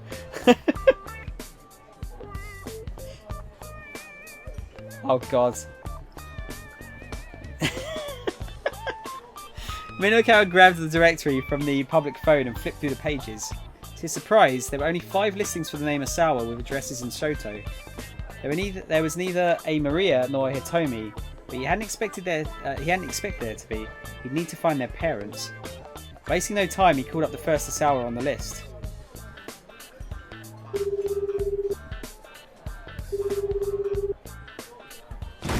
Bingo! Minorikawa couldn't help but prump his fist in excitement. He'd gotten the right place on his first try. Way to go, me! He committed the house number listed in the phone book to memory. Just then, the waitress reappeared with a disgruntled expression and Minorikawa's order of spaghetti Napolitan. Here you are, sir. Whoa! Oh! The pasta was piled high with an impressive mound of grated cheese. It looked almost like a miniature mountain of snow. Oh, they put carrots in there. No, they look like... Are they tomatoes? Like some peppers on there as well. You did say lots of cheese, sir, the waitress told him. She set down a canister of cheese and a bottle of Tabasco. Oh shit, we've got another... I think we might... Oh shit, we might have another glitched thing here. It has been claimed that Tabasco was first imported to Japan by a certain well-known former pro wrestler, but this story is untrue. Yeah, text is gone. Shit, we've come across another fucking glitch in this game. The game is frozen. I can't do anything. Fuck, well, remember not to look at that. Remember not to look at the Tabasco thing.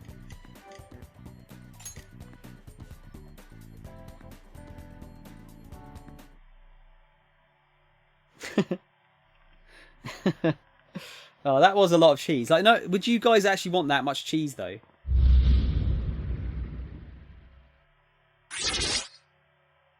Are you playing Attack on Titan today? Spidey, it's going to depend on how quickly I can get this chapter finished of this game. I really do like cheese. Oh, God. Eternal, you do realise, like, I haven't downloaded Soul Calibur yet, and it would take me, like, an hour or so to do that. Where is this saved? Oh, thank fuck for that. Right, don't click on that fucking tip.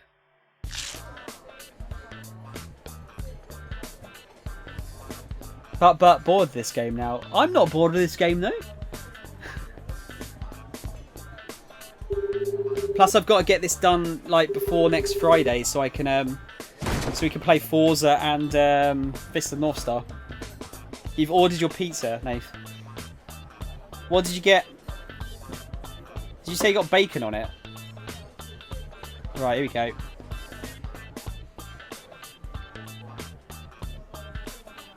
But why this game? I don't, you know, I've started it now. Oh, this looks good, Minorikawa exclaimed. He twirled some spaghetti up with his fork and shoved it into his mouth. The slightly sour sweetness of the ketchup blended perfectly with the mellow flavour of the cheese. Oh, that is tasty. There's nothing like satisfying grub to lift the spirits. He turned back to his laptop, still wolfing down the spaghetti. Alright, we're back in action. Let's do this. Yet again, he unthinkingly blurted his words aloud as he slipped back into writing mode. I've got this. I've got this. With ketchup smeared around his mouth, he set his fingers tapping away at the keys. The waitress let out another groan of dismay. Huh? You say something? Minorikawa glanced in her direction, but the waitress faked a smile. No, sir, I don't think so. Yeah? Well, then go away. You're distracting me. The moment he looked away, she clenched her fist in indignation. Hmm? Nothing, sir. Good luck with your work, sir. I don't need luck. I've got this.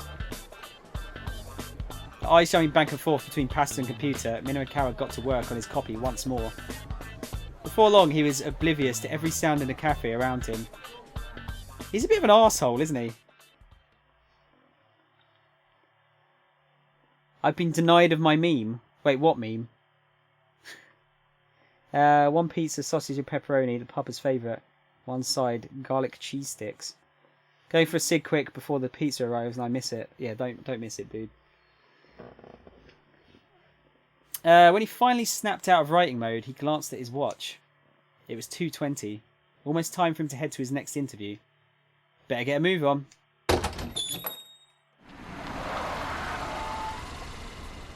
Read above. Wait, which one have I missed? Have I missed something? Oh, the game crashed because it really wanted you to stare at the cheese. Am I missing something? Is that what you're talking about? Maybe here for about 40 minutes. It's coming from out of town. Oh wait, you went for somewhere out of town. Okay. Far better pizza than the pizza place in my town. Which, Nath, which pizza place is that? So I could tell my dad. My dad often gets pizza from Domino's.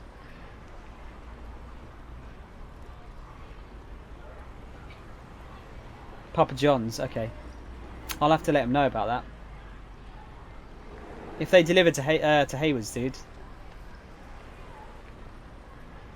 Kimizuka's taxi came by just as Minorikawa was hurrying out of the cafe.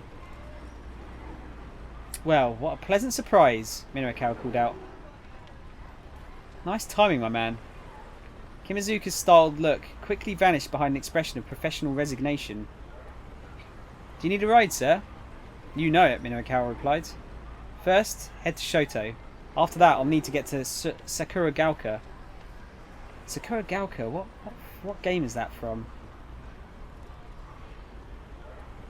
What other game did I play that had Sakuragaoka in it? It's way better than Domino's, at least over here. Way more toppings, less greasy, better garlic dip, tomato sauce. I suppose it depends on it depends on who it depends on the exact shop, doesn't it? I suppose some Domino's could be better than others, and some Papa John's could be better than others as well. As he cast his gaze out at the sights of the city, Minorikawa mulled over his plan for the next part of the day. First, he'd interview the Miss Midoriyama girls. Then he'd meet with the head of that theatre troupe. In order to leave himself enough time to write his copy, that meant, I'd like to get this all wrapped up in 20 minutes, he said. Can you make that happen? Kimizuka flashed a grin. That will incur a special fare, sir. Ooh, special, Minorikawa said as he got settled into his seat. I love that word. Kimizuka stepped on the gas.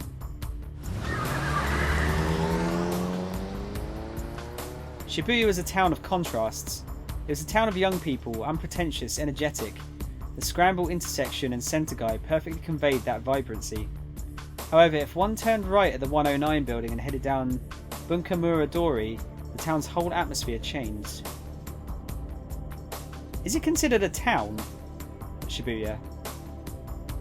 I thought it would just be a part of Tokyo. Shoto is one of Shibuya's, indeed one of Tokyo's most upscale residential districts. Wherever one looked, there were stately manor houses giving off an imposing air, sending the message that this was no place for the common folk. Right. Right here's fine. Minorikawa directed Kimizuka to pull over. Wait here for me. I'll be right back. Hopping out of the taxi, he checked the nameplates of the nearby homes. Ah, here we go. He'd spotted a nameplate that read Asawa. Kenji Asawa, huh? The name nagged at him somehow. It had been in the back of his mind ever since he'd seen it in the phone book back at the cafe. Had he heard it someplace before? He walked up to... God, there's a few spelling mistakes in, isn't it? He walked up the to gate. I don't think that sounds right. He walked up to the gate and pressed the button for the intercom. Even the little chime it made when pressed sounded elegant. Minorikawa waited, but there was no response. He looked at his watch. It was 2:30 now. His interview with Shinosuke Orai of the Wandering Angels was supposed to have started already.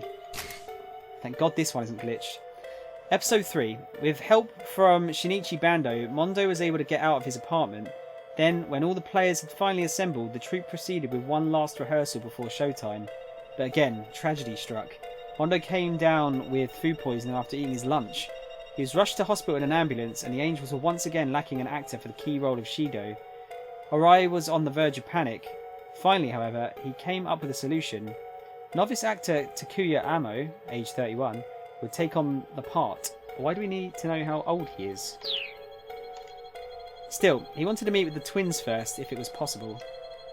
He had to make a choice. He decided to wait a little longer, or he decided to give up and head to his next interview. I'm gonna overwrite you guys here. We're gonna wait a little bit longer because I think we need that to progress Asawa's story. He decided to wait a little bit longer, just 5 more minutes. A woman's voice came through the intercom. Who is it? It's Minorikawa. Where would I know you from, Mr. Minorikawa? Oh, you know, here and there. I mean, there's only one Minorikawa, really. I don't have time for such nonsense. Please, be on your way. I'm not going anywhere until I get an interview. Interview? Who are you with? The woman's tone had changed now. Maybe Minorikawa could simply talk his way through this. This is a piece for 4-star general gossip. Ah, perfect. I've been wanting to talk to them. Was this one of the Miss Midoriyama winners? Or perhaps it was the girl's mother, eager to boast about her daughter's achievement. I assume you're familiar with defamation of character, the woman said. What are you talking about? Article 230 of the Penal Code of Japan defines it as any attack against a person's reputation or societal standing. It's a very serious crime. I know what it is, Minorikawa said. What's your point? He had a bad feeling about this. I have a bad feeling about this. Why discuss libel laws right before an interview? Oh, I'm not letting you get away with telling me you've forgotten. I wonder if you'll remember once I bring up charges. Her tone was calm and level, but laced with malice. You're talking nonsense, lady. Are you the mother? I've got business with your daughters. Put one of them on the line. Nonsense? The woman's wrath radiated from the intercom. It's your 4-star general gossip that specialises in nonsense. Her voice was so loud that it was cracking. Detective, arrest this man. He's a criminal. Detective, huh? You don't really think I'd fall for that, do you, lady? Just who do you think I am? I'm Minorikawa. He crossed his arms and struck a defiant pose.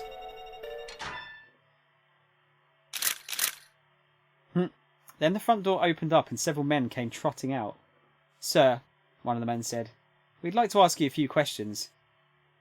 At the word sir, the man flashed his badge and Minorikawa turned to run on reflex. He hadn't thought she'd actually send detectives after him. Just what the hell had Heaven Publishing done to her? Never mind, he needed to get out of here. He couldn't afford to get arrested right now.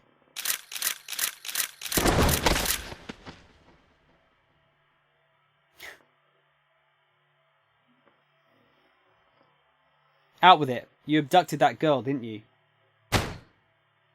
Detective, you keep asking me the same question over and over. Yeah, I think it was. This was the wrong way to go. Apparently, might have to do the other one first. And I'll keep on asking until you tell me the truth. Look, ask all you want. I can't tell you what I don't know. Then let's go back to the beginning, shall we? I'll cut the crap. I don't have time for your games. As a matter of fact, you have plenty of time. I can assure you of that. The stubborn detective flashed him a grin. I can keep doing this for days, if that's what it takes to get you to confess. Bad end. And so the interrogation went on for hours. In the end, once his innocence had finally been established, Minorikawa was finally released. He wrote a scathing indictment on his experience. The report shook up the system in a major way. But that's another story for another day.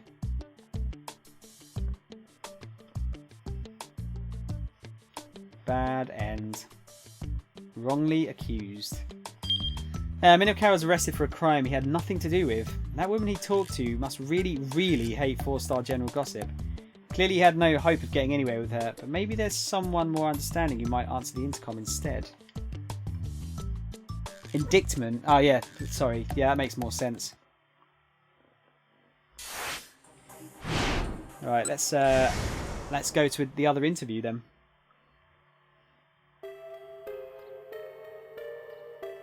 Oh, actually, no, yeah, Spidey, you said A. It wasn't A. Ah, well, I'll have to come back later. Minorikawa decided he'd better get to his next interview. He started to head back toward the taxi. A woman's voice came through the intercom. Who is it? Oh, wait, hang on. You know what? I don't think this changes. Yeah, okay. I've got to change it somewhere else. I think we've got to carry on with the Sours thing. I guess. Let's try it. See what happens. Mr. Sour, Kajiwara called out. It appears you have a visitor. Could you handle that?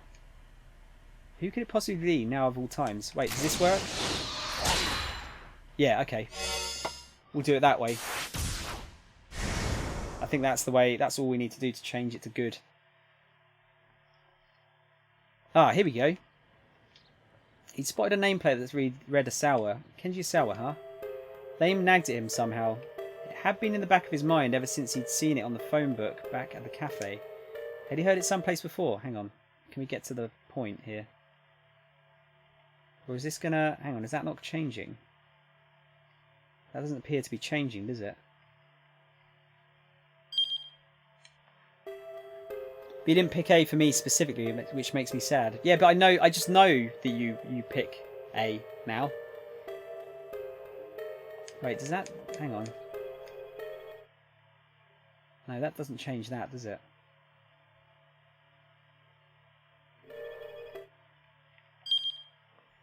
Hang on a minute. Maybe it is A, and I just had to do that thing. No, okay, hang on. Let's carry on. Let's carry on with the Sour. Oh, if we can, that is.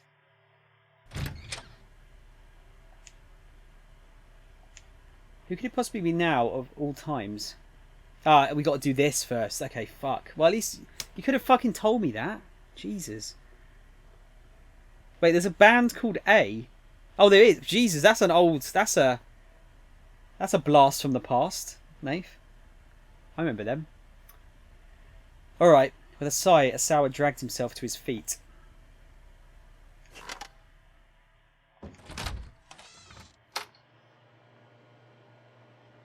He stumbled wearily back to the living room, where the investigators were staring at the intercom monitor with concern.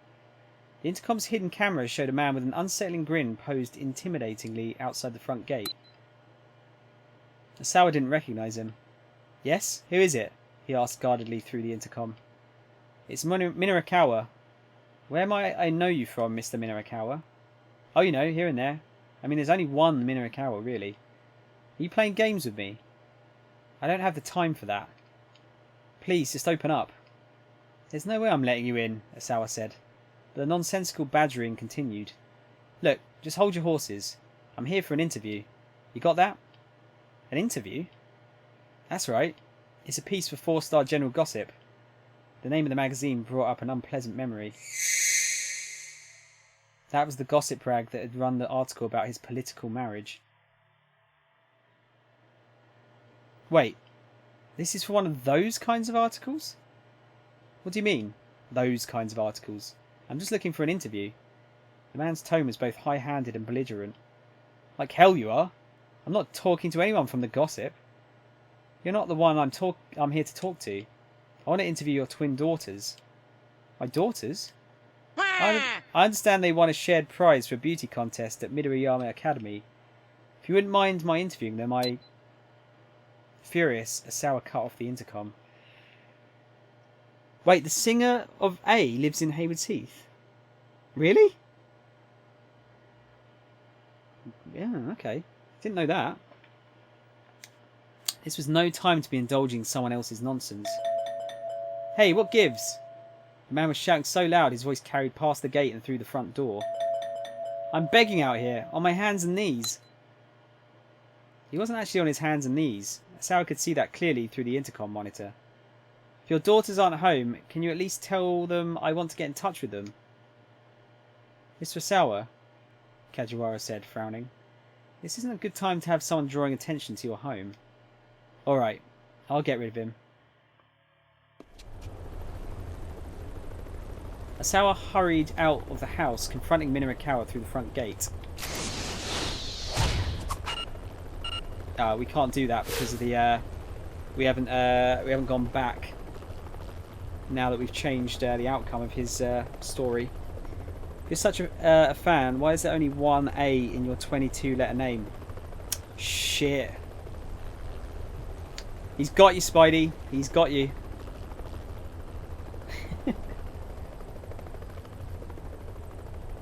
You've got more E's than you do A's.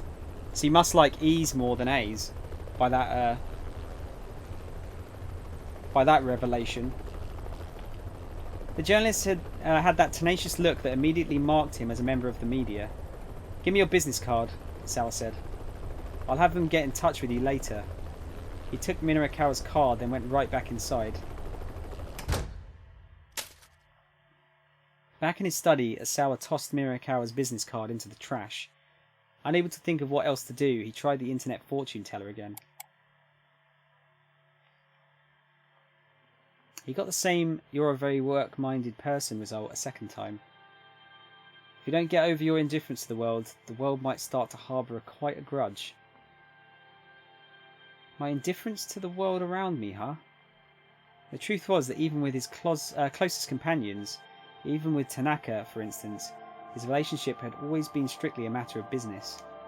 He'd never really taken it upon himself to get to know Tanaka as a person, and that was pretty much the case for everyone he knew. He harboured no interest in other people. He had no concern for his fellow man. That had made itself abundantly clear when he received a microscope as a birthday present way back in first grade. Even now, he still remembered the shock he'd felt when he looked through that lens for the first time. He'd discovered a new, almost infinite world hidden in the midst of one he'd always thought was too small. By comparison, the real world seemed bland and ugly. Wherever he looked, wherever he went, he had to contend with tedium. It hadn't taken long for him to become more charmed by the world under his microscope than the one around him. It was like a calm, quiet little seaside, a beach where he could just sit and stare out at the waves. He wanted to stay immersed in that world forever and ever. Before he knew it, he was an adult, and then a husband, and then a father. The people around him thought him an odd fellow, but he hadn't let that change the way he lived his life. And this, now, was the result. He hadn't been betrayed by Tanaka. He didn't know Tanaka well enough for that. Find a way to connect more deeply with the people around you and start living a better life before it's too late. Just do that and you're sure to have a wonderful future ahead.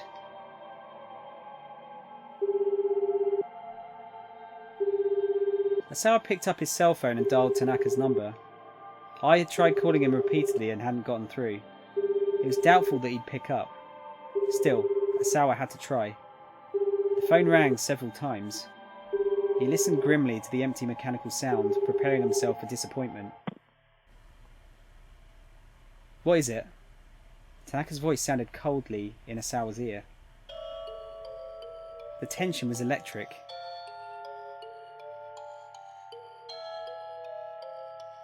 Keep out. That's a creepy keep out. Because A is above all other peasant letters, it needs to be special. Wait, but but that's not the only letter in that in your name that is singular.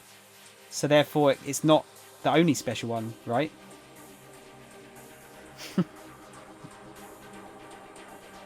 Or well, I'm assuming that anyway. Yeah, there's only one D.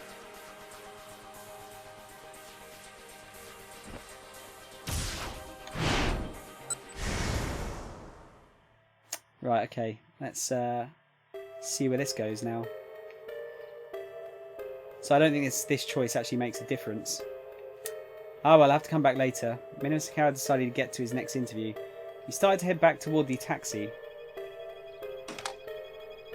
Suddenly a man's voice came through the intercom. Yes, who is it? He sounded rather guarded. It's Minorikawa. Where might I know you from, Mr. Minorikawa? Oh, you know, here and there. I mean, there's only one Minorikawa, really. Are you playing games with me? I don't have time for that. Please, just open up. There's no way I'm letting you in. This discussion was getting them nowhere. Minorikawa decided he'd have to take the direct approach. Look, just hold your horses. I'm here for an interview. You got that? An interview? He'd taken the bait. Most folks could hardly resist the word interview. That's right. It's a piece from 4-Star General Gossip. Wait. This is for one of those kinds of articles? The man sounded angry now. What do you mean, those kind of articles? I'm just looking for an interview. Like hell you are. I'm not talking to anyone from the Gossip. You're not the one I'm here to talk to. I want to interview your twin daughters. My daughters? No parent would deny their children a chance for word of their achievements to spread. I understand they won a shared prize for a beauty contest at Midoriyama Academy. You wouldn't mind my interviewing them, The intercom cut out before Minoru could finish. Hey, what gives? I'm begging out here, on my hands and knees. He wasn't actually on his hands and knees, but whoever was on the other end couldn't see that. Can he, like, clearly not see the camera, like, buried in that? Is he dumb? Somebody give Spider-Man the D's. The only D I like is Sunny D, healthy and nutritious. That's a fucking lie. We've already talked about what Sunny D apparently does to people.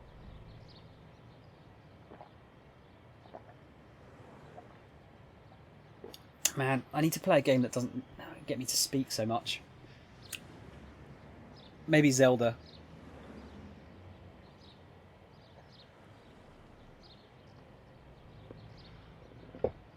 Actually, that'll be Forza. Forza's not going to require any talking apart from to chat. If your daughters aren't home, can you at least tell them I want to get in touch with them? He wasn't even using the intercom now. He was just shouting over the gate. A man stepped out of the front door. Give me your business card, he said. I'll have them get in touch with you later.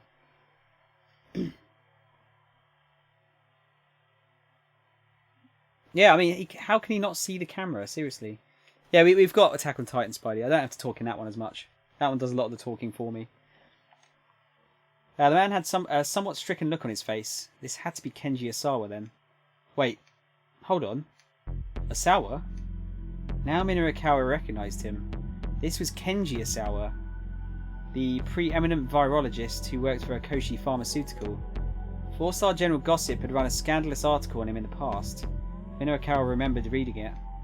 He held out his business card and Osawa snatched it from him. The virologist, virologist, started to head back into his house. Please see that they get back to me, Mr. Osawa, Minoru shouted after him. And then he noticed something odd. It was the middle of the afternoon, but every window in the house had its curtains drawn. That, combined with Osawa's demeanour, set off alarm bells in Minoru's head. He knew he was onto something, but he couldn't linger at the Osawa residence any longer than he already had. He needed to get to that theatre ASAP. He hurried back to the taxi and told Kimazuka to go. Oh wait, you can see the actual cameraman. I didn't notice that. Solid. I suppose you would really, wouldn't you? A few minutes later, the rear tyres skidded sharply as the cab came to a stop beside a different curb. The trip from Shoto to the theatre in Sakuragaoka had taken almost no time at all. Here we are, sir, Kimazuka announced. Wow, that was fast. Still, Minoru was at least 5 minutes behind schedule. He hoped he'd still be able to get the interview with Arai.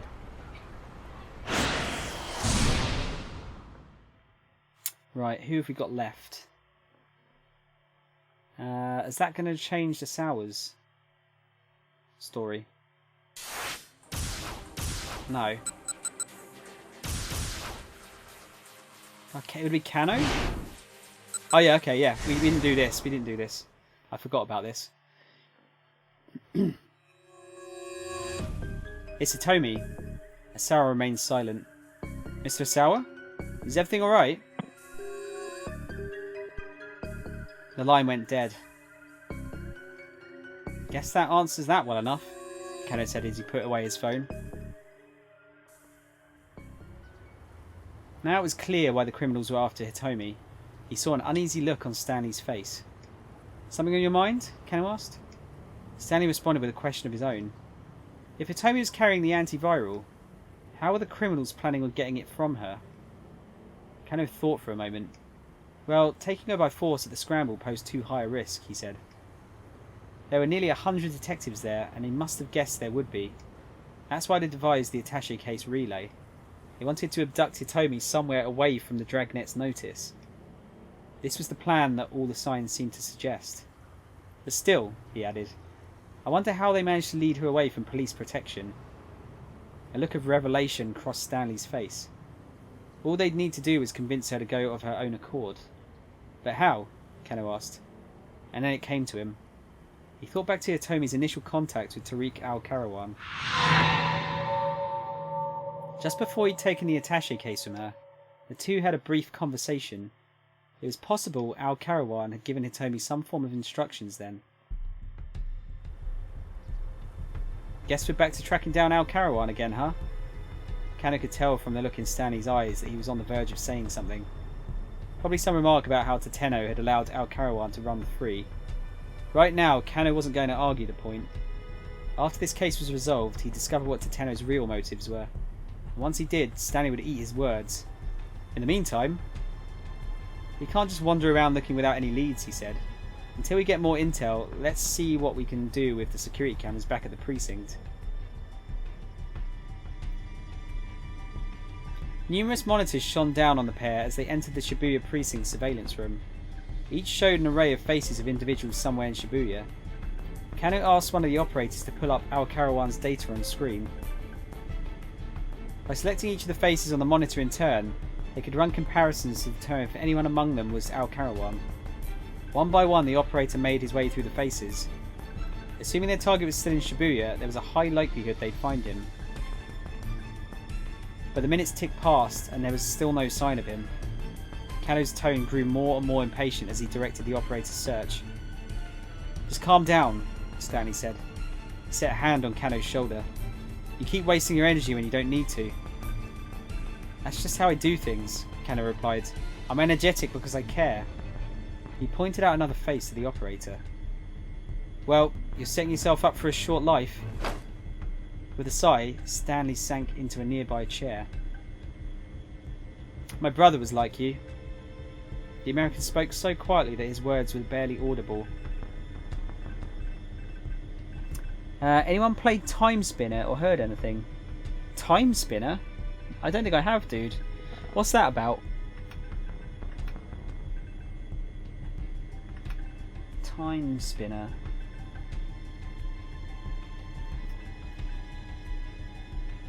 Wow, it's got good reviews. Metroidvania-esque game came out recently. I'm on it. You said the magic words. God, they call it Chronovania. I'm looking at the Destructoid review for it. Wow, this game looks awesome. It looks, yeah, it kind of looks like an old school Final Fantasy, but like side on. Oh shit, that looks awesome. 9 out of 10.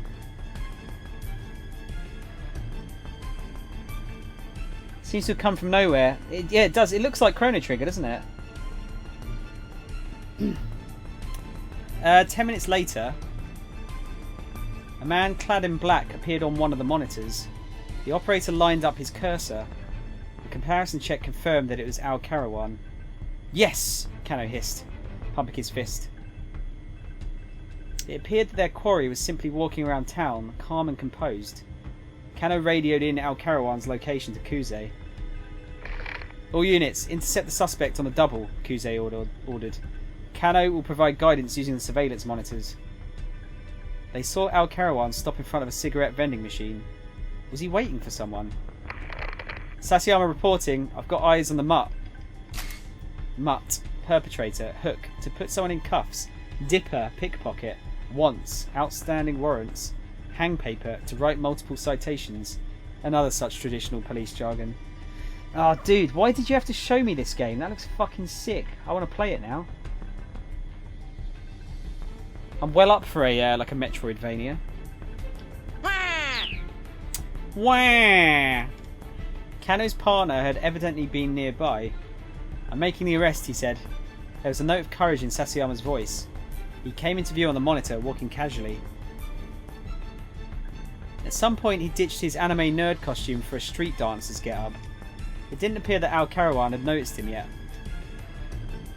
Bit by bit, Sasayama closed the distance. Not much further now. Kano's hand balled into a fist as he watched. And then something unexpected happened. Another man came running into view right in the middle of the monitor.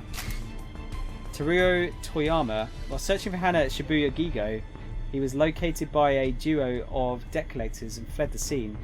Hana left Gigo to find him and ran into him here in I can never say this fucking word. Maruyamacho. The pair are heading towards Koen-dori, trying to find a place to hide. Instead of nap time 4:28. You're still here, Solid, and you're still awake. Nath, do you know how much it is? I assume it's only on... actually, it's probably on everything, isn't it? Like Switch, PS4. There was no sound, but they could see that the newcomer was shouting something. As Al Karawan turned to look at the man, Sasayama launched himself like a bullet from a gun. In an instant, Detective and Perp were locked in a violent scuffle right there on the street. Kano swallowed a lump in his throat as he watched the struggle unfold. Earlier in the day, Al Karawan had done a number on Sasayama, but this time the detective had the upper hand. He got a grip on Al Karawan's neck and kneed him repeatedly. Al Karawan tried desperately to bring Sasayama to the ground, but Sasayama braced himself and avoided the takedown. Then he shifted his stance and took Al Karawan to the pavement with a spectacular hip throw. Yes! Kano clapped his hands together in excitement. Catching the Perp in a scarf hold, Sasayama got out his handcuffs. A technique in judo involves wrapping an arm around the opponent's neck while performing an upper body pin. $14.99 on stream. $19.99. It's probably what, 15 quid or $20 then, I guess. Stanley, we should head to the scene, Kano said. He looked away from the monitor for a mere moment, and when he looked back, Sasayama had released his hold and crumbled to the ground. What? Panicked, Kano stared at the image of his friend. Holy shit, he stabbed him. There was something jutting out from Sasayama's abdomen. Zoom in, Kano cried frantically. The camera closed in on Sasayama. Now Kano could see exactly what he'd feared. Sasayama had been stabbed in the gut. Blood pooled on the pavement around him. Kano screamed, "Sasayama!" The camera showed several other detectives arriving at the scene, capturing Al Karawan before he could escape. But Sasayama lay motionless. The pool of blood around him spread further and further across the pavement. Unable to look any longer, Kano rushed from the surveillance room. $14.99 in the UK at least, okay.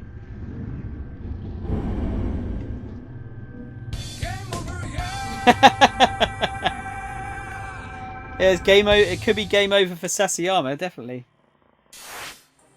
Does that let us carry on any of these? No, shit. How the fuck do I carry these on?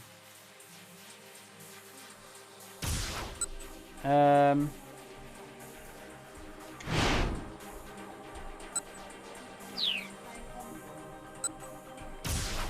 it. I'm not sure.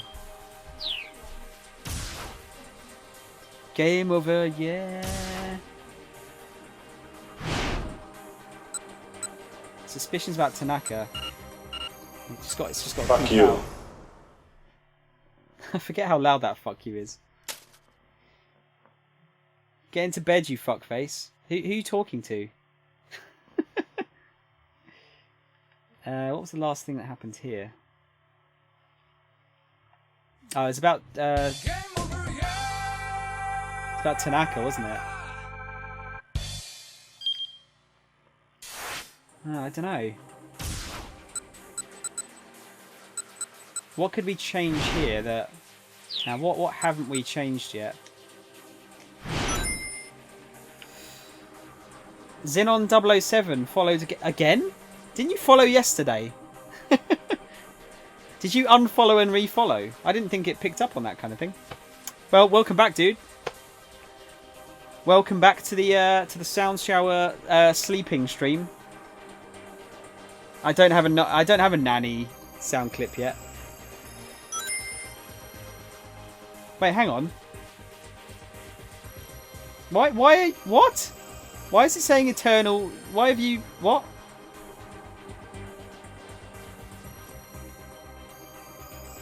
I didn't think it counted follows and unfollows.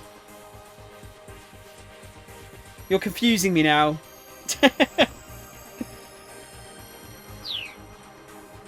Get tucked in while sound reads into your ear. Yeah, should we make it... Should I just turn it into an ASMR stream? We'll just read the story that way. Wouldn't be this, would it? See what this changes. Getting involved with those thugs strikes me as a bad idea. Pretend not to know Yanagashita and run off. Ah, Tama! Wake up, please! I can still hear him calling pathetically as I scurry away. I didn't get to mention the transparent scratch cards, but that may be for the best. This guy really ought to develop a proper work ethic. Now that's definitely changed something. I fell asleep last stream, woke up after you raided someone, confused as fuck. Yeah, well, that's the same. What did that actually change? Nothing on those guys.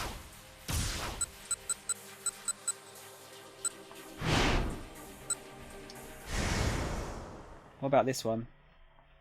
That happens to me all the time. What, falling asleep to our streams? Or are we talking specifically my stream? This guy was raging about puns. Okay, just calm down. Inokawa did his best to swallow his pride. Whatever, he huffed. I don't have time for this anyway. He stalked back to his seat. The other man snorted and sat down with a scowl. Ah, it looks like it's one of those things that doesn't actually change anything. Yeah, that's not changed anything. Fucking hell, I don't know. I don't know what to change here. Aichi can't change anything, can he? Caught up with the Yakuza.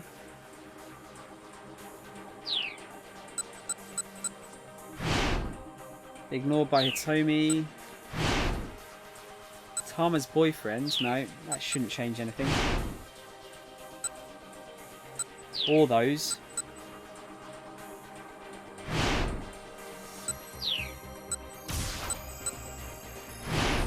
Would it be Maria's? Yeah, what happens if we leave the costume? Maybe. Oh, actually, no, that'd be it. Because if we leave the costume...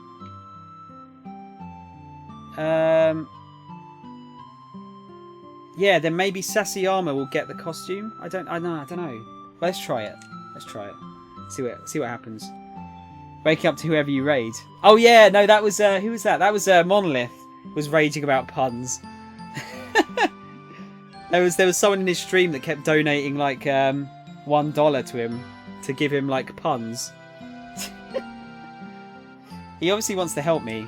May as well have him get rid of the costume too. Sure, if you don't mind, I say.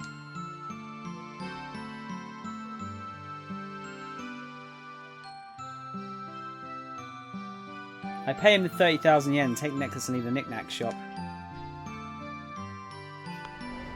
See what that changes. A few minutes later, near the station, I spot a sort of mall. Checking the directory by the entrance, I can see it's got several clothing shops. No, that's just the same, isn't it?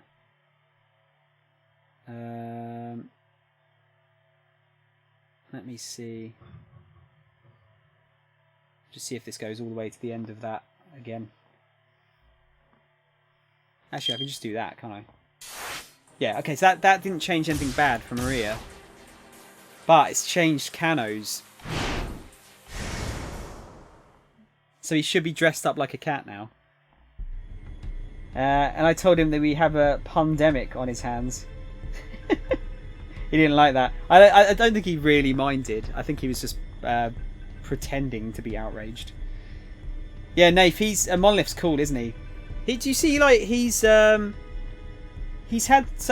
one or two of his viewers have like gifted like 700 subs in the last 2 weeks or something. Like the other day when we were talking to him, I think when you first saw him, I think he was on like 600 subs or something, and like he's on 1,200 fucking subs now. What the fuck? He even did the whole camera thing. I don't think he was actually triggered though. Alright, let's see how this plays out.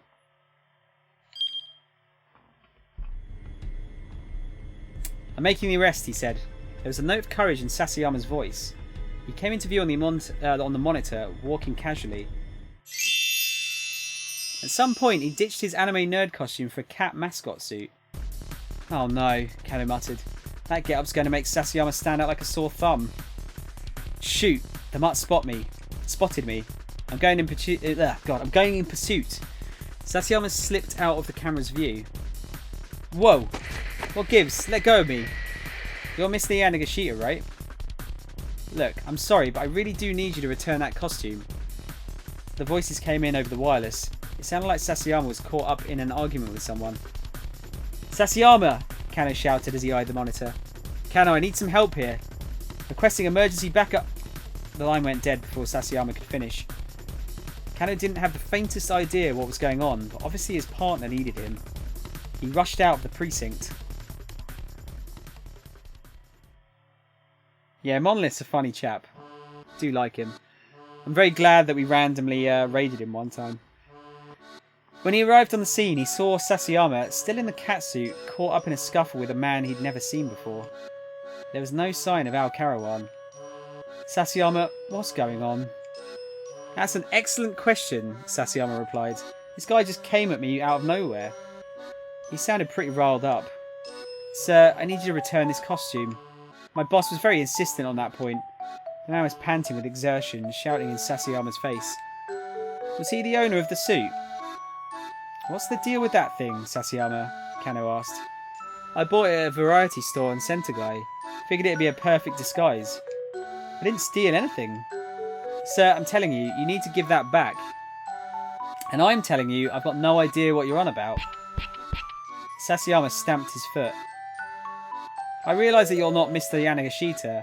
That isn't the issue. I just need you to return that costume. Alright, sure, I'll give it to you. I just need it a little longer, so let go of me. I can't do that, sir. I need you to get out of that suit right now. Yeah, I get that, buddy, but no can do. It's like I told you before. The zipper on this thing's snagged. Kano watched as the argument descended further and further into absurdity. Meanwhile, Al Karawan was getting away. This was ridiculous. He turned to go in pursuit of the suspect. Kano, wait! Sasayama called out. Come on, help me out, man. Huh? Help me get this thing off. Now really isn't the time for this, Kano replied. I'm going after the suspect. Oh, I get it. You're going to ditch me here so you can take all the credit for yourself. Whoa, what? I was this close to nabbing the guy. That arrest is mine to make. And you know it. It wasn't as though Kano couldn't empathise. If Sasayama hadn't been blindsided by this random stranger, he probably would have caught Al Karawan just fine. Alright then, Kano said.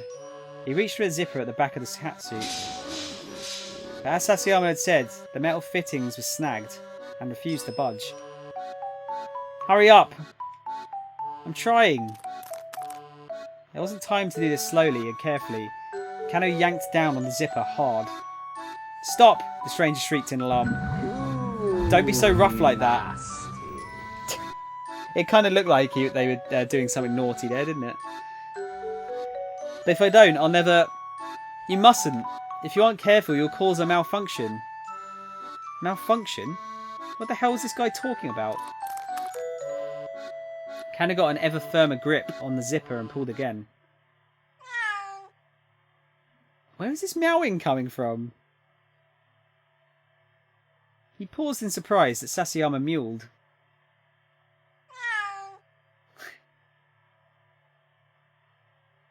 Again, Sasayama let out a little cry. Except it didn't sound like Sasayama's voice at all. Guys, Sasayama said. There's something making a rumbling noise inside this thing. He sounded pretty alarmed. Uh-oh, said the other man. It has started. What the fuck is going on here?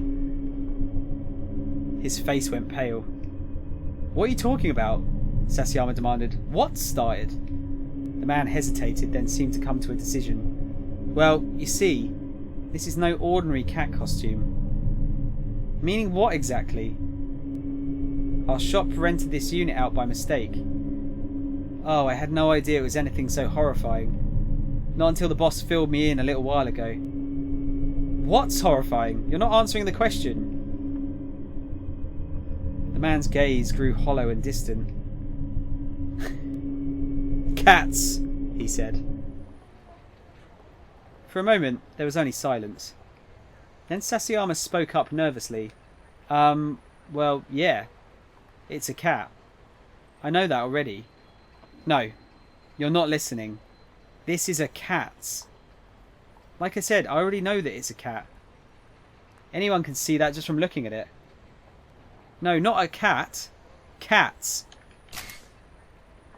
Costume as transmission system. Developed by Far East Costume Rental's high-tech department.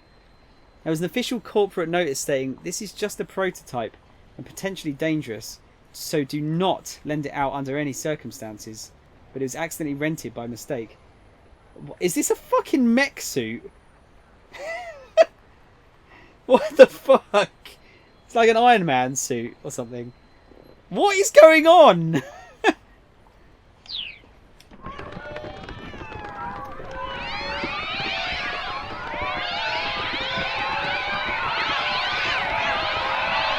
Fuck you. Oh my god, that is horrifying. It's so loud. Please end. The meowing started back up again. With each new meal, the sound got faster. Oh my god, this is so loud. Soon it sounded less like a cat and more like some mechanism that was whirling about. What the fuck? Did it explode? There was a sudden fierce, blinding flash. Space itself began to warp in a roughly 3-meter radius around Sasayama and his costume. What the fuck is going on? A moment later, Kano and the others had vanished.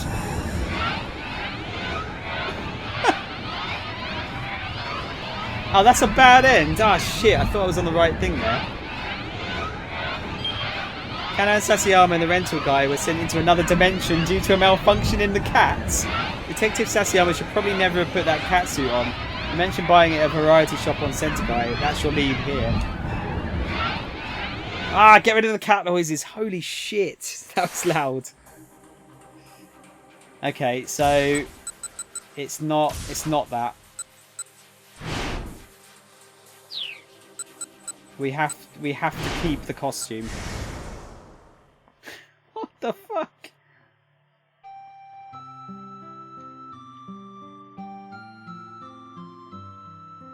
Deal with it yourself.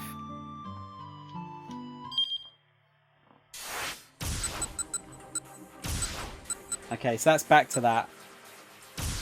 I don't know what to do here. So Asawa's was something to do with Tanaka. This one was about going to the troop.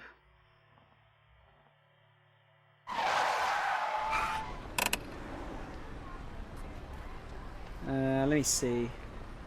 Oh wait, has that changed something? It's not letting me skip, so... A few minutes later, the rear tyres skidded sharply as the cab came to a stop beside a different curb.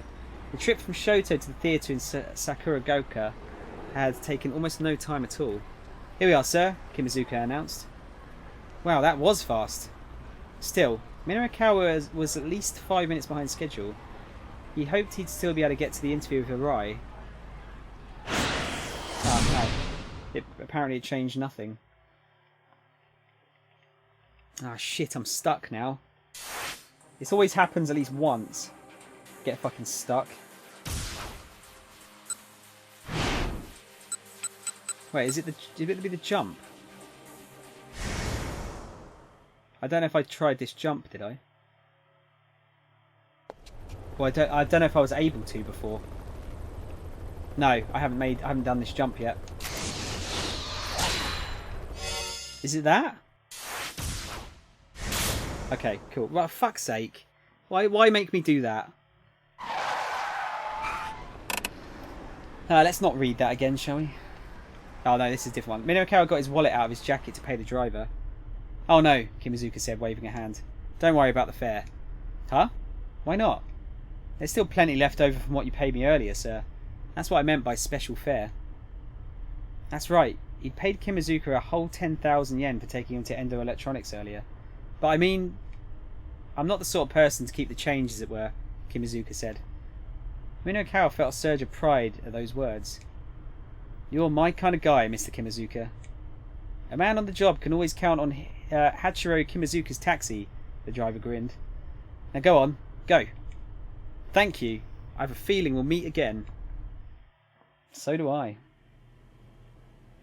As Minokawa entered the theatre lobby, he saw a bunch of flower bouquets, patrons' gifts of appreciation. Among the names of the senders were celebrities he'd recognised. The largest of the bouquets was sent by Koichi Nakamura of the secret society Tunesoft. The next largest came from Maritara Ishihara from the government organisation Joyart. Following that were those from actress Barako Rose, popular scenario writer Ibisu Ipponmatsu, Tooko Buster's Bus Tours Co., limited bus guide Kimiko Amo, professional baseball player Masa Narakiyo. God, fucking stop making me say Japanese names. The ventriloquist Shinshin, ukulele player Hawaii Matsuda, online TV critic Genzo Akitsu, and so on. Fucking hell. Evidently the Wandering Angels were a pretty popular acting troupe. Novice actor Takuyo Amo, despite his nervousness, gave a creditable performance as Shido as the production got underway. But as the show continued, his inexperience became apparent. He went on stage for the big wire action scene, having forgotten to attach himself to the rigging. Tezuka was quick to act, rushing on stage in the improvised role of an assassin with an Edo accent, number 1, and fixing a rope to Amo's back during the confusion. Oh my god, my voice.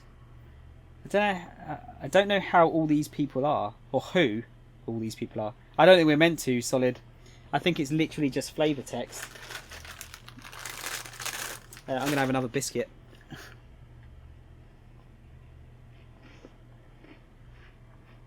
My voice is really starting to hurt now. Remind me not to do a visual novel anytime soon. Oh, wait, I'm going to do Doki Doki, aren't I?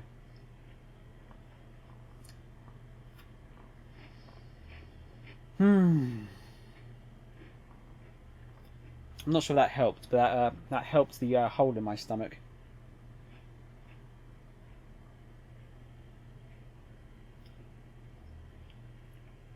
Why did you even pick this game? It just looked interesting, Marcelo. Plus, I saw the reviews were really good for it, and I thought it would be like something that would be over quickly, but the game is super fucking long. Any regrets? No, I mean I've really enjoyed the game. I don't think it's done the stream much good. Like I said, I think I really need to be more careful with what I pick to stream. I'm not really at the point yet where I can afford to pick these kind of like super niche games, but at the same time I can't pick stuff that is super popular because too many people are playing it.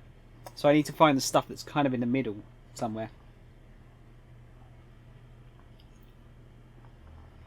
People are setting out pamphlets and flyers out on a nearby table. There was a palpable tension in the air.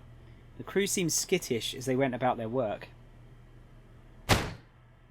He's late, someone shouted all of a sudden.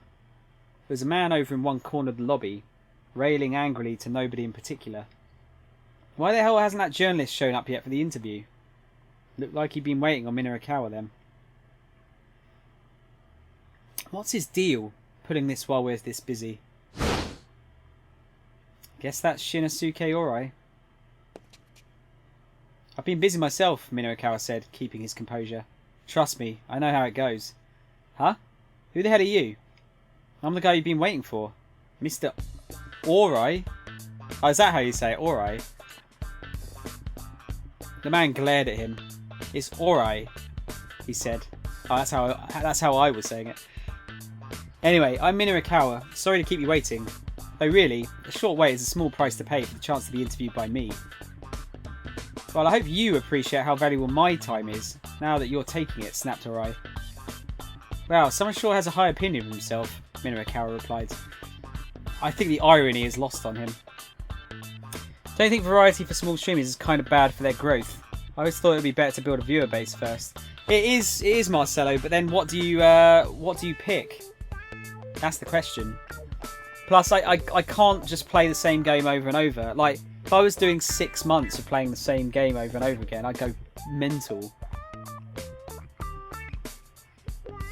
Plus, wouldn't it be quite damaging to do, like, build your user base up on the assumption that you're not variety, and then suddenly go into variety?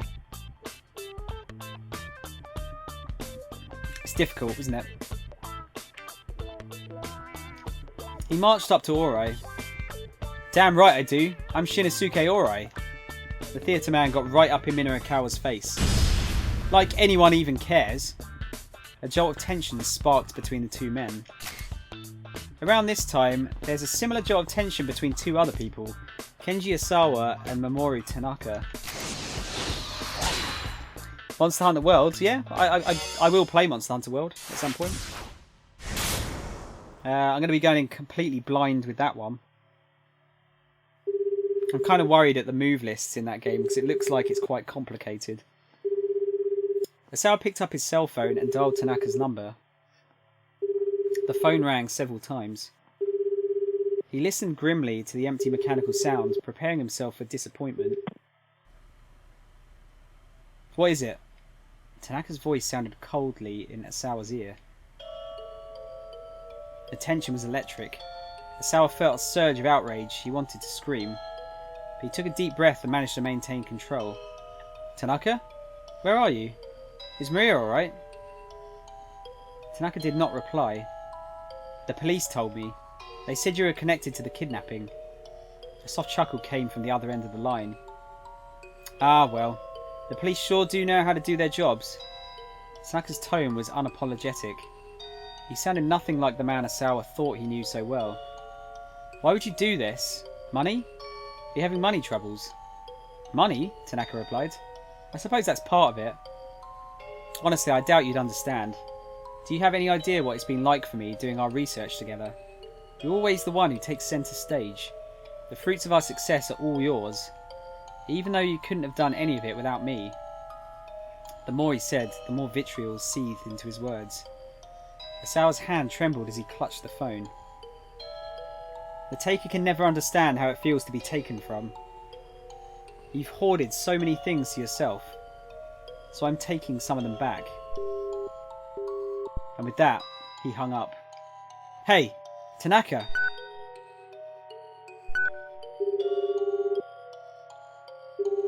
Osawa dialed the number again, but Tanaka didn't pick up.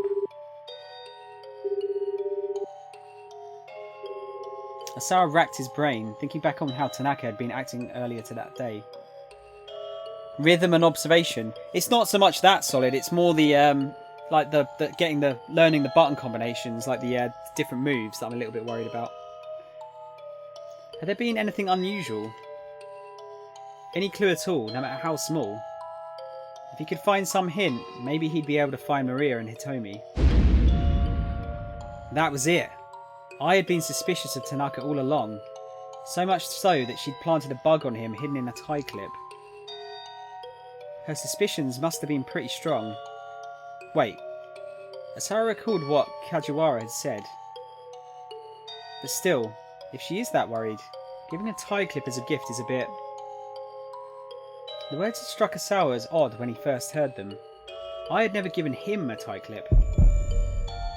His heart gave a heavy throb in his chest. It couldn't be. No. It was impossible. That article from 4-Star General Gossip crept back into his mind. The article had talked about a man Ai had dated before she married Osawa. The man's identity was never revealed. Could it have been Tanaka? You've hoarded so many things to yourself, so I'm taking some of them back. Tanaka's cold words took on a new depth of meaning. Sawa felt the foundations of his life begin to crumble. Were Tanaka and I accomplices in all this? No. Wait. Just calm down. He couldn't let himself jump to conclusions. He needed to be more level-headed. Everything depended on it. If the two really were accomplices, why would I have planted a bug on Tanaka? What purpose would that serve? Well, I would imagine it would be to stop you from, assuming it's her. Where the fuck is this pizza? That was a long time ago, Nath. Have you not got one of those things up on the website that shows you when it's out for delivery? What could it mean? It was no use. Sawa couldn't think of how that made sense. First things first, he needed to establish what the relationship between I and Tanaka really was. Once he figured that out, he'd be able to get a better handle on the situation. Obviously, he couldn't just go and ask I directly. If she really were involved in all this, she certainly wouldn't tell him the truth. Sawa thought back to the business card he tossed into the trash. He didn't relish the thought of getting help from that scavenging hyena, but now was no time to be picky. If he wasn't able to leave the house, he needed someone else to do some investigating for him. The freelance writer, Minoru Minarikawa. Very good. He was Asawa's only hope. To be continued. You're a terrible human being for not liking cheese because you will never be able to enjoy pizza the way it's meant to be enjoyed. Pizza is good. Shame, shame, shame, shame, shame. Where is my cowbell? Leave me alone! I eat what I want. I'll eat and I won't eat what I want. And don't want. Like anyone even cares. A jolt of tension sparked between the two men. I beg your pardon, a woman interrupted, but Mr. Orai does have a schedule to keep. And who are you, Miss Sukazawa? I'm the producer. Well, listen, Sue. I'm in the middle of an interview here. Please don't interrupt. What? That's how you conduct an interview? That's right. This is how I roll. Look, whatever, Orai growled. Let's just do this already. Fine by me. Say leave me alone in American now. Why? Why are you trying to get me to say stuff in different accents? The two men sat down at opposite sides of a table in the lobby. But Sukazawa spoke up again. Mr. Orai, don't forget the meeting you have after this. Yeah, handle that, would you? Minarikawa let out a derisive snort. It's like you're holding court, he said. Do people actually hang around you with that kind of attitude? You have no right to judge my acting troupe. Minarikawa straightened up in his chair, a mocking smile on his lips. Oh, so it's your acting troupe, huh? He said. Why not just play all the roles yourself? Heck, you could even be your own audience. How dare you? Orai rose to his feet and made to leave, but Sukazawa herded him back down into his chair. Minarikawa continued as if he hadn't heard. Just what is it that you do anyway? He asked. Orai raised an incredulous eyebrow. You don't know? No. Why should I? You came to an interview without knowing anything about who you were interviewing? Yep. That's it. Get out. Orai roared and pointed angrily toward the exit. How dare an unmannered clod like you come in here and waste my time? Hey, who's being unmannered now? I came all the way out here to hear your story, didn't I? Why don't you get out? Minarikawa pointed at the exit as well. Why the hell should I have to leave? Orai demanded. This is my house. Theatre jargon for the theatre itself, especially the main auditorium. I didn't know that.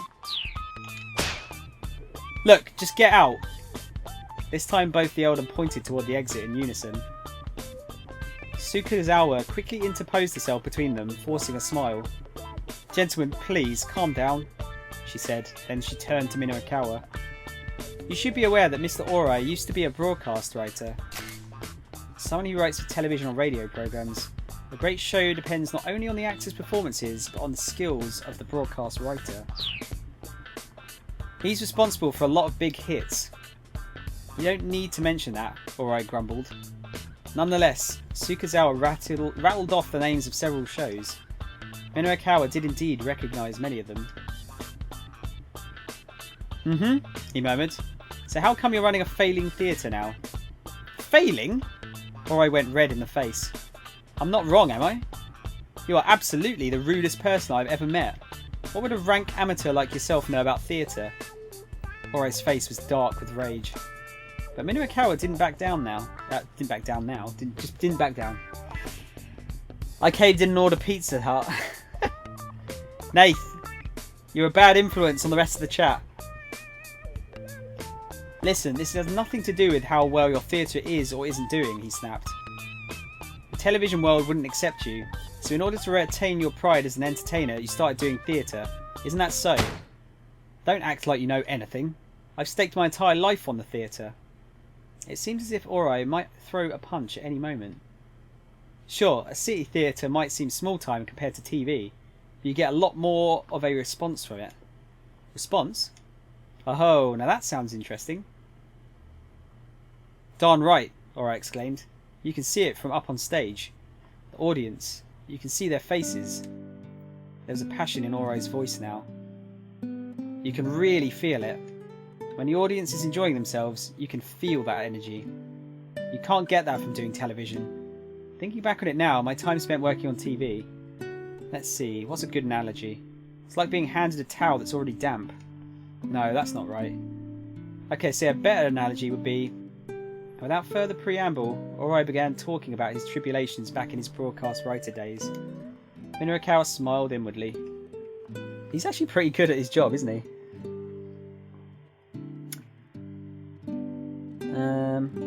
Mrs. Trimmer, I sent something in your Discord. I think you'd enjoy it. What is it, Spidey? A video, is it, or something? Or is it a picture?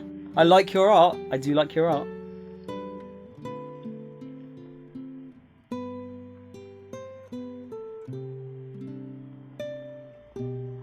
Eternal, you got 2 pizzas. Jesus, dude. The interview ended promptly after 15 minutes, the time that had been promised. Both men emerged from it as if from a daze. Minoakawa found himself staring Orai in the face, shaking him by the hand. So, what kind of story did I just get? He asked, speaking half to finish himself. Sorry, what? What did I say? Half to finish himself? What the fuck? That's a slip of the tongue right there. Speaking half to himself. Holy shit! You heard about one man and his life, and I have to admit, it was a good interview. Thanks. You have my gratitude. With a satisfied smile, Minoakawa closed his notebook. Right. Glad to hear that then. Orai inclined his head, looking a bit bewildered. A flustered Sukazawa interrupted. Mr. Minoakawa, wasn't this interview for a piece about the performance? Huh? Minoakawa blinked. It's just that he was only asking about Mr. Orai and not about the performance itself, Sukazawa said. Oh, I see what you mean. Actually, I came here for a piece I'm going to be writing called... Where are they now? Washed Up Broadcast Writers Showcase. Washed up? Orai was red in the face all over again. You bastard! How dare you! Forget everything I just told you. I do not give you my permission to use it in your magazine. You're too late. What? I've already heard your whole story. You should be grateful that I'll be writing a piece on it. You bastard. With a wild look in his eyes, Orai snatched up a hammer the stage crew had left nearby. Oh god. What are we going to go for here? I got it in my recommend and I found it way too funny. I could probably eat 2 pizzas if I hadn't eaten anything else that day. I am really, really hungry right now. Solid got there before you, dude. Go ahead, hit me. Oh, I'll hit you, alright. Orai waved the hammer menacingly. But the attack came to a sudden halt as a ringtone startled him out of his fury. Hold on a moment, Minoakawa said brightly. I have to take this. He whipped out his cell phone. Hello? Minoakawa speaking. This is Asawa. Wow, he'd called back a lot sooner than Minoakawa had expected. Have your daughters come home then? No. Actually, there's a favour I'd like to ask you. A favour? Minoakawa thought back to his visit to the Osawa residence. The drawn curtains, the stricken look on Osawa's face. Minoakawa's instincts had sensed something significant going on. Apparently getting the full story wasn't going to come without some cost. A favour, huh? Is it something urgent? I'll pay whatever I have to. I just need you to look into something as quickly as possible. His voice had the telltale desperation of a man who'd been backed into a corner. Alright, Minoakawa said. I can help you out for a little while. Osawa hurriedly explained what he was after. The request was a strange one. He wanted Minoakawa to look into a scandalous article that 4-star General Gossip had run about him in the past. What makes this so important? Do I have to say? I mean, you're asking me to look into something without explaining anything. He eyed Orai, lurking nearby with obvious irritation. Minoakawa would need to calm down the erstwhile broadcast writer. Fuck you. Or else his interview really would be for naught. How did he cheat? He just got in there first. He decided to bluff both men at the same time. Let me just say one thing, he said into the phone. He made sure he spoke loud and clear so that Orai would overhear. I want to tell the world this story. No, I need to tell it. If I don't feel that way about something, no amount of money in the world will get me to write an article on it. That's my pride as a writer at work. Minoakawa could see Orai's aura of rage fading as he listened. The theatre man looked surprised. Phew. Meanwhile, Osawa had decided to open up a bit. Alright, he said. I can't share all the details, but... Okay, he's in a talkative mood now. Good job, Minoakawa. See? This is going fine. The power balance of the entire world might be at stake here, Osawa continued. And I mean that quite literally. I can tell you more after you're done investigating. Wait, was he serious? How could the world's balance of power hinge on looking into some alleged marital affair? It was so absurd that Minoakawa had to fight the urge to burst out laughing. A person would need to be out of his mind to believe a story like that. But Minoakawa wasn't the average person. And sometimes the truth was so ridiculous, it really was stranger than fiction. Osawa wasn't lying. Minoakawa's instincts told him that much. Alright, he said. I'll check the editing department's notes from back then. Minoakawa felt his excitement building. Surprise, motherfucker! Things were really getting interesting. For the moment, he nearly forgot Toyama and his troubles. I think that's the end of the chapter? No? Okay.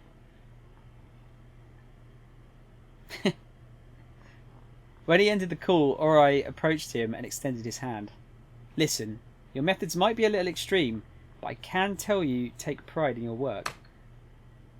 Of course I do. I'm sorry for getting so worked up. I bet you'd write a fine article about me. So please, Mr. Minoakawa, let the world know about me and my half-lived life.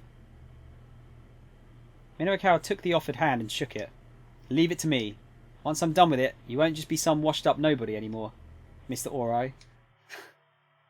It's Orai. Minoakawa grinned. I was going to say gwinned. Minoakawa rushed out of the theatre. He'd completed all the interviews that he could get done before 4 o'clock. Now he had an hour left to write it all up to convince the folks from the loan company that the gossip could stay afloat. Rah! He let out a roar, psyching himself up for the final push. Yeah, it wasn't really a roar, was it? There we go.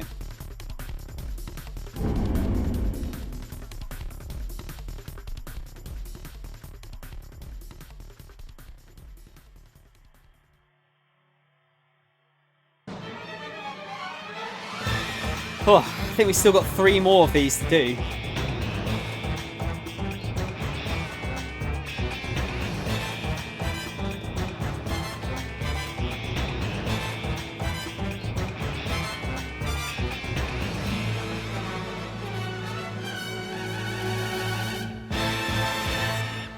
Wait, what's the complaint?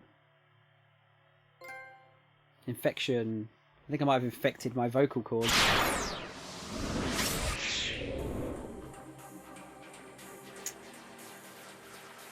Oh god. That's not a pyramid, that's a dick. What are you talking about? Oh, oh, Jesus Christ. Right. Let me switch back here a minute. Let's shut the PlayStation down. Let's go full screen. Ah. Oh wait, what has he posted in the Discord? Hang on, let me have a look. Let me have a look.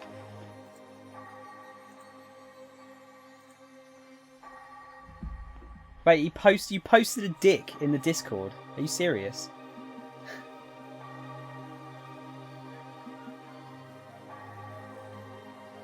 Don't try and derail the conversation, Spidey.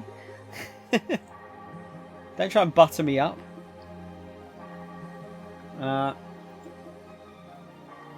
Let's see. Oh yeah, sorry, I got the Game Over Man, Game Over sound clip.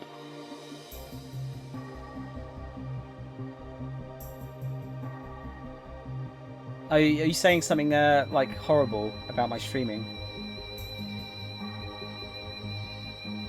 You know, it's funny.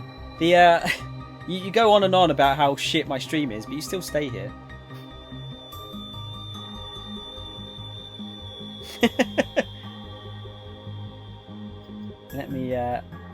Let me listen to this. How long is this? Oh, it's only 9 seconds.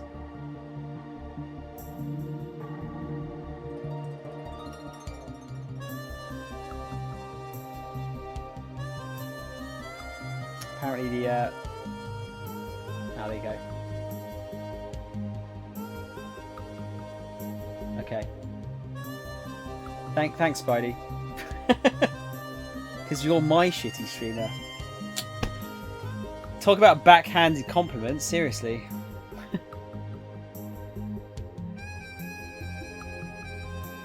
Is there anything else? No. Nothing. Oh, there's GSPR's posted that remix. I need to look at later as well.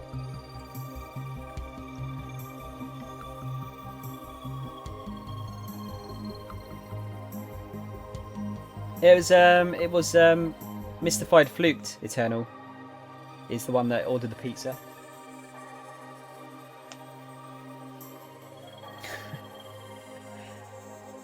We've still got. This is a bit early to end a stream, isn't it? I don't know if I can do Attack on Titan now as well. My voice is like seriously strained from all this reading. I don't know if I want to like totally fuck it up. I feel like that's possibly a bad idea. Especially if I want to stream over the weekend, potentially. Play some Attack on Titan. Yeah, but like if I'm going to do an Attack on Titan stream, I kind of want to do like an hour and a half or two, at least. I don't have to talk. I kind of do. If people are chatting, I have to talk to them. It'd be rude not to. Had to change my colour. Why is it orange? It's green now. Yeah. Okay, that's fine. Marcelo, don't worry about the thing on the side there. Sorry, that way, because the colours aren't right on that at all in the first place. So don't worry. That's not you. Close your eyes and pick a game from the collection. What, and play it? I've got too many games on the go. Just seeing what else other people are playing. Is Monolith on? Monolith is on, and he's playing Darkest Dungeon again.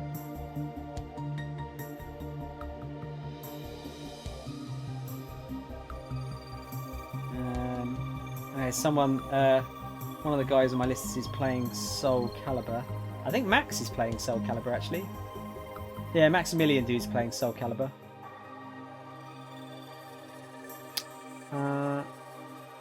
What the fuck is Dr. Disrespect playing? Ring of Elysium? Is this another Battle Royale game? How many fucking Battle Royale games can they make? Twitch takes a dummy message to change the colour. You should play Getting Over It with Bennett Foddy. What the? Oh no, we're not playing that shit. That's the one with the guy in the pot, isn't it? Watch random videos on YouTube.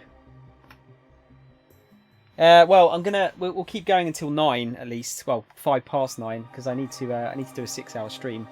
So I'll just see if there's any trailers we can have a look at. Hellbound gameplay reveal story mode trailer. That's only 47 seconds. Dragon Ball Fighter Z Nintendo Switch launch. Why has it got one of those like really weird looking naked cat things? Hang on, let me show you. Yeah, look. What the fuck is that? Why has it got one of those? SNK Heroines. Oh yeah. Have you seen that SNK Heroines game? It's got they've just entered you know Skullomania from the Street Fighter EX games. They've got Skullo Lady in there. Might have to watch that. Naked Guy in the Pot. Yeah, no, I'm not playing that.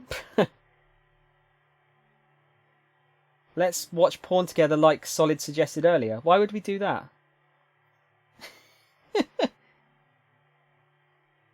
You have a video for me to watch. I don't really think I want to watch a video from you, Spidey, because the last one I watched from you, it got the video banned worldwide.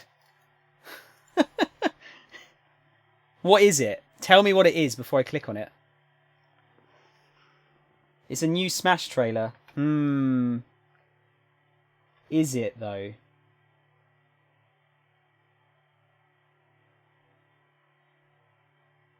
What is this? Oh, it's about Bowsette joining the battle. Okay, whatever. Oh dear. It's porn. We're not watching porn. Oh, you know what? Actually, shit. What was that game that Nath was telling me about earlier?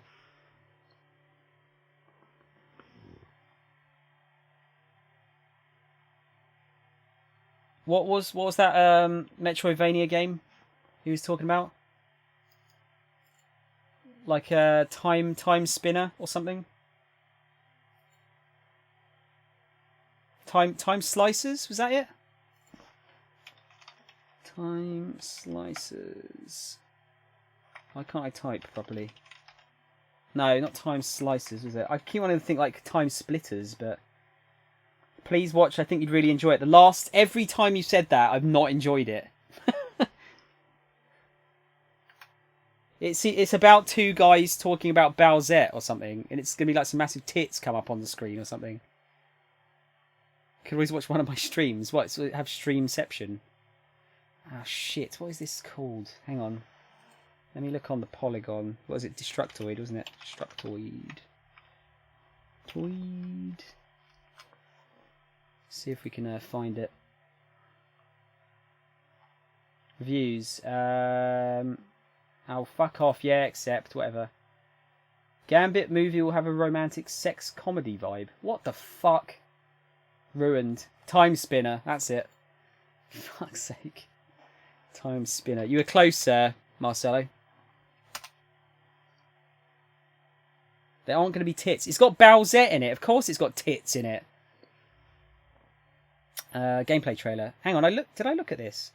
I must have looked at this and totally like ignored it. How did I do that? For teen. Right, let's let that load up a minute because it seems to shit itself otherwise. Wait, YouTube's got a mini player now. What's that about?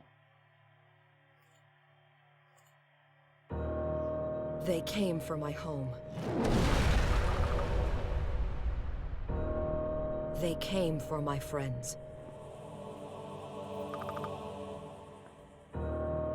They came for my family.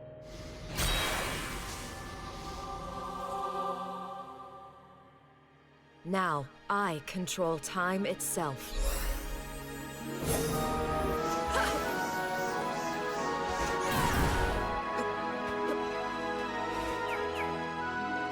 I will use this power to change history, no matter what the cost. The Empire has taken everything I love. I will destroy them all. This looks fucking sick.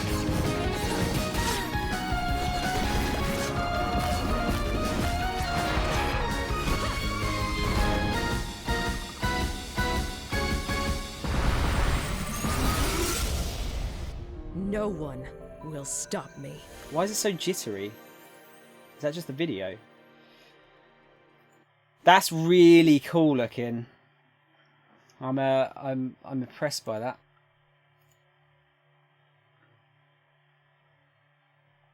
Doesn't have Bowsette, 10 out of 10. I would have thought you'd liked Bowsette, Spidey. What the fuck though? Why? How is that blown up so much? The whole Bowsette thing. Like it's ridiculous how much that's blown up. I want to see this Scullo Lady trailer because Skullomania is super cool. Suggestive themes.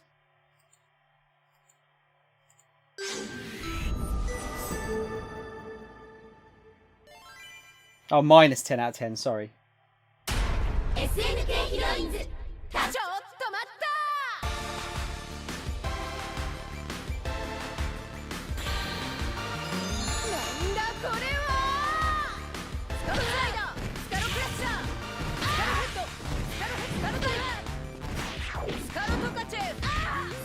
I think Skullomania is meant to be like a Mexican wrestler.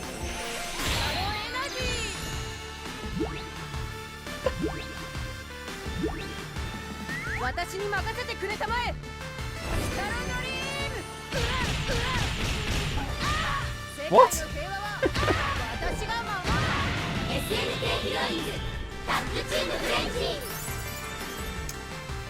I don't know if the game's actually any good though. Yo, what's up? What am I looking at? We're looking at trailers now. GSPR, sorry. Wants to watch this game, doesn't play Soul Calibur, feels bad. Dude, I need to rest my voice. Because if I'm going to play another game, I don't want to play it for like half an hour. I want to play it properly, you know. Yeah, I need to, dude. I need to get some food and I need to rest my voice. Do Warframe or Danganronpa. I can't start too many games at once. I need to finish off the ones that I've started first. I've still got to finish Yakuza off, and we've got to finish 428 off. We've got Attack on Titan going on.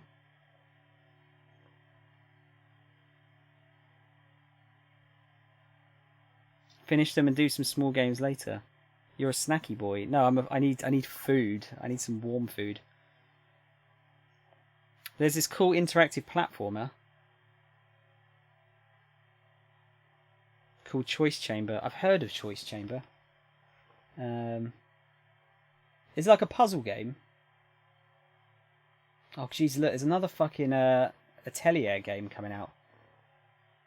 What is going on with this? I need to know what's going on with this fucking like cat Dragon Ball Z thing. Let's let that load up a little bit. The video seems to shit itself a bit less when it loads up.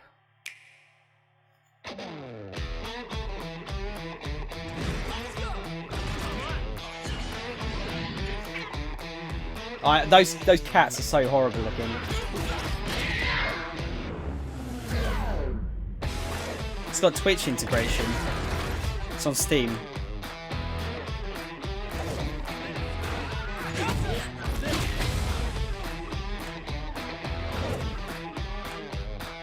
Is this you know what? No, fuck off. I hate these like fucking adverts that they do where it's just like, oh yeah, look, here's a bunch of people that would not play video games playing video games. Spidey, what are you sending me here? I have to, you know what? It's really bad. I have to vet your videos before I watch them now.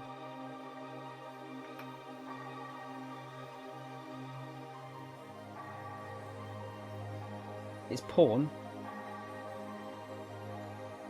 It's the My Hero trailer.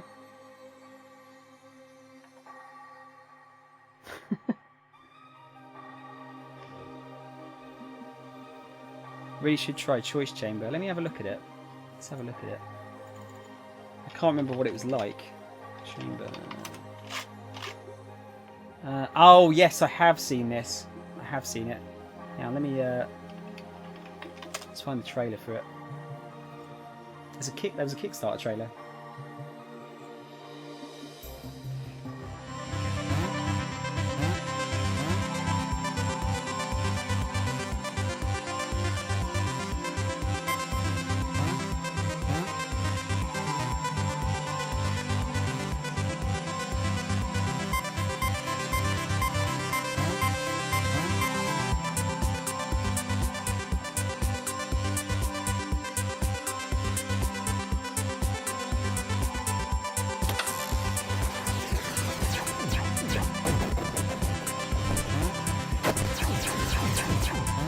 Oh, okay, what I get?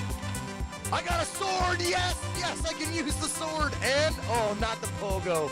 Not the pogo! Oh, God, I hate the pogo!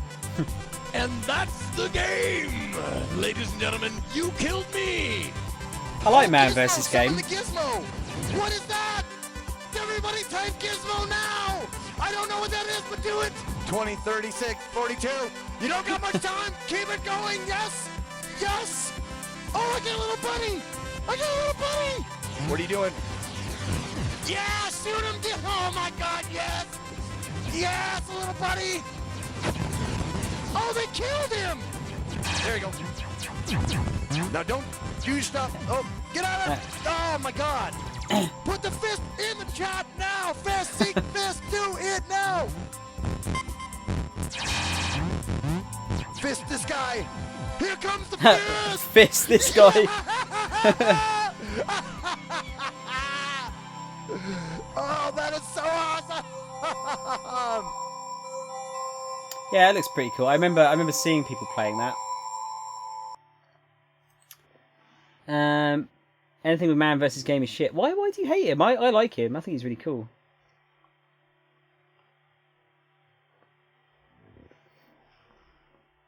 Game is dope with chat being active too. That's the only problem, GSP, isn't it though? Like my chat isn't the it's not the most active, is it? It's not got the most viewers. I feel like that game's probably like better with the more people you get, isn't it?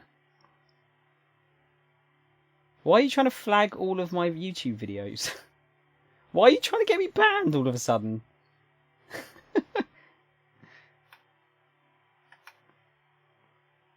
Might draw attention. Yeah, that's true. That's true. Could work. Yeah, my only issue is I just don't want to start too many games at once. You know. He seems like an obnoxious can of Coke. Well, that's possibly the most mean thing you've ever said, isn't it? I just want to see if there's any other cool trailers that we missed the other day. I think most of these are going to be quite old now. Yeah, Fist of the North Star trailer we looked at. Has anyone got any game trailers we could look at? That you'd like me to look at? I've probably seen most of the big ones, but indie games I'm always really behind on because there's just so much of it coming out, and it's most of it is just bullshit. The Soul Calibur trailer, which one though, Eternal? Because there's like, if we're just going by character trailers, they're like what, 20 seconds long, aren't they? Spidey, what is this? I haven't watched the Kingdom Hearts 3 trailers, Marcelo. They kind of mean nothing to me at this point because I don't know what's going on. Could watch it though. Okay, Spidey's actually put a sensible trailer up for us for once, so we'll put that on. I need to reward his being sensible. Look at the Crosscode trailer. Now let me line that up. Where's Crosscode? Crosscode. Quick look. Is it trailer? Oh, hang on. I've seen something about this as well. I've seen this front cover before. Full release trailer. There you go. We'll line that up. I might have seen this on Twitter the other day, maybe. Here's the new Smash trailer. Is it, though? I haven't seen any new Smash trailer announced today. No, it's not. So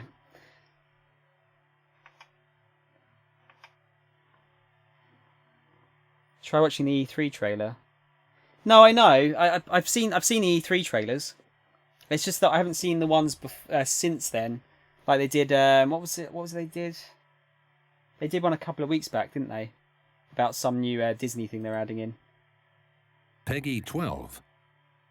Just make sure that this isn't a troll trailer. あんなゴミが祭り上げられてるこの社会をめちゃくちゃにぶっ潰したいなとは思ってるよ。なあ、壊していいんだろ、先生。I'm still not sure about this game. I don't know if it's going to be any good or not. I really like My Hero though.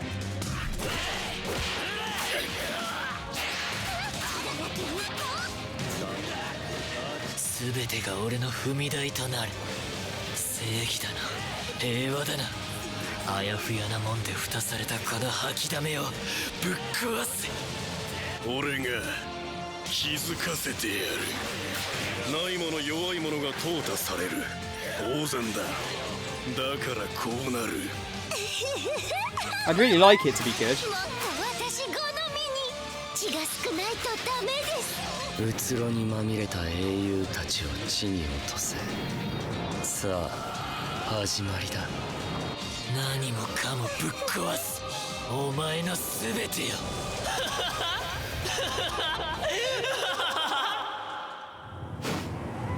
止めさせてもらうぞ。 Yeah. 守る者のために。 Fucking love All Might. 平和の象徴は死ねんのだよ。一芸だけじゃヒーローは務まる。Aizawa's my friend's favourite character. やってやる。本物の男見せてやるぜ。ロックに決めてくよ。魂の鼓動か。なんつって。行け、ダークシャドウ。 He's fucking sick, Tokiyami.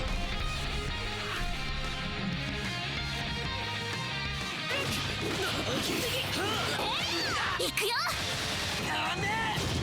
正すための犠牲だ。生かす価値はない。好きにはさせねえぞ。遊びましょうか。負けるか。正義の脆弱さ暴いてやる。僕が助けるんだ。 Man, now that's cool.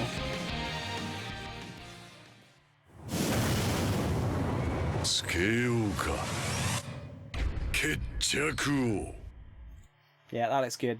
I like the look of that.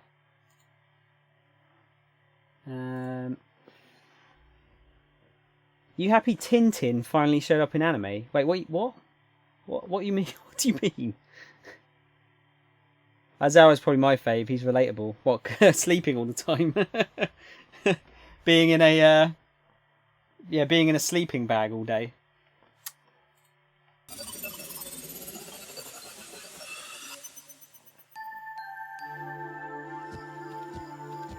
Ooh, this looks nice. I'm liking the sound of the music.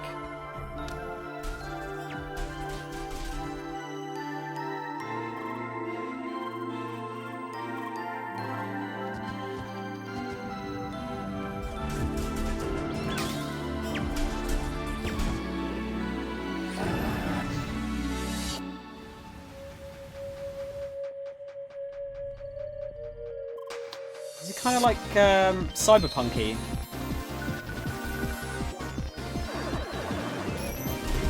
Wow, this looks way deeper than it first appeared to be.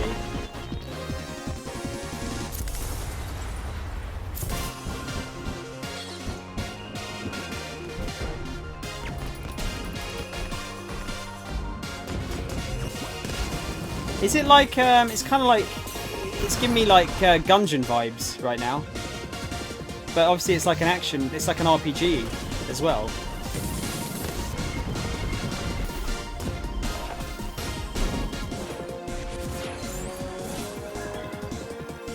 That looks fucking sick. Did that come out recently? Yeah. Yeah, that's got a good good soundtrack as well. Guy looks like Tintin. Wait, you talking about All Might? It's a really deep action RPG. Yeah, yeah. It looks. It's a bit of a mishmash, isn't it? It kind of like had. It was giving me Gundam vibes there, like just with the top-down kind of like shooty sort of stuff. But yeah, it looks like it's a lot deeper than that. Oh, did you guys see this the other week? I'll just let it stream a little bit. No, I didn't like it. Wait, what? You didn't like the look of that? Solid. Yeah, did you guys see this? I think it was announced at the Sony conference the other week.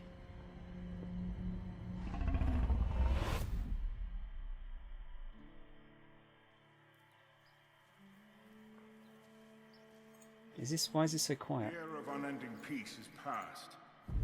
It is now time for we wolves of war to awaken. Oh, you didn't like My Hero Academia? That's fair enough, dude.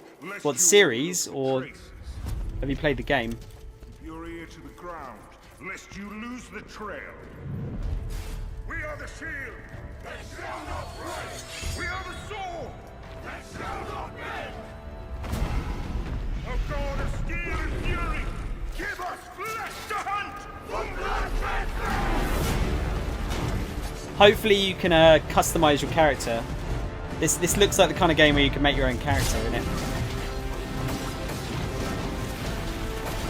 It's, you know, when I first saw this, it gave me Dragon's Dogma vibes.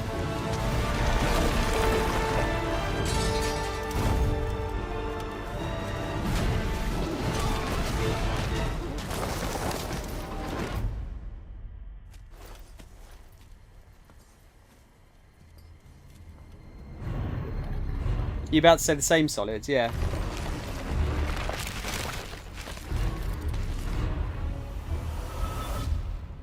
I'll tell you what it's called in a sec. It doesn't actually have a name. It's just called Project Awakening at the moment. But that looks pretty sick. Pretty sick. That's the trailer you're talking about, isn't it? The TGS trailer for Kingdom Hearts. I'll have a look at it. I'll have a look. Fuck knows when that game will be out, though. You're pretty good. Solid, because that'll be probably a while before we see that game. If it's still got a project name attached to it, it's probably like a 2020 game.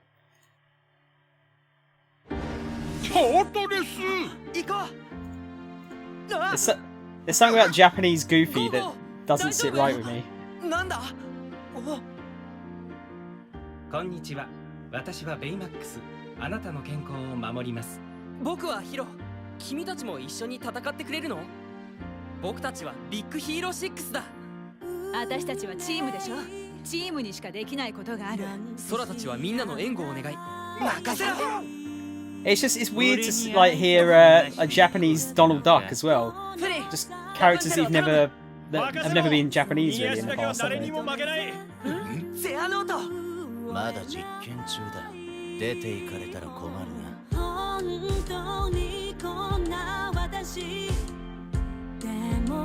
I mean, I think that like graphically the game looks fucking amazing. Like the style is perfect, isn't it? It's like really, it's simple looking, but it's I know it's really detailed at the same time. Can't really explain it. Fucking gummy ships.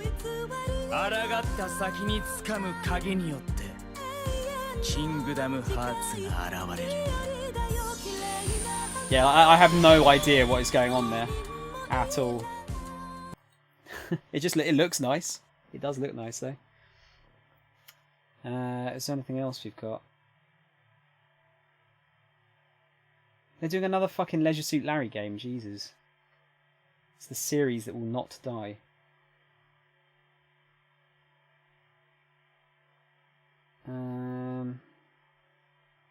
Yeah, there's not anything jumping out at me that I haven't already seen. Oh shit, I thought that the Surge, the Good, the Bad and the Augmented, I thought that was Indiana Jones for a second. I was getting excited.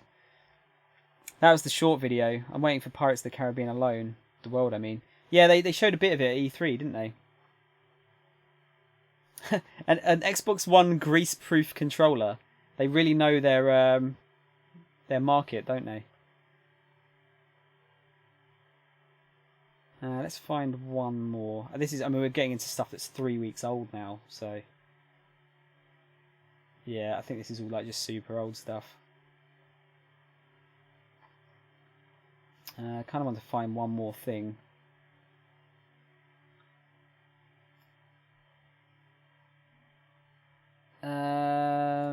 I'll tell you what we could look at. I was going to say like something that I was planning on playing. Should I look at a Doki Doki trailer? I feel like I should like go in knowing basically nothing about that game, even though I know a little bit about it.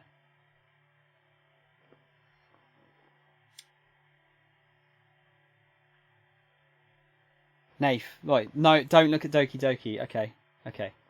Nath, have you got any trailers you think I should watch? I just want to watch one more before we finish things up here.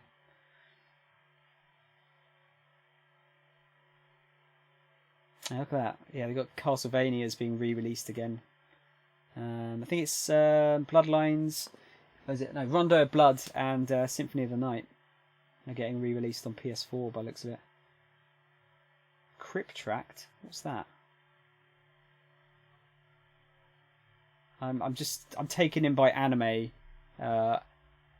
stuff. Wait, did you not know about that, Nath? I think they're releasing it soon as well. I think it's like within the next couple of weeks, if not already. Ultra Space Battle Brawl. Flotsam. There's an Astrobot game? Another one? Let's click on this. Let's click on a rando one and see what we get.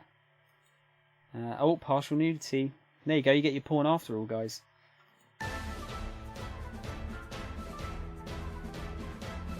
領主様の道を照らす光になりたいです。私は何もいらないです。償って。 Please tell me we get some gameplay and not just static pictures. 闇はすぐに飲み込もうとするわ。我が前に立ちふさがる者は容赦はせない。Yeah, this is a weeb game, definitely. マーガレット、あなたの好きなあの花が You're not going to show. Oh. 今年もたくさん Yeah, where's the gameplay? この物語は悲劇か悲劇か There's a character named Dag. I like Dags. Is this a mobile phone game? It looks like a mobile phone game. Yeah, fuck that shit. Bullshit. Freemium bullshit. Fucking weebs. Prime for Pogs. Is that Pogs in the, you know, the tiles? Pogs. Let's watch Skyrim 2's trailer. Are you what? Dragon's Crown? It kind of looked like Dragon's Crown there a bit, isn't it? Oh, it's as in PogChamp. Okay. You know what I meant by Pogs though, right? I used to love Pogs. I also think I know who that might be as well. Fuck mobile games. Yeah, I'm not interested in mobile games. I'm not interested in paying money for mobile games anyway. I'll tell you what, I just want to have a quick look, see if there's any news that I missed today. Nope, I'm going to have ad blockers on, thank you, for the moment.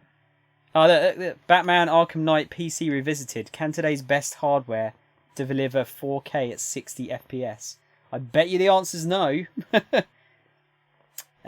for Pogs, I could not even I couldn't make a guess. So I wouldn't want to offend you or anything. Solid, you off, dude. Thanks for stopping in, dude. I really appreciate it. Thanks for spending so much time here today. Assuming you aren't the person I think you are, Prime. How are you doing? How's it going today? Did you do Devil May Cry 5? I did, Nath. Yeah, I did show that a couple of days ago. Game looks absolutely amazing. Good. How about you? Yeah, I'm pretty good, dude. Pretty good. My voice is like starting to go a little bit because of this this bloody game and just loads of talking. Oh god. Hang on a minute. Kingdom Hearts 3's opening theme song is by Skrillex. What? Skrillex and Pooh Bear? The guy's actually called Pooh Bear. What the fuck? I don't see that. Let's see what the comments say. Waiting for the inevitable Kingdom Hearts 3.8 Memories of Birth Final HD Dub Megamix. Oh dear, that's amazing. The Sinking City, did you do that? Sinking City? No, I don't think I did. Grand Pooh Bear is a Mario Maker YouTuber and streamer. I've never heard, like, Grand Pooh Bear. Like, actually putting poo. Wow. Oh yeah, Fortnite had some boob physics in it, apparently, by accident. I bet it was by accident. I'm sure that wasn't just for clicks. Darkest Dungeons Colour of Madness DLC dated for October on consoles. WildStar's servers are shutting down in November. That's what that's an MMO, isn't it? You got a video for me. Hang on. What have we got here, Marcelo? Trailer looks good. No gameplay, but looks freaky. What is this you're posting here? What the fuck is that? Trying to get your friends into Kingdom Hearts. Okay, that doesn't sound like something that's going to get the video banned worldwide. I'll stick that on. And then we'll look at Nafe's one. Let's have a look here. Marcelo. Hey Johnny. Oh, hi, Mark. I have been playing this game called Kingdom Hearts recently. It's very good. Isn't that the game with Disney and Final Fantasy characters mixed together? Give me one good reason to play it. Well, it has a lot of characters which make the story interesting. Thanks for following, you Prime. have Sora, Xehanort. Thanks, man. Actually, never mind. Let's talk about the gameplay. It's so Hearts badly is a done. hack-and-slash game with RPG elements attached to it. So it's just like Dark Souls? No, it's I mean, yes it is. Because I know about just like Pogs. Dark Souls. Sweet. I'm old enough to know about Pogs. I will give the game a try. Darkness within darkness within darkness within darkness. This story is so dumb. I don't understand anything. Puny mortal, I shall make you understand. What the hell are you doing up there, Mark? You idiot. Poopface. The Mark you know is gone. You can call me XXX Keyblade Master of Doom and Chaos XXX. Dude, you are not funny. Just stop. Listen, Johnny, I was waiting to explain the story of Kingdom Hearts to someone for years. Please let me enjoy this moment. Alright, you win. Yay. I mean, ask any questions you have and I shall answer them. How about you start by telling me what exactly Kingdom Hearts is? Does not compute. Does not compute. System shut down. Oh dear, I like that. I like that. Let's have a look at this this one. Peggy 8. Ring City. Death May Die cinematic trailer.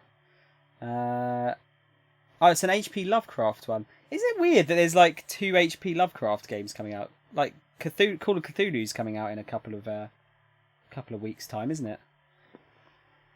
That dude has the best memes ever. That I kind of, there's something about that kind of like shitty robot voice that just makes everything funny.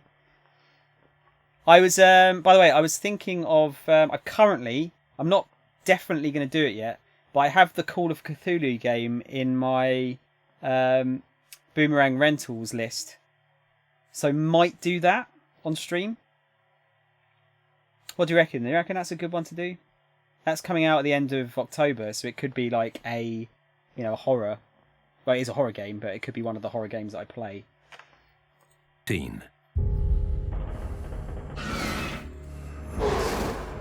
Have I seen this? I don't think I've seen this.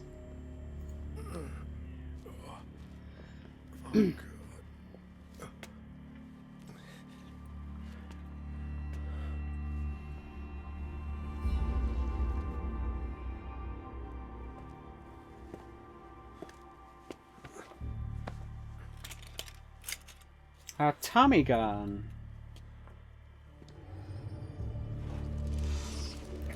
Oh, spider enemies! I'm out. I'm out.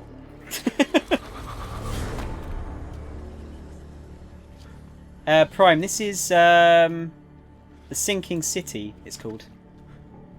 Oh, hang on. Hang on. Come on, video. You can catch up. Jesus Christ. I hate spiders. Prime, it's not a that's not in game. It's a cinematic trailer.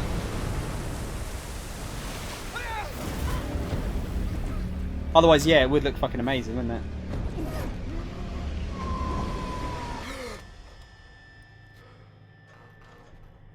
Devil's Reef. Is that Devil's Reef? Devil Reef. What the fuck?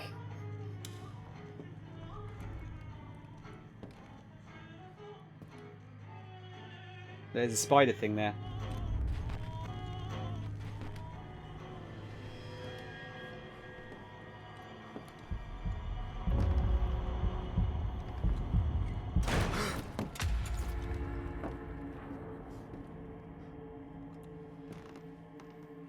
Has this just been announced? I don't think I've seen anything on it before.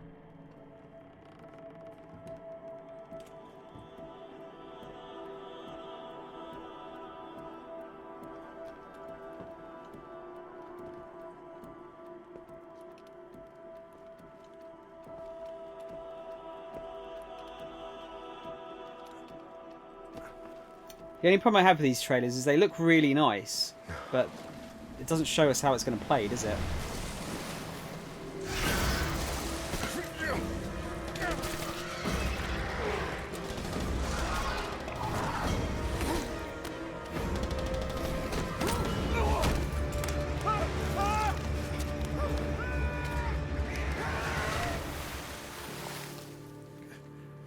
That's a clever trailer.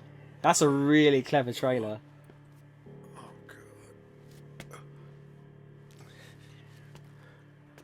It's been a while. I saw this trailer about a month ago, I think. That's really fucking clever. I like that.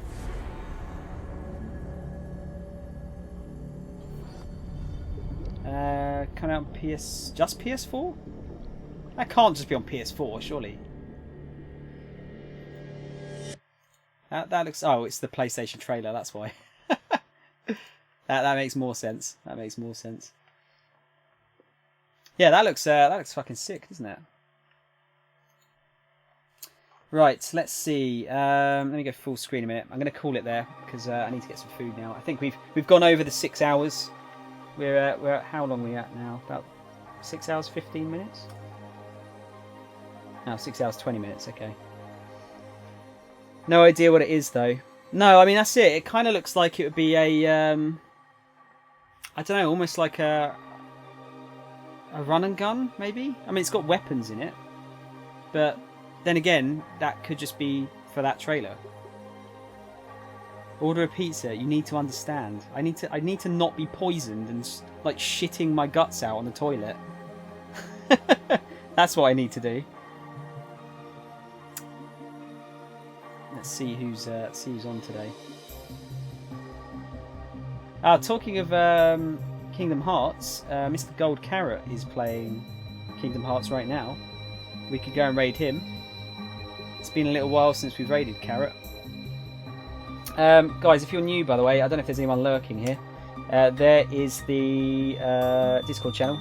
Please join it. It'd be lovely to have you on board. Yeah, you caught the end, GSPR, yeah. Should we raid Carrot? Or has anyone got anyone they want me to raid? And before you say it, we're not raiding Ninja, Spidey. We're not raiding Ninja. Yeah, it looks like Gold's live. I've got him on my list here as being live. I didn't get the notification. He must have just gone online, I would have thought. We're not... Can we stop suggesting people that really, really don't need us to host them?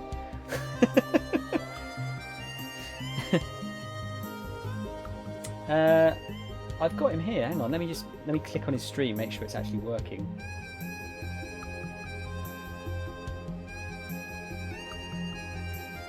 Yeah, it's working. It's up. What's he doing?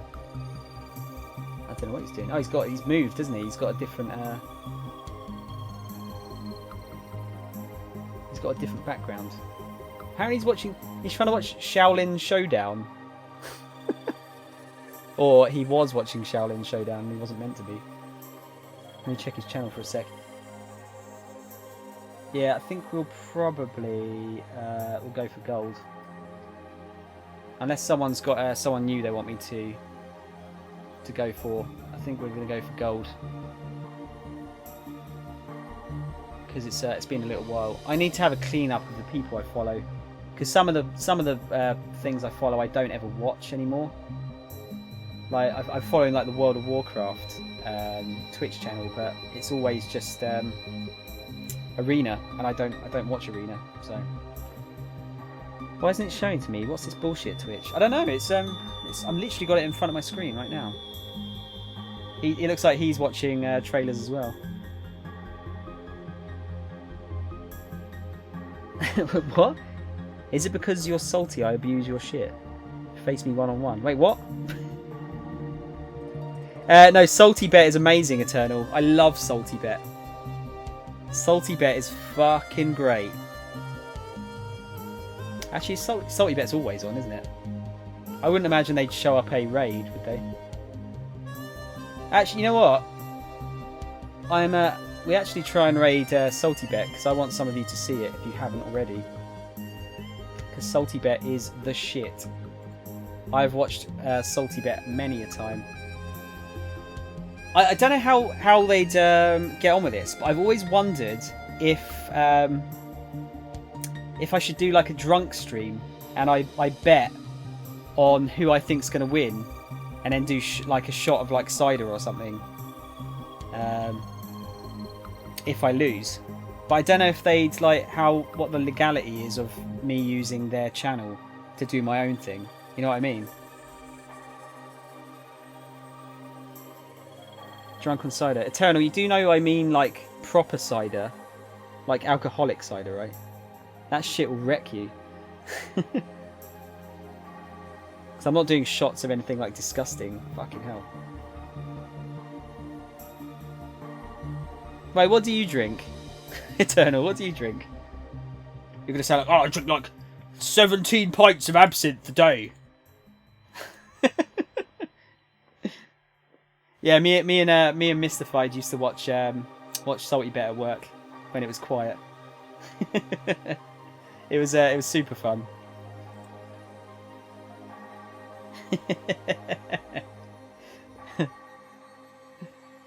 Oh dear. I don't know if I should.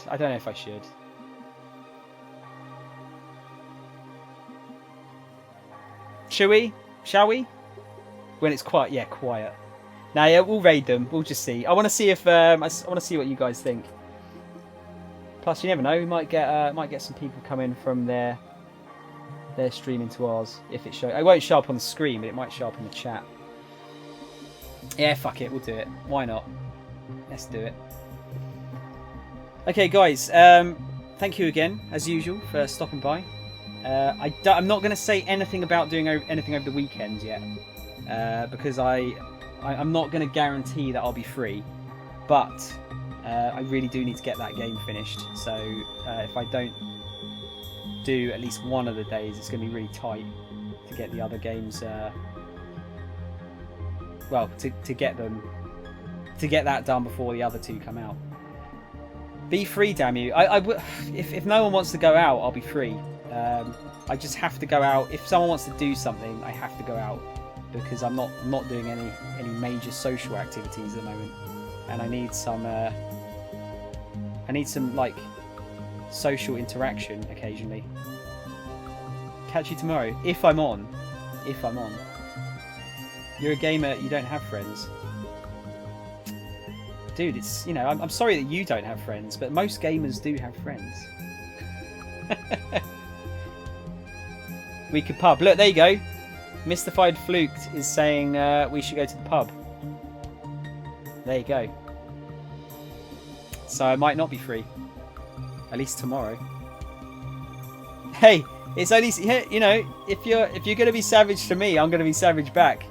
Don't dish it out if you can't take it.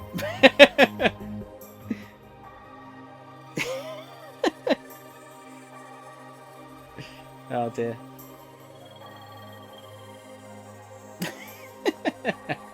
No, I love you guys. You guys are my friends.